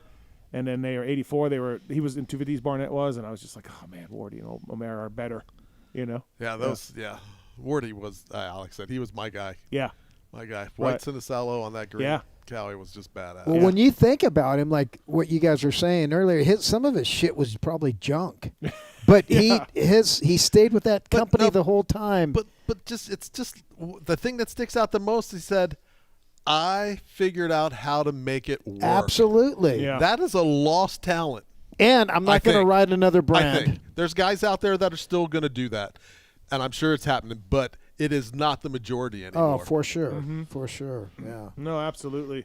Thanks to Jeff Ward for the time tonight on that. And, that 860 miles. So that's what just him and Diamond? Yeah, what do you say? Like 15, 20-minute shifts when it gets hot? It's going to be like a 5 or 6, 5 or 6 miles. Yeah, 5 or 6 miles. Run, and going across the desert. So they have like a chase car, right? And they're like riding behind it, whatever, other dudes chilling. Yeah. And then they just do relays. Yeah. But then like they never slow down. They change on Correct. the bike and everything. Yeah, it's crazy. That's got to be nuts. Because he was talking about like the race across America is like the same The thing Ram where thing, they it's like craziness, but it's pretty cool. Yeah, absolutely nuts. But we don't know the elevation gain, right? Like a lot, though. I'm sure, right? A fair amount. And we can probably Google it. But well, you definitely got to go to climb to get to Durango. That's for Yeah. sure. That's what I was going to say. In that Yeah. area, that's all climbing. Huh? Yeah. A lot of climbing. Just getting out of Southern, depending on how they get out of Southern California. How do you get out of California? Right? You climb there's two Cajon or big ass whatever. grades just to get to the high desert. By the way, Berlut, I wasn't on a road bike, but I did the Pahrump thing on an mountain bike. Because I went. How was that? You went up over Potosi? Yeah, I went on to the other side, and I went and there's a nice mountain bike trail down. Oh. So it's really cool. But I went up via the road. It's pretty steep, huh? It is. I'm going to try that on a road bike this summer. But electric or by itself? No, by itself. Why this Oh, summer? it's gnarly. Well, I don't know. At some point, I got to. Yeah, don't do it during the summer because we'll have to pick you up off the pavement. Do it in the early mornings. He's done it a few times. Yeah, in right? the early morning once. Oh, I that's once you did it once. I Yeah, only did it once. That's gnarly. But it is gnarly. Yeah. But you hauling ass coming down, Oh, man. Oh yeah. And you start thinking of your tires. It's fucking freaky. Yeah. Freaks you out. If you head up that way, like from the late night parking lot. Yeah. And head out that way and then you go up and then you go to the top and just as sort of you crest the top. Yep. You turn right and there's like a little campground there. Oh, okay. There's a mountain bike trail and now it goes all the way down and it's bitchin'. Is it kind of by the bar, that old bar? Yes, but isn't the bar on the other side of the road? No, the bar's on the right hand side going towards Pahrump. Yeah, I think it's past that. Oh, really? Yeah, I think it's past okay. that. Okay. Campground. World famous bar at Spring Mountain Bar up I don't there. remember, but I might have saw it. But anyways, you told me about that thing on a road bike, so that's pretty. That'll be my gnarly. race across America. my race to Pahrump. Thanks to Wardy for coming on board. Maxima and Pro Filter Pulp 20 code to save. MaximaUSA.com. Kawasaki still using Maxima. Pro Circuit still using Maxima. Skip Norfolk worked for Mitch Payton way back in the day, and he was using Maxima back then. Still is 927. Still the number one selling performance two-stroke oil in most markets around the world. SC1. Exciting things coming for SC1, by the way. Stay tuned for that. What? Pulp 20 code to save at Maxima and Pro Filter as well. Pulp 20 code, profilter.com. Easily pick up a pre-oiled, ready-to-use premium air filter or oil filter for your next service. And they've been active in the industry for a long, long time. So Pulp 20 code saves you with that. Larry's been on hold for 3 hours. What? Let's talk to Larry. Larry, you there? Larry is here. Thank you, gentlemen. 3 hours, Larry? What is happening? Just hang up, man. Dude, I'm working late. Don't worry about it. I'm good over here. Don't worry about me. All right, cool. Well, thanks for holding so long. I didn't mean to skip you. Mark's told me I should. So, anyways, what's on your mind, man? Don't listen to him, Larry. All right. Well, first of all, long time, first time, original investor in the Steve Show. So thank you very much for that. Oh yeah, thank you. So it appears that Hunter Lawrence has had his coming out party. You know, Eli has been far and away the best rider of the series, but the last few weeks, Hunter has just passed him, pulled away, and kind of, asserted himself as potentially the best rider in the series right now. I mean, is this what we're looking at? Is Hunter the guy at this point? Yeah, I mean, right? Like, what do you guys think? Yeah, Like, it's him and Tomac. It's theirs to lose, I think. Yeah, his and Tomac, but like what he's saying, the guy though, and I don't know. I'd have to say so. Like I said, if he does it, like I said, if he gets that, to me, he's got to go wire to wire in a main event, a full length main event. Thing is, you can't ever count Tomac out, right? I mean, he's going to be the gnarliest guy to the very end, right? Absolutely. This was the first weekend where his intensity was really up though. Don't you agree? I agree. No, absolutely, and that's why I say that the he's down to a carry-on size. Yeah. Back Okay, yeah. Because that was, I think, to me, that was the biggest thing. That was the biggest takeaway from that race. Is hey, he just I know it's a shorter round, but still, he just went wire to wire and did what nobody thought he could do. Correct. Yeah, I mean, it's impressive for sure. And then, so think about how good he is outdoors. If he's elevated his game indoors, right? Outdoors, he's as good as those guys, maybe just slightly worse than Jet. Maybe he'll be better outdoors, too. Yeah. You don't think Eli's got... If we look back at Destinations, like, he beat Jet straight up that last moto, too. So, like, is this stemming back from that? Because, like, well, he had a better gate pick. He had a better gate pick, so we got to keep that in mind, All right. But, yes, that's fine. He still rode great. Yep. He's just good. Yeah. Yeah. And getting better. And getting better. Absolutely. Yeah, there's not a lot flashy about him. You know, you watch him. You watch Jet, Chase, Eli. You're like, oh, okay, they do these. Hunter doesn't, you know. But, dude, he's complete package. Iceman. You know, I really think when that first Supercross, you know, when he had all those issues, mental breakdown at his first Supercross right at Anaheim, gate bounce before he took off, and all that stuff. And and whatever has gone on, whether it was physical or mental, being able to manage. You know, most of those races he was managing the race so he could maintain a set level that he felt like he could manage to. The scary part now is that all looks like it could be behind him, and I think he is now getting ready to take those next steps to grow into what he can become. Like true potential, whatever. Yeah. Thanks, Larry. Yeah, thanks for the call, man. Anything else? Holla. All right, thank you. All right, we got a Race Tech rant. Jacob's on one. Jacob, racetech.com. What's your Race Tech rant, buddy? Man, I'm just Freezy's got to go, man. That wasn't his fault for jumping into Eli. He didn't mean to do that. It's been multiple races. He don't get out of the way. He's been in the way. He's running, 15 plus. I get it. He was a top 10 guy at one time, but man, he's got to go. Race Tech rant of the night. He's got to go. He's got to go, dude. So I'll let you guys get on with your thing. Thank y'all for taking the time out for me. No problem. All right, buddy. Thanks for calling, man. Appreciate it. Thank you. Yeah, dude. Look, Vince has his critics. I get it. He's done some dumb stuff. He doesn't get out of the way as much as he should. I get it. But, you want to talk about lappers. He's beating most of those privateers. He's the first guy behind, and you work with that team, Chris. Yep. Vince Freeze, official ambassador of FCP. Yes, #1 fan. He's beating most of those privateers, and he's putting himself in every main event. I don't think he's missed any this year.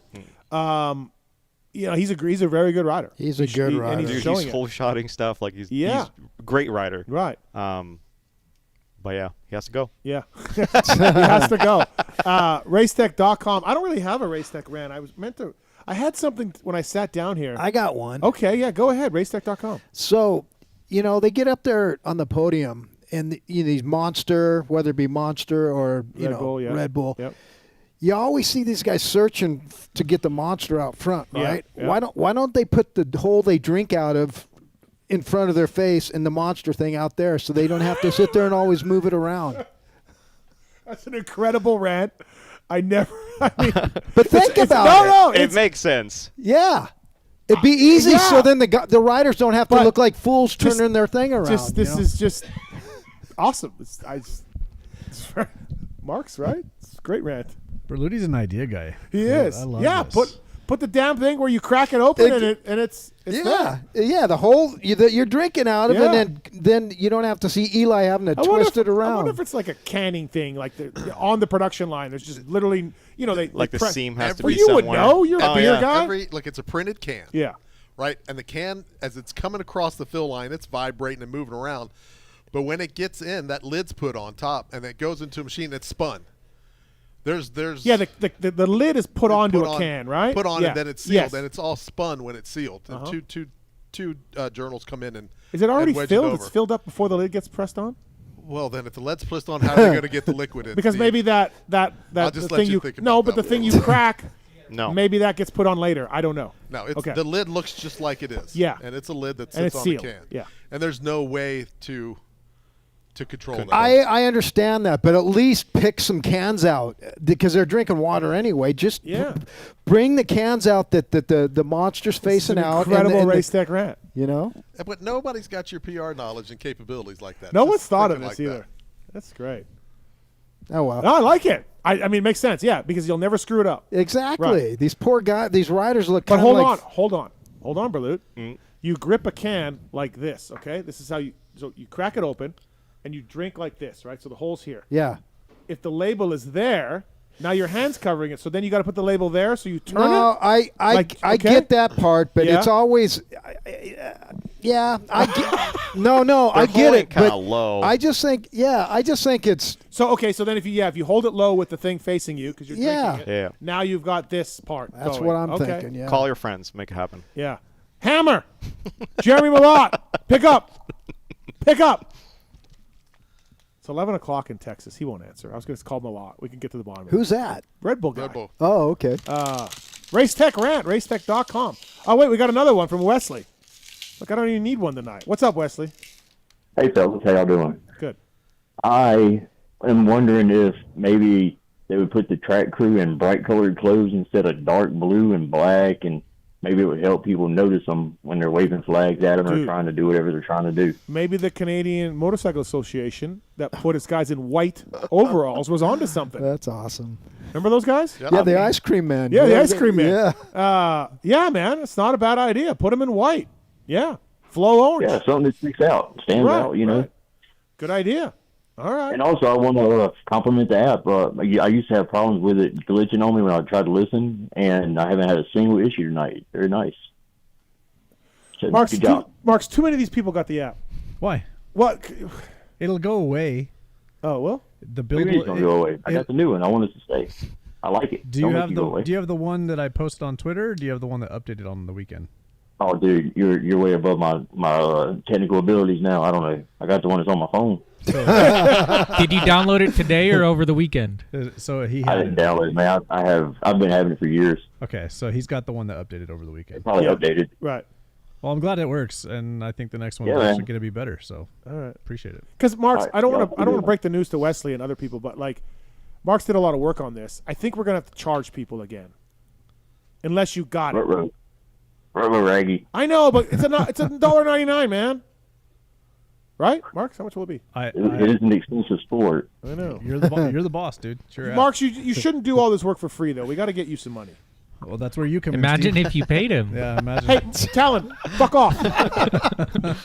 Thanks, Wesley. Thanks, buddy. Appreciate it. All right, Thank you. fellas. Thanks, Listen, he's onto something with the white suited guys or orange suited guys. Now, there's so much for those guys. Flashing light. Yeah. Now it's red. That's Right. just That was jacked. By the way, Chris, yeah, you sponsored the Supercross race team one race with Yes. the title. Yeah. with Oh, yeah, yeah. Freeze and Max Miller Yep. before he got hurt. Yeah. So a big part of that, guys. Derek's awesome. He's really good to work with. Really good guy. Yeah. Yeah. All right. Here's the Chase Sexton corner for tonight. Chris, what's happened? What's going on? Chase Sexton. Fuck if I know. Okay. I Cool. mean, yep. I mean, actually, all right. Is he hurt? Is he? Oh no, he bored? got hurt. No, he Okay. got hurt. He legitimately crashed really hard. Okay. So he missed the last 2 rounds. He'll be back for Birmingham. Yeah. He'll be back for Birmingham. Yeah, I don't know. I mean, I guess, theory, like you guys were mentioning of, like a ward where you have to learn how to ride to not break shit, right? Mhm. That's not been an issue for any of these younger guys, so that's not a skill that you really have to have, right? Mhm. And I guess I don't know for sure. You guys had a lot of cool parts back in the day. Maybe these days there's more? Question mark? More options? Yeah. And is it easier to get lost? Is it easier to, a little bit of, Well, to answer that, yes. I think they did get lost a little bit because at some point Chiz rode a stalker in Mhm. Florida, and they started adding parts to it. They did it at RCH. I don't know if you were there then, but things that it's not a bad idea. Mhm. And they got thinking like between the pro circuit stuff they put on and Chase's preseason testing and Brock Tickle being around and okay, let's go again. And they got a stock bike and they added parts to it. And Chiz helped ride it in Florida, different dirt, right? And they started adding parts, and then it didn't seem to help. Mm-hmm. So they did do that a little bit, yeah. Mhm. They went back to square one, which is not a bad idea. Yeah. But Berluti, what's wrong with Chase Sexton? I thought he was running the KTM really good at the end there. I don't know why. Anyway, yeah. I think, like Skip said earlier, they both got to take accountability. I think he's kind of mental anyway. He's proved that a little bit. Mm-hmm. I'm a big Chase Sexton fan, Yeah. I really am. But I've just thrown up my hands. I don't know. I don't know what to say. I don't know, man. Yeah. Skip, your turn. You know what? No one knows what's been happening. Yeah. Week in and week out, right? Yeah. But watching from the TV, when he was fast qualifier and won, that motorcycle had a look to it. Uh-huh. And then you watched it go week, and then the next week, and the next week, and it was not even the same motorcycle. So, you'd hear all these guys talk about being precision and having to execute. When this thing is a revolving door, you have no idea what it's going to do. At some point, just, you gotta understand and know exactly what's going on in order to fix something. If you just start throwing shit against the wall, and I'm not saying I have no idea what's going on, but they've gone some directions, and it happened before. So I don't know. There's some things that just take a step back and go, hey, we had good results here. Let's start here. Well, what's odd is so he tests all off season with the Cowie, shows up at A1, qualifies fastest, so in the main event.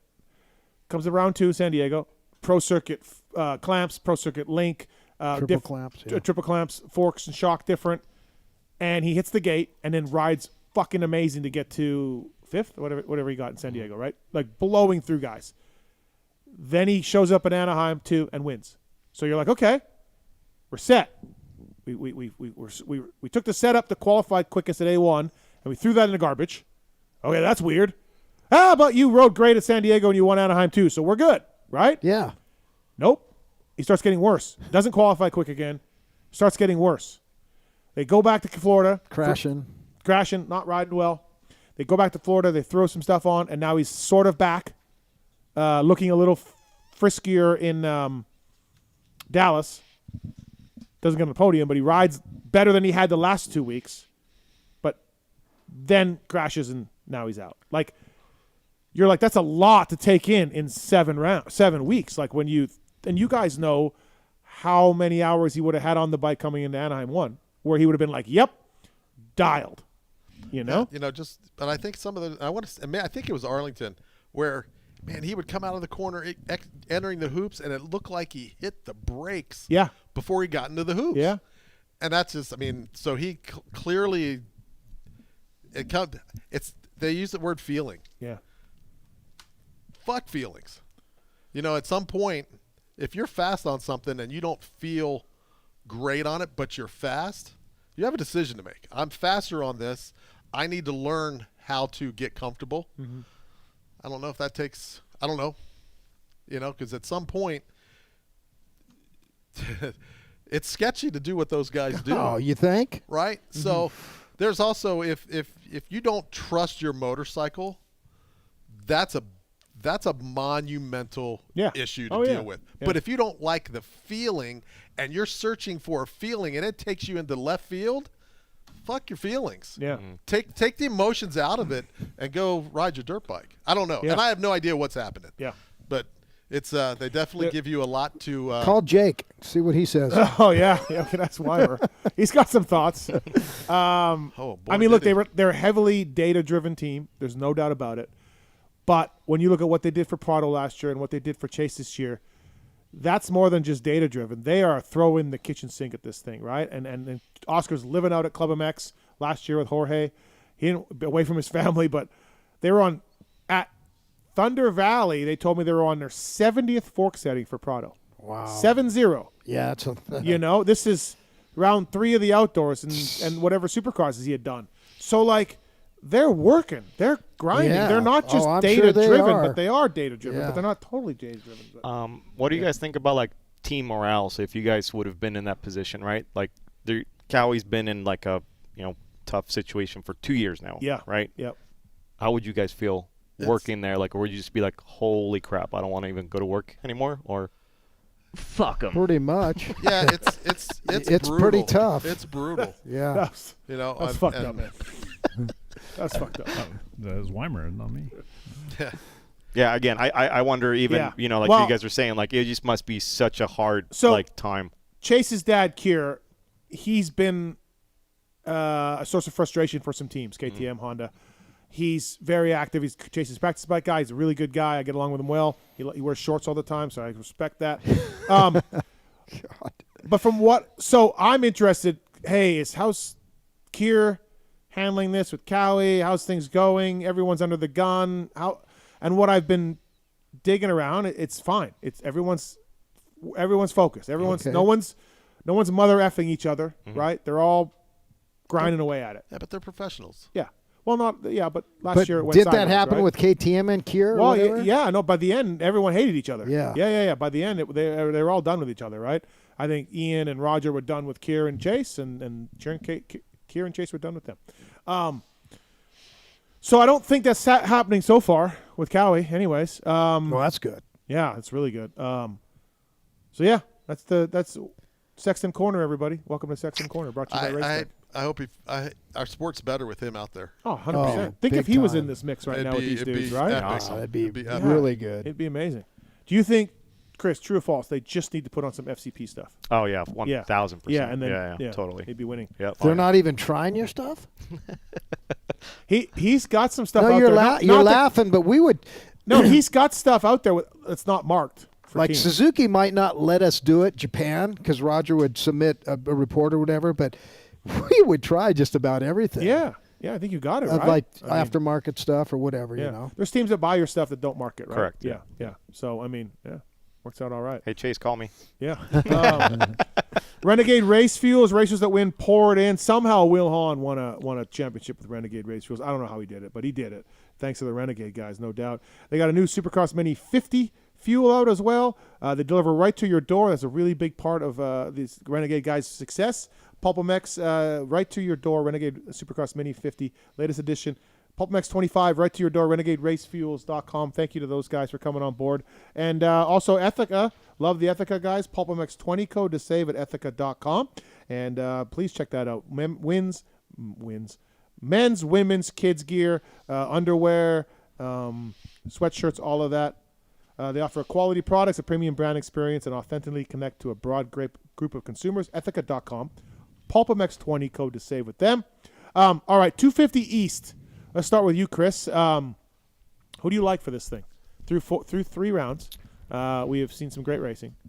I mean, Davies obviously looks really, really good. Mm-hmm. Hopefully, Joe can just keep on progressing. I mean, obviously been hurt, so I would say I like those two guys. I think Honda's ecstatic that Joe is 1 point back after 3 rounds. Without a doubt. We're coming in with like six days on the bike, right? Yeah. So, what about you, Berlut? How do you see the 250 shaking up? You know, I have a problem. I always pick. I know the fastest guy out there, and it's Davies. Okay. You know, and that's who I pick. I picked Sexton to win this championship. Right. Well, look where I did. I'm After at. Jet went out, I did too. So don't worry about it. Yeah, exactly. Yeah. So you like Davies? I like Davies. Yep. Yeah. Skip? I'm a massive Hammaker fan. Yeah. Been that way since he was on mini bikes. Uh-huh. First time we got to make the introduction. Yeah. But I think he's just got to he's got to be more consistent with his starts. Mm-hmm. You know, because he can't come. He's going to keep finishing second or third if he keeps doing what he's doing, and that's not going to be enough to win the title. Yeah. He's got to get that figured out. Who wins the showdown? Deegs, Davies, Kitchen? Who wins the showdown? I don't know how you go against Deegan. Right. I think I'm with you. Be hard. I think it's going to be. You got to think that Deegs has got his starts figured out. Yeah. And if he starts out front, then nobody's going to run him down. No, I'm with you. I think I agree. It's going to be great racing. Is that the next race? Yeah. Birmingham's a showdown, yeah. Oh, great. It's going to be exciting as hell to watch. I can't wait. All right. Ryan has a rule to propose. Oh, how's that phone? Ryan, what's up, man? Hey, how you guys doing tonight? Just a quick question. There's so many dudes that get hurt on the opening lap, and I was curious as to what you guys would think about the AMA implementing a rule that says you're not allowed to triple or quad on the opening lap. No, I don't like that. Well, for one thing, we don't have triples anymore. We got just a double now. Look, the race starts. Yeah. And as far as I know, all the gates do fall at the same time, right? Right. Yeah. Let's go race. No, Ryan, I don't like that. I mean, racing's dangerous. Supercross is dangerous, right? And that's what we love. It is. Yeah. But so look at, we lost Barsha. Mm-hmm. Almost lost Mookie. Look at what happened with Roxon and Plessinger. I mean, so if these guys, I guess my point is if these guys were doubling just on the opening lap, it would it would allow people to kind of spread out a little bit. distance themselves, Not kind of let the much. race. Not much. There wouldn't be much separation either. We're not racing anymore. Yeah, we're not racing. We're not racing. With all due respect, Ryan, I don't like that rule. No, and and two, there's, I mean, you look at that incident with Stewart and Barsha. When Malcolm hits, right, he still makes that commitment to the inside. Mm-hmm. So there's some to say that, man, you knew you came up short. There's guys jumping behind you. Stay straight. Yeah. Now, whether that was unintentional, that he still leaned in to make that corner. Yeah. And it's, at some point you expect those guys that are at that level to fully understand and be aware of that. But we're talking about a millisecond decision. Millisecond. That is the difference. Well, and I think that's his point, but rough crowd. But that's tough. Ryan, I feel so bad in saying your idea is ridiculous, but I do want to give you some. I do want to give you a pulp merch for that call though. Can we make up like how Sure. dumb your idea is, but give you some clothing for that? Yeah, no worries. Okay, we're gonna put you on hold. Get your information. Tallon, get his size and address, please. And no, Ryan, horrific call. Don't call again. But we're gonna give you some merch. Holy Can't we give him some socks too? Yeah, we can give him some socks. Okay. Oh, and socks too. Yeah. Yeah. Well, he just lost another friend. No. Please, Ryan, just listen to the show. Just don't call him with those ideas. You're saying too, so that the triples are done. I don't know if that's an official thing, but they've Okay. been gone forever. We just have a double now. Same Yeah. length as a triple. But the middle part is gone. Yeah, middle part's that gone. dirt's gone. Right. That makes sense. Yeah, right? totally. The 'Cause- triple's the easiest thing on the track for these Yes. guys. Yeah. All right. CARDO Systems. Thank you to CARDO for coming on board. PulpMX code to save with CARDOsystems.com. Please check them out. You can pair your CARDO to the latest action camera models. You can Pack Talk Edge. Edge phones are waterproof and dirt proof. The systems can easily fit on any helmet and sound crystal clear, featuring a JBL sound system. CARDO adds a new dimension of safety, fun, and efficiency to moto. Have you ever tried a CARDO? Mm-mm. Oh, they're good, dude. They're awesome. Thank you to CARDO. Use it on mountain biking? No, I've used it off-roading before. That's comms in your helmet, right? Yeah. Yeah. Off-roading and a side-by-side? No, and dirt bikes. Oh, okay. Yeah, I was up at Gold Creek Lodge a few years ago. No kidding. Where's Yeah. that at? Idaho. Yeah. And I had RV and Weimer talking to me. Oh, geez, you probably wanted to mute I that. wanted to turn it off. They were Yeah. laughing at me. I'd fall down and they would laugh at me. All right. Quiet down. Yeah. Wow, that Weimer drop. That was not good. But it was good. But it was not good. No, I think it was. All right, 702-586-PULP. Give us a call if you've got something on your mind. Motosport.com, tweet at Tallon segment coming up right now. Motosport.com, tweet at Tallon. No, that's my mom. It's the Motosport.com tweets at Tallon segment. W Fly, a Cherby's Firepower ASV, weekly prizes or CARDO weekly prizes for Motosport.com. The Ultimate Race Bike Sweepstakes. They've got weekly prizes given away. They're also grand prize of a 26 Yamaha YZ250F, a ClubMX replica. And please check that out, Motosport.com. Free shipping, everything over $69 there. Go through the banner on Pulp to help us out. And, thanks to the guys at Motorsport for coming on board. These questions are submitted to @PulpMX Show on the Twitter, and the guy in the corner reads the best ones. Just the best? Yeah, just the best ones. All right. Yeah. From Mark Kuhn, do you think the SMX point system has contributed to the lap ratio, continuing to race hard for 17th, 18th, 19th place? No, I think it's always been there, yeah. I would say no. All right. Graham Blade wants to know, is there any way there could be an A and B final in the Supercross rounds like Indy, 11 riders in each? No, that's ridiculous. Don't give that guy merch, but that's a stupid rule. That's a stupid question. But I've said for a couple of years, like, I wouldn't mind a B final. Like, there's that in other racing. The like, tracks can't handle more time on the. Well, we got rid of one set of practices this year. So. Yeah, but still, that's Okay. still not enough. Then you're going to add. All right. But what if we just took what if we count? Nah, we don't want to. No, I'm with you on the B. I mean, I am for that reason, but for track reasons, no. Yeah, right. Yeah. I think it's a great for growing and keeping sponsorships. Yeah. And things like that. Yeah. But until they figure out dirt, that can't handle it. What about making the 250 class all 17 rounds, and SMX next is the next class at all 17? What? Okay. But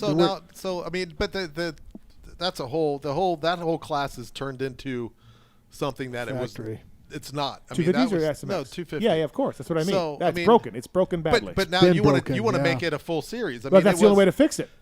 Well, no, it's not. Oh, how would you fix it? I would. There's so many things I would do as far as how much money, engines, what you can do to those things. Who's going to police that? These AMA can't even do blue flags right. It's simple. It's so simple. You set the rules, and when someone doesn't buy the rules, you're done for the day. You lose all of it. It will stop it immediately. I don't have faith in the AMA checking out engines and knowing what's going on. How about this started? It was supposed to east-west, and you were supposed to live in the west, and you're supposed to live in the east. And Yeah. that thing, that lasted, what, a year maybe? Yeah, that's it, yeah. It's just there's 30-year-olds in that class racing 17-year-olds. Factory bikes versus a lot of privateers. The difference is huge in that. It's so broken, it's not even funny. It's broken. And you can barely point out now. You have to be extraordinary to point out of that thing.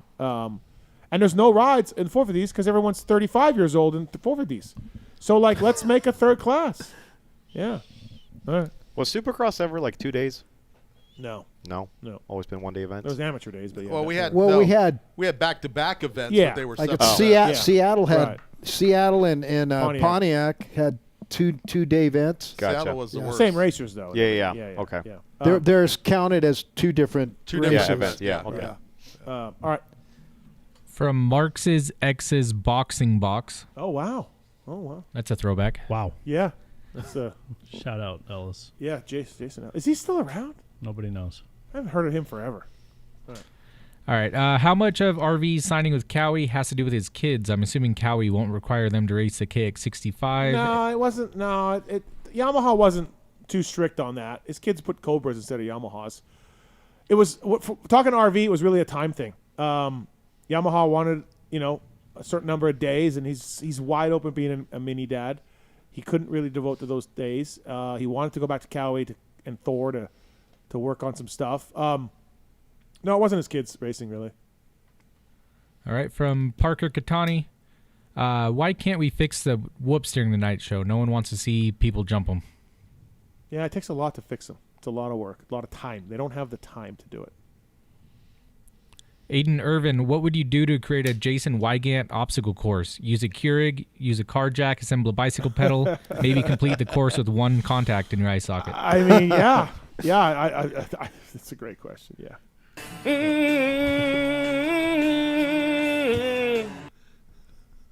The fuck? Lamont MX, it's been so long. Berluti, of all the shows you've done with Steven, what one sticks out? Or what's something that sticks out? For a fucking tickle? I'm not good like that. This one's sticking out to me right now. I don't know. Sounds gay. Favorite co-host over the years? Who is? Who is yours? Co-host. Like Skip would be your like co-host another tonight. person coming in. Oh, usually, sometimes Skippy. He's my favorite co-host.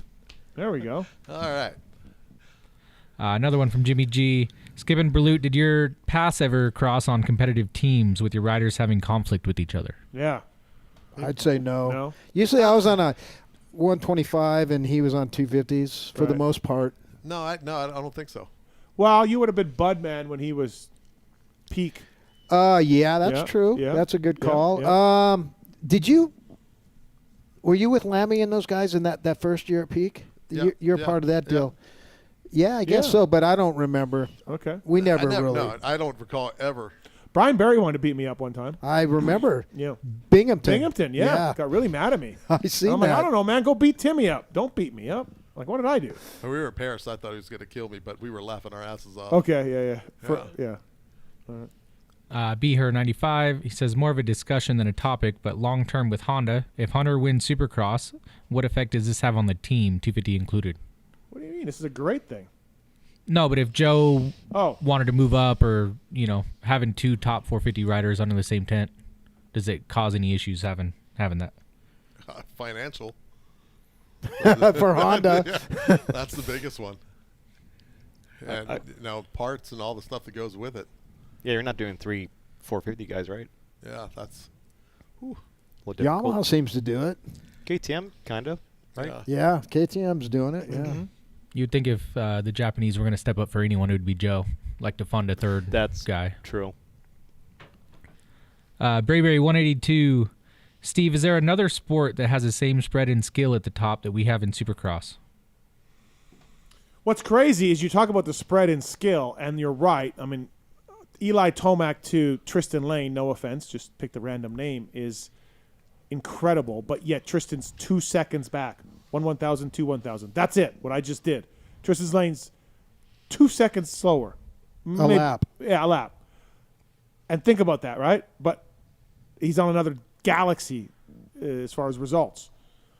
So it's kind of nuts to think about when you break that down, because Tristan Lane could show up at any local track in America and wax them, and wax anybody, right?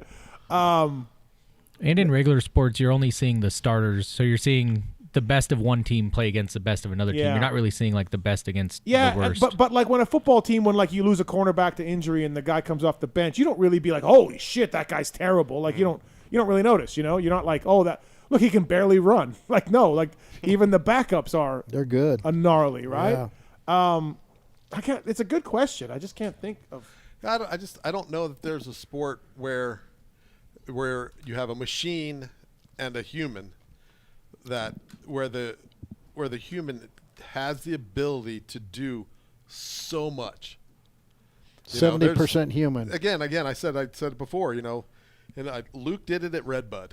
He went 3.5 seconds faster a lap for 22 minutes than he's ever gone because he got a start. There's nothing anybody in that paddock can do to any motorcycle to do that. Right. Yeah. And right. Car racing's not that way. No. I don't believe there's – I think it's a very unique It is. sport. Yeah. Motocross is bitching obviously, that I way. think you can look at mountain biking. You can look at some of those things like that where you're going to have guys that can just do things differently. But, man, there's nothing that makes up for a great rider. Nothing. All right. Nothing. Jimmy G for Balut. In your 20-year career with Suzuki, who was your favorite and least favorite assigned rider? And did any of them ever come close to the all-time great Justin Brayton? I had some really good ones. Budman was great. I liked Robbie. I mean, I liked a lot of them. I can't say any that I disliked or wasn't. Yeah, Tortelli, great guy. Yeah, he was a Damon great Huffman, guy. super cool, right? Yeah, I felt I got along with most of them really well. Over here, the biggest thing was maybe Michael when we were on American soil. I'd go to Europe with him, and I was like a brother to him. I mean, he treated me so differently. It was such a different. I don't know. That was really weird, but and to this day, you gave him my number, and we chatted back and forth. It was great. Yeah. Great to talk to. Yeah, Michael, that podcast I did, I always thought he was kind of a dick. Yeah. Just from the outside and stories I'd heard. Mitch loves him. Mitch loves Pashon. So I'm like, well, I like Mitch, and if Mitch says he's a good dude, he must be a good guy. What'd he do? Win 2 or 3 for Mitch? Two. Yeah. I guess that's true. An axe murderer could win, and Mitch would be like, that guy's awesome. Exactly. But point is then I did a podcast with him, and he couldn't have been any nicer. He's a good guy. Yeah. And also very honest about his shortcomings, and you know what I mean? Like, he is honest like that. Yeah. So yeah, that's great. From 24 Slayton, what do you guys think it takes to get to the top level? Can any of the top 10 riders get to Eli Jet 100 speed? No, it's something that those guys have. Born with it, I think, a little bit. It goes back to what Skip was saying. Yeah. What, 70% rider? Yeah. Well, I mean, I don't think you can look at the 450 class, but I think you can look at the 250 class and go, absolutely. Yeah, maybe. There's guys that are going to be able to get there. Right. I just think like Jet, Chase, Eli, those dudes, just so they're born with it. Okay. Wardy. Yeah. I mean, same idea. It happens all the time. Yeah. No, I'm just saying, like, I think the guy's question was like, and again, we're going to seem like we're shitting on a dude. Go ahead and cough if you have to. It's going to seem like we're shitting on a guy, but like, can Vince Freeze, 15th, 14th, get to an Eli Tomac level? Like, I say no. Like, you can give him a factory bike, and everything else. Yeah. No, but he's on the back end of his career racing. Yeah. So well, I'm just whatever. Use any example you want. Yeah. I think it'd be interesting to talk about Justin Cooper, right? We saw a glimpse of it. Mm-hmm.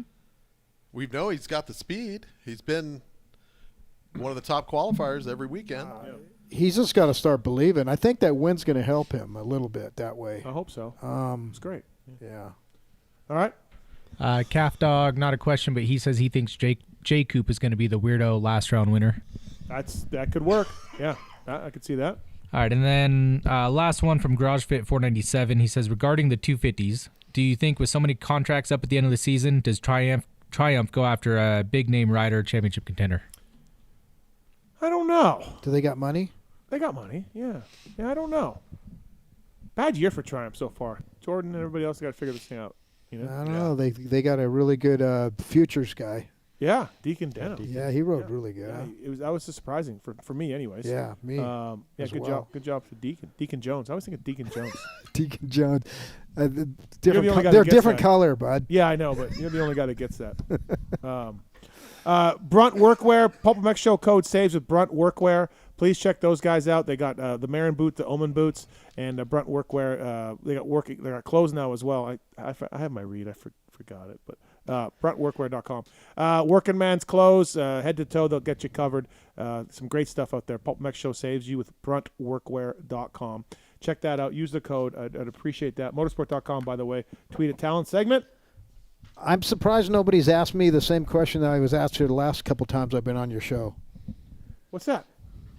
Is Jet gonna get MC's record? Oh yeah. Yeah, I mean they keep on these segments. Yeah. They always ask me Right. that. Wow, he got hurt again.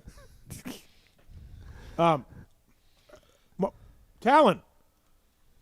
Outro.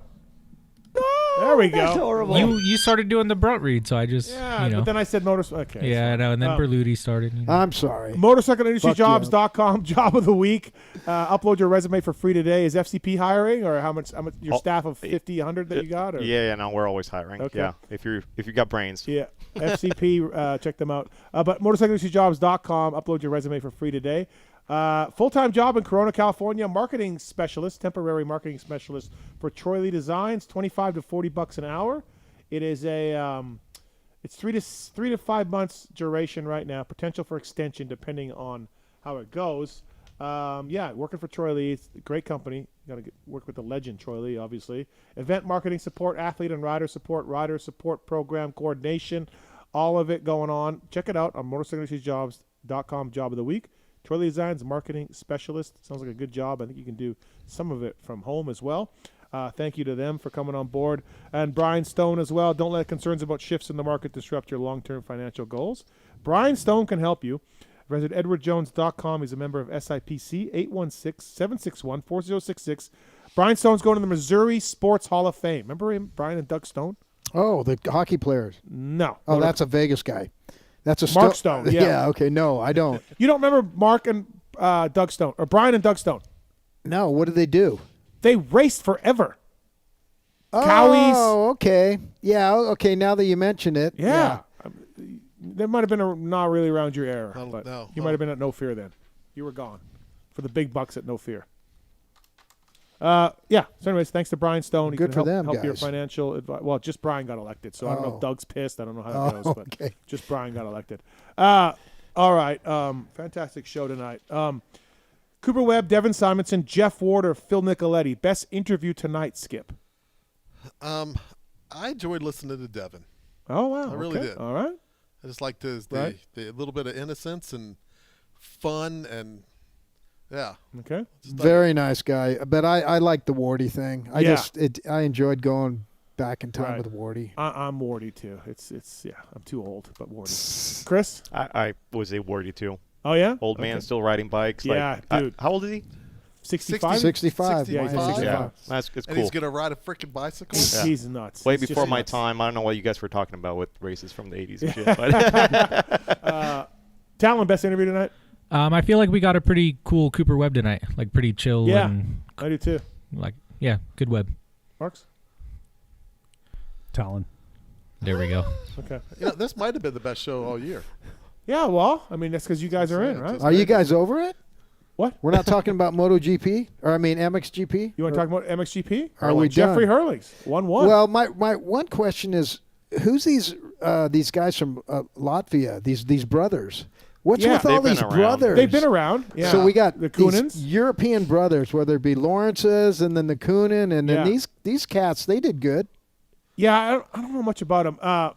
Hey, Tallon, call Lewis real quick. I think he's up. Call They're Lewis. like EMX, like 125 champs and stuff. Oh, Like okay. they've been around for a while. They're like not as quick as the Coonans, but they're coming in, like you said. Yeah. And they both got top 7 this week or Latvians, something like that. Right. I don't know much about them other than that. What else you got? Well, let's see if Lewis can pick up. Hold Hey, on. VL. Save your How questions. about VL, man? Save your questions for Okay. Lewis. We'll see if he can pick up. FCP, Pulp-FCP26, factory chassis parts used by Phil Nicoletti to win championships, of course, and the engine mounts as well help a lot. So I'm glad business is going all right, Mm-hmm. So you got some new, and this axle The thing? swing arm pivot's Swing a arm? new thing. Yeah, we're going to release it here shortly. It'll be some tests and reviews Yeah. and whatnot. It's pretty exciting because again, this has to do with like the stiffness and like the way it interfaces the frame. So it's exciting. Yeah. And then we do have a KTM 85 mount coming out. Okay. Seems like a lot of people are having some issues with OEM. So should be a Awesome. good product. And use the code to save Pulp-FCP26.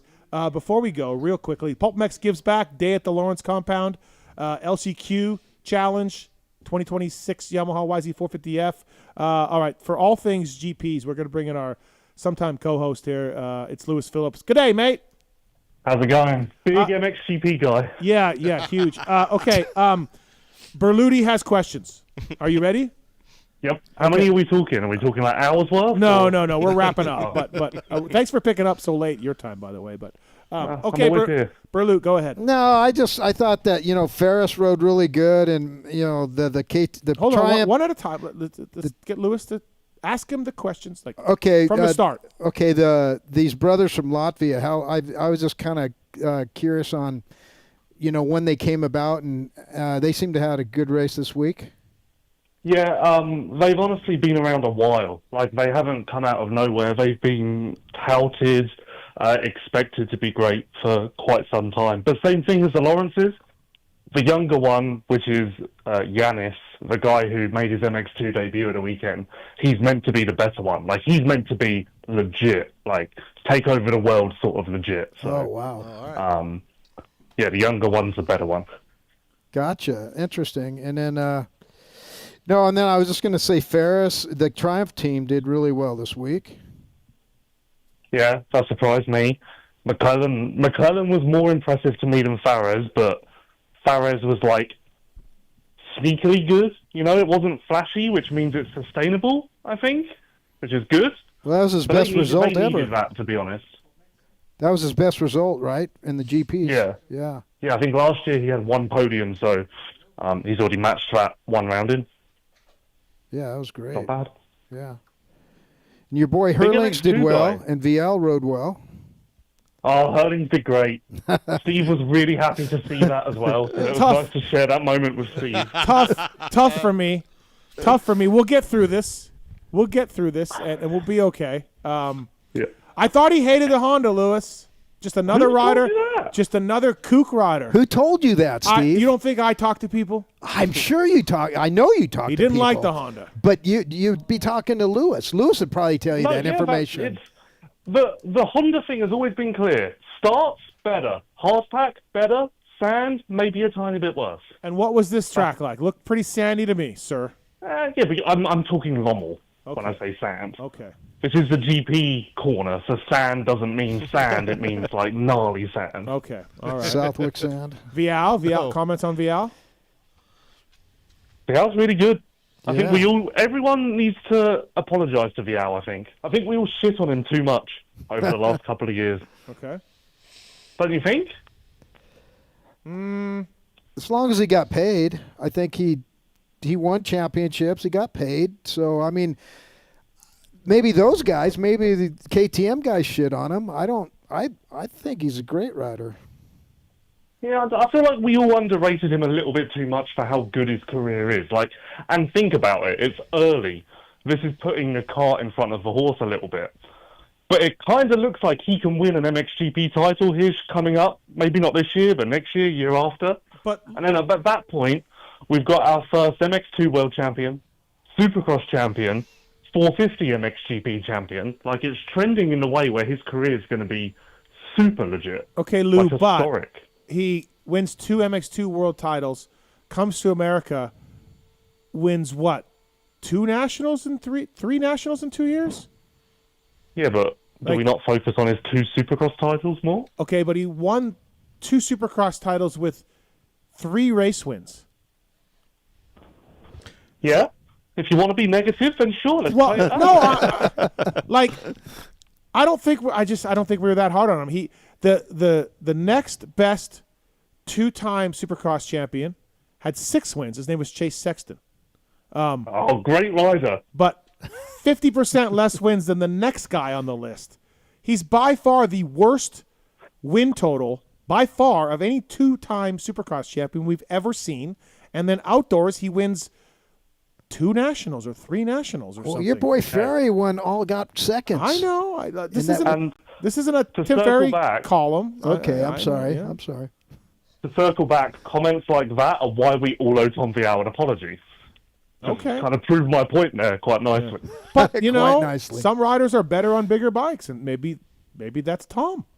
Yeah, for no, sure. I think like the 250 outdoor thing was disappointing, but I think it's clear that Oh, well, you owe him an apology, it sounds like. no, but underwhelming. Let's say that's nicer. But I think it's clear that American 250 outdoors, like pin it, ragged edge, flat out, that isn't his style. Like, he's more methodical, technical, whatever else, and I think that's why he hit the ground running on a 450. I don't know. Yeah. Hey, one other question, Lewis. So, on the Prado thing, everybody's saying, you know, that he cuts over on him, he cross jumps him, and all that stuff.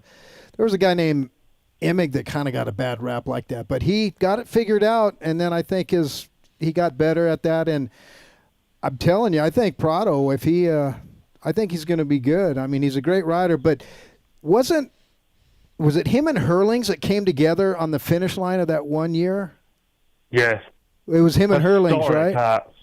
yeah, that was crazy. That was That's nuts. easily one of the most one of the craziest moments I've ever lived through. Were you there? Yeah. What about, where does Chase's season rank right now for you? Craziest moments you lived through? That's a low blow. That's a low blow. Just wondering, man. I picked up the phone at midnight, and that's the sort of content you want to give? Is he back east? Yeah, he's in Florida. Oh, that's where you live? I didn't know that. I thought he was... No. I'll move around. That'll teach you to pick that phone up again. Yeah, there you go. Listen, man, we keep it real here on the show. Hey, Lou, so how's the Ducati looking? Under which rider? I guess just the bike. The number 91. Yeah, go with that. So number 91 is excited that we started round 1 in 17th, and there are 19 rounds. So if we keep going with 1 position per round, we'll get 2 GP wins at the end of the year. Did you ask him what it was like when the big man went around him in the second moto? He was actually ahead of the big man in the overall classification. Yes, so. but in the second moto, the big man motored by him. You're talking about the Well, he Italian? probably just, Yeah, Ferrato. Your buddy. you know, the big man doesn't care about starting procedures. He doesn't care about running riders over in second corners, so it's quite likely that Jeremy just cowered in the corner and let him go. Okay, all right. All right. No, I think Ducati have work to do. Like, really. I mean, a good little technical thing. So Factory Connection were doing the Ducati suspension in MXGP, like through the off season. It was kind of part of a thing after Crowley doing the outdoors last year, and then figuring out the FC stuff was better. And the stickers have disappeared from the bike now. Uh-oh. Oh. Back to Showa. And also Ziggy's Link, too, they were using. Yeah. Yeah. So I'm trying to figure out. Well, I kind of know, but I'm not fully yet. But Well, how do you ride all off season? Preseason with Ziggy stuff, and then you show up with something else.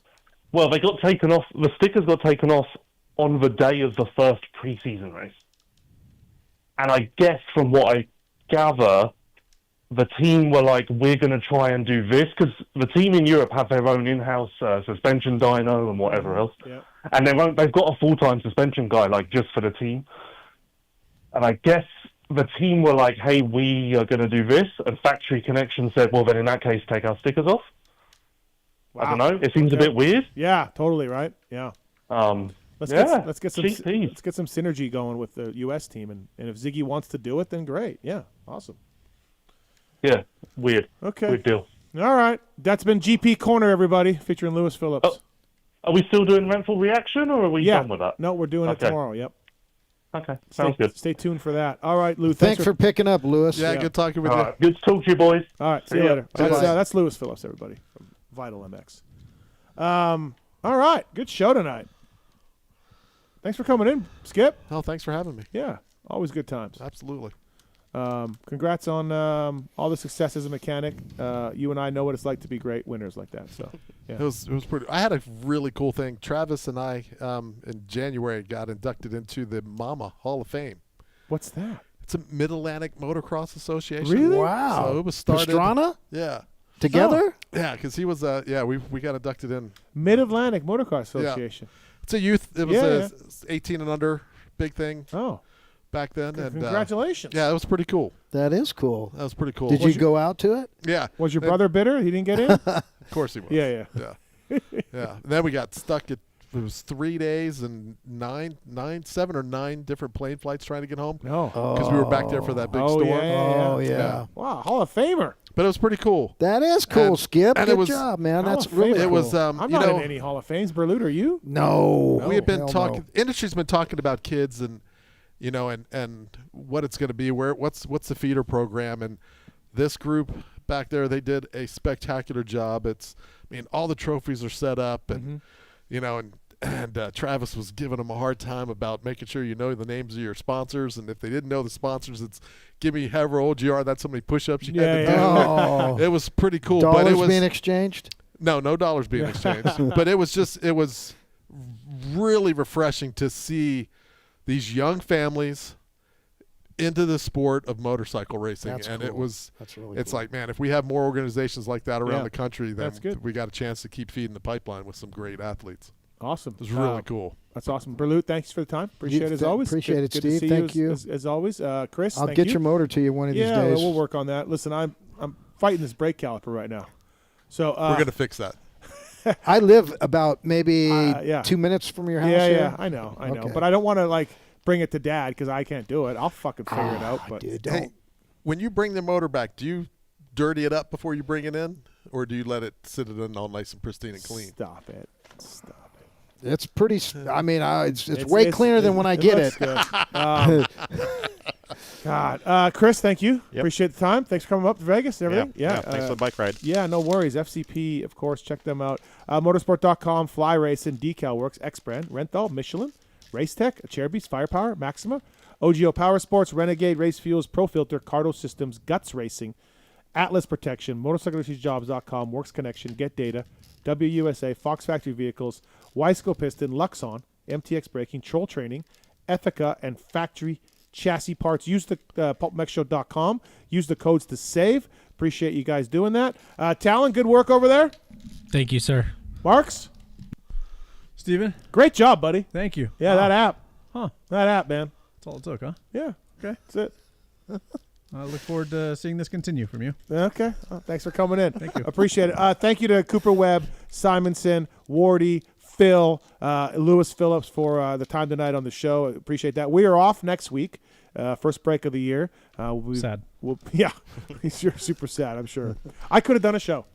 I did not. I said no to give my friends a weekend, a Monday you off. could have done it. Tits but- and Nick can come in. Yeah, I don't know who would have been here with you. Yeah. So we are taking a Monday off. But we'll Is be- Easter off for the When's Supercross? Easter? When's Easter? I'm That's not like sure. April, whatever. No, it's not. We only have Yeah. one week off. Just And it's one this week one. off. This Yeah. weekend, yeah. We only have 1 week off. They gave us 2 weeks after the last Supercross, and I think that was the sacrifice. Like the teams were like, we'd rather have 2 weeks off before outdoors instead of 2 weeks off. Because remember back in our day, it was like Supercross ended in Vegas. You were Glen Helen on the next Sunday. Oh, no. We were Atlanta, then you raced Gainesville, Gainesville, yeah, and then you went to Daytona. Yeah. You had more shit in your box van than it Oh, could my carry. God. Yeah, no, I did that too. Practice bikes and Right. It's 17 different tires. Yeah, it was nuts. No scoops, but tires. Yeah. Different. All right. Well, listen, good times today on the Pulp Show. Thanks for listening. Thanks for watching. Thanks to Swisscore and Kellen for their help behind the scenes. Thanks to Pookie as well for holding things down. downstairs, and we appreciate you guys watching and listening. So we will see you guys in a couple weeks. We're out of here. Thanks for watching. Listen. Tits, you need to go home and soak with your old lady. They'll be okay. There's something I want to get off my chest, and it's about that summer when you went away to community college. I got an offer to do Playgirl magazine, and I did it. I did a full spread for Playgirl magazine. I mean spread, man. I pulled my butt apart and stuff, and I was totally nude, and it was weird. I mean, you probably didn't hear about it because I went under the name of Mike Honcho, but I just wanted you to know that. If you could hear me, if it got into your brain somehow, that I spread my butt cheeks as Mike Honcho.